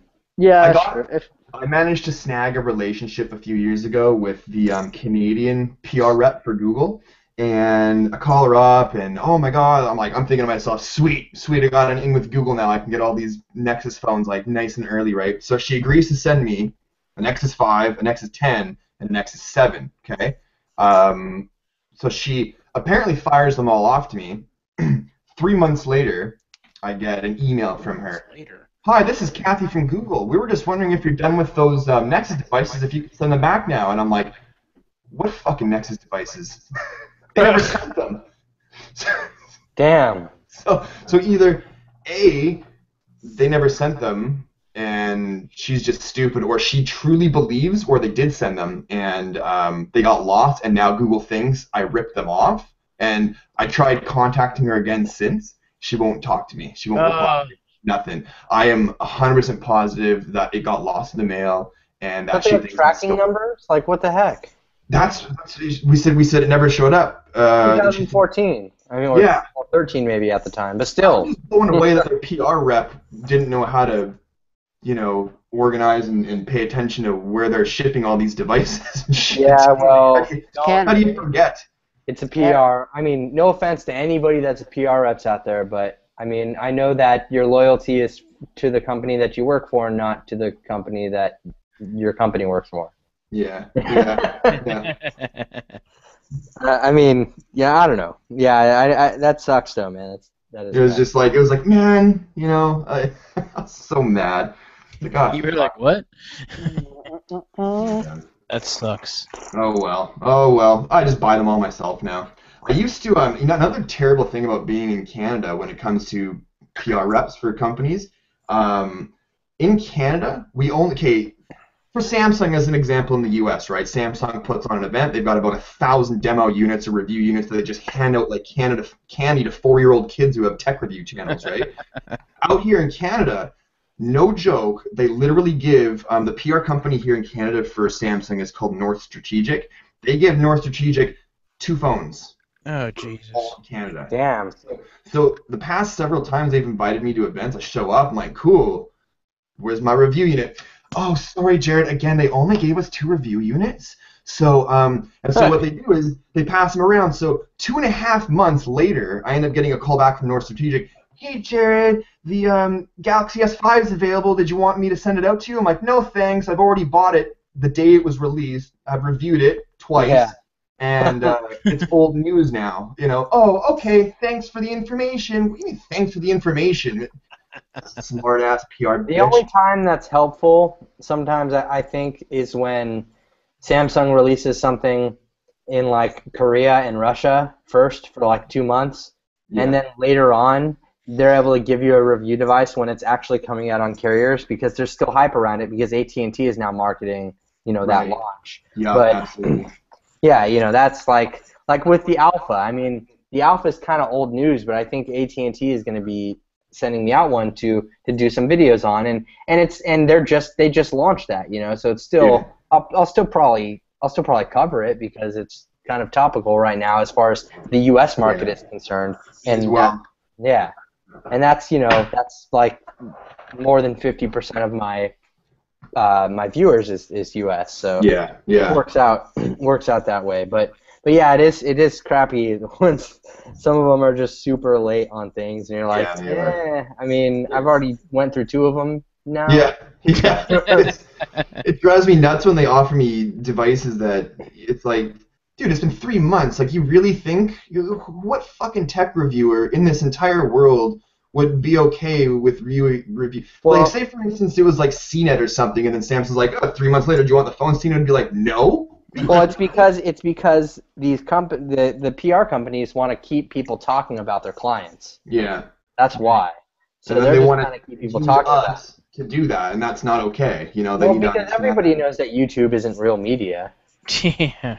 I fucking hate that stigma that they've all got. It drives me nuts. It's It's the getting PR better. departments, it's the PR person's job to stay abreast of all the latest ways to market their client. Except It's when it getting comes to social media and It YouTube, is. they're all like, yee, you know. It's a lot better than it was even just a year ago. It is. So It is, I but mean, it's still a huge issue. I mean, you have these major these major companies like Samsung and Motorola and people like actually inviting straight just YouTubers to events. It's true. It says a lot. LG this year, baby. Yeah, LG and Motorola. Mm. Oh yeah. Yeah, I mean it's getting there, you know, and the more those companies do that kind of stuff, the better it is for everybody, like It's for true, everybody it's on good, that scene. yeah. That's a Yeah. cool shot. What do you watch? I'm watching Canada's Arm going to work right now. Oh, Jesus. I'm probably Panasonic, the Justin only says master- Panasonic GH4 2.0 update. Yeah, I just saw that. Yeah, I Grab saw the him camera. tweet that. Are you gonna update? Get your cameras. I'm gonna look. Yeah, to see John's what's like, I'm good to go. yeah, I'm looking to see what's I'll new. just do it tomorrow. What's the changes though? What are the differences? Any? Well, I'm gonna find out because I don't want to just update and then it you know, Yeah. freaking like breaks my camera because I have to Oh, don't shoot worry, it's some- not like iOS 8.0.1. They Listen, know their You mean shit. it's not like Canon firmware? Yeah, it's pretty damn Ouch. Just let Justin do the update first, like we all know he will. Let him Let's do see, a hold couple on, of here's videos. what it Our says. cameras are working fine right now, so we'll just Here's what we say. Here's what it says. The new software update brings a slew of new features, but the most important, is this a joke? Seems to be the new 4K photo mode. What? What? Does that mean Apparently taking they'll- a photo while you're shooting 4K video? I hope it doesn't mean just taking a photo in 4K resolution. What other features does it have? That's it. Hold on. Wait. Oh yeah, capture a single frame at 4K resolution while they are shooting 4K video. Yeah, that's what. Okay. No. Now I mean, big deal. Whatever. Yeah. That's not even. that can help with. That There's can help also with. the presence of loop recording functionality. You'll be able to delete the frames you don't need while the camera continues to record. Interesting. Okay. Other supported features, which are listed in the changelog, are the ability to shoot at 23.98 frames per second at 4K resolution and 100 megabit per second bitrate in MP4 format. Wow. Um, Not interesting. yeah. Anyway, in the ISO department, things have been refined too, with sensitivity settings being more accessible. At the maximum value of a range can be set from the ISO menu. On top of that, the flash output can now be set using the exposure compensation menu, so you'll be able to save a few extra seconds. Autofocus received an upgrade too, thank God. And you should be getting better results when using this camera in... Oh, okay. You only if you're using obviously the Panasonic lenses will you see better autofocus. Yeah, because it has depth and defocus. Okay. And last but not least, the GH4 now comes with support for USB tethering, so you'll be able to do remote shooting. There's not even a USB port on my camera. What the hell? There is a USB port on your camera. Where? There isn't there not? No, there's not, dude. Mark's like, wait, isn't there? There isn't? I could No. swear there is. HDMI, a micro HDMI, AV. There's no USB port on this camera, dude. I've looked for it. No, there isn't. Hang on a second. No, There's a there USB cable that comes with the camera. No, that's not No. actually. No, I think that's an HDMI, isn't it? That's mini Yeah. No, HDMI. it comes with No, it's not an HDMI. It's audio It's an digital audio out. video, isn't it? Yeah.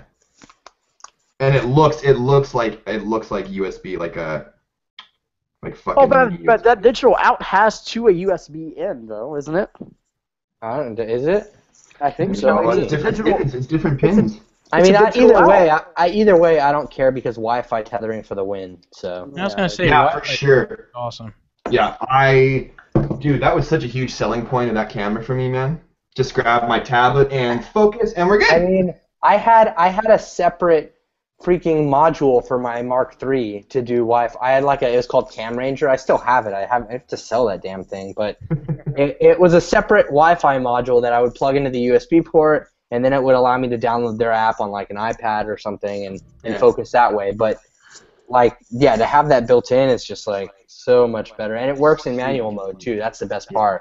Yeah, I love that. Like I can just focus in manual mode and it'll stay focused. Yeah, with the peaking and everything, eh? Yeah, I peaking. like that. Yeah. Peaking is a must. You're Oh, welcome. totally. You're Why are you welcome. saying you're welcome? You're welcome. Yeah. I would have bought that camera anyway, dude. Bullshit. Here we go. Marco thinks that he sold YouTube a GH4. I didn't sell YouTube. What are you talking about? I don't know. That was pretty close, Dom. He sold a lot. Yeah. He, Have you been he did. contacted by sell. Panasonic? I have. Did they thank you? Not really. I'm just. I'm, He's now a brand ambassador. He well, didn't I- pay for his VH4.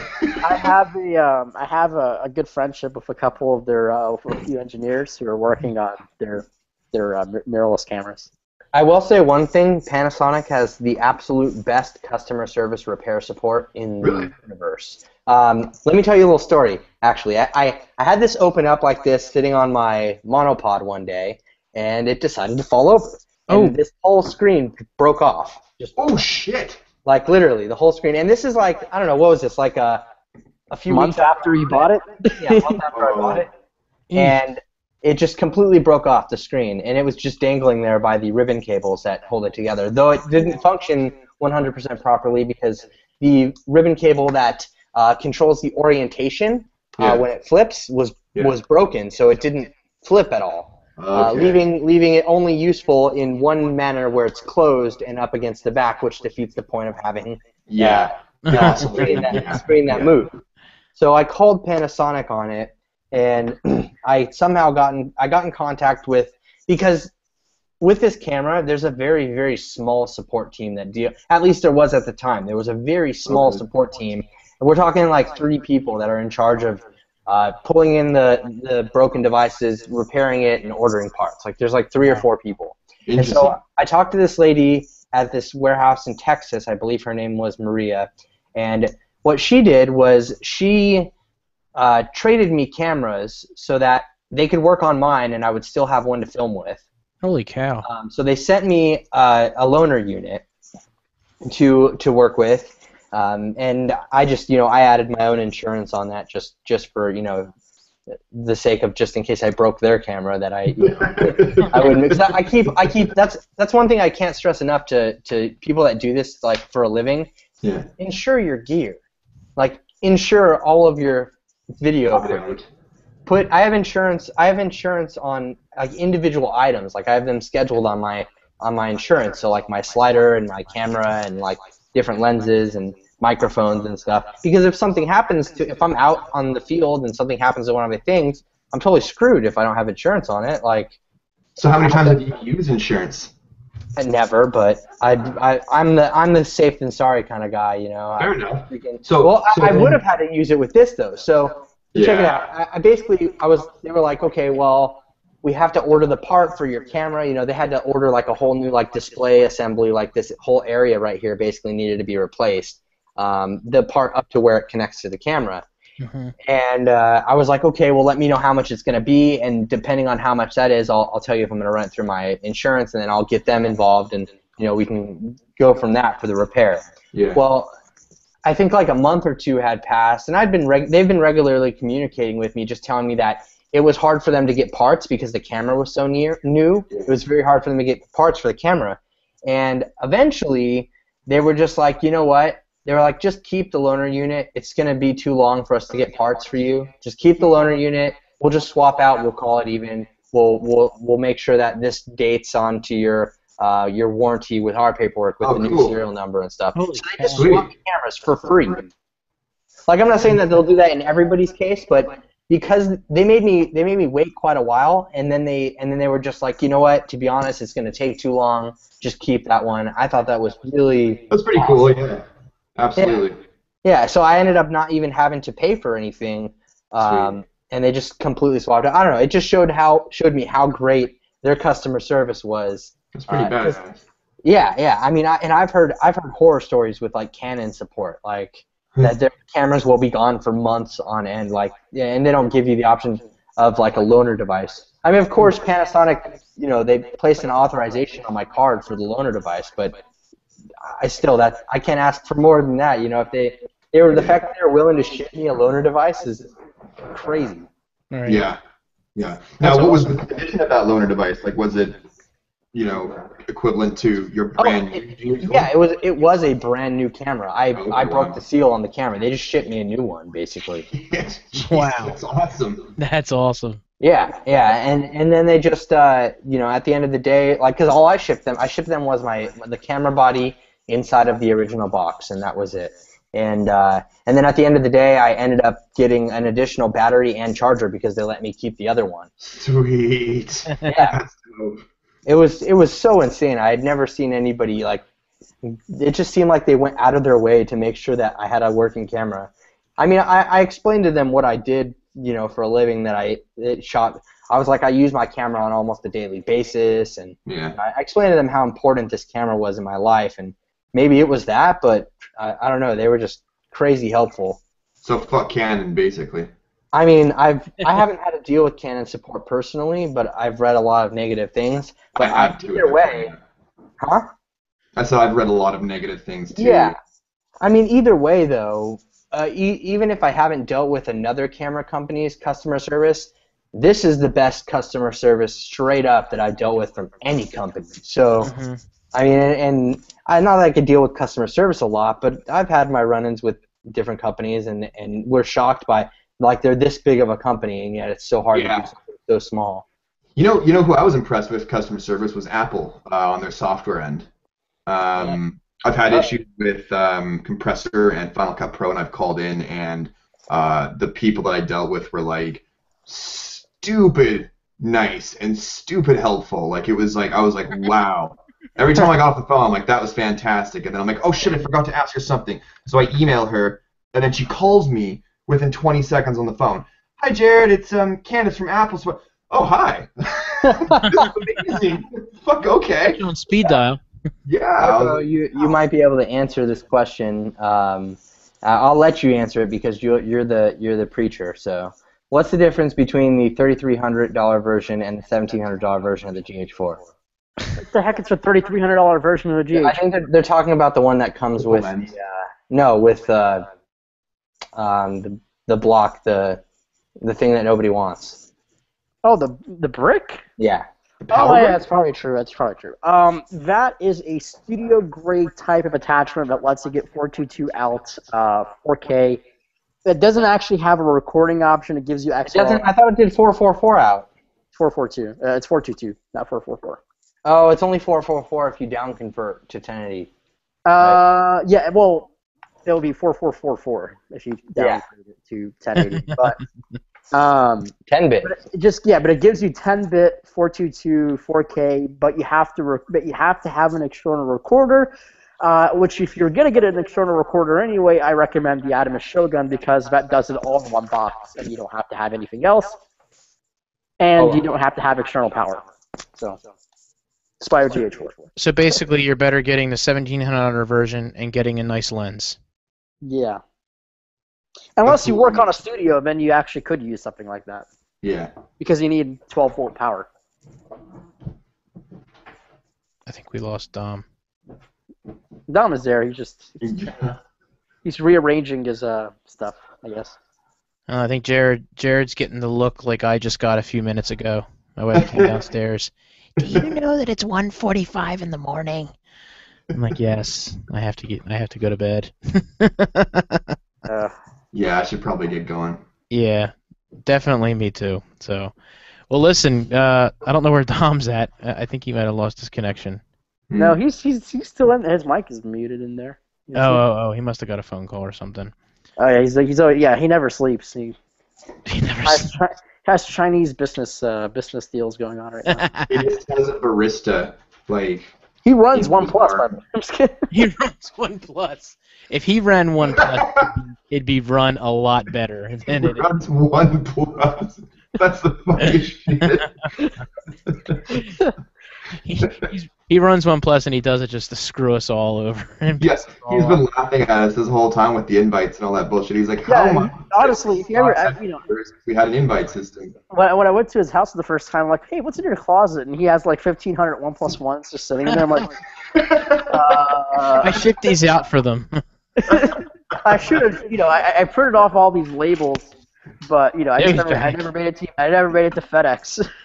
He's actually their American warehouse, and he's Dom is OnePlus's American warehouse. Hey Dom, did you know that you own 1+1? This video is sponsored by Diet Pepsi. Did you listen to what we were saying a little bit ago? No, I had to step out of the room for a sec. I have a new theory about Dom Esposito there. Huh? You own OnePlus. OnePlus. Yeah, you own OnePlus, and when I visited you back in March, I remember looking in your closet, and you had about 1,500 boxes full of 1+1s in there. Did I? You are the American warehouse for the OnePlus. Yeah, right. Do you have the OnePlus 2? I'm all of the marketing people. I made up all those Twitter accounts.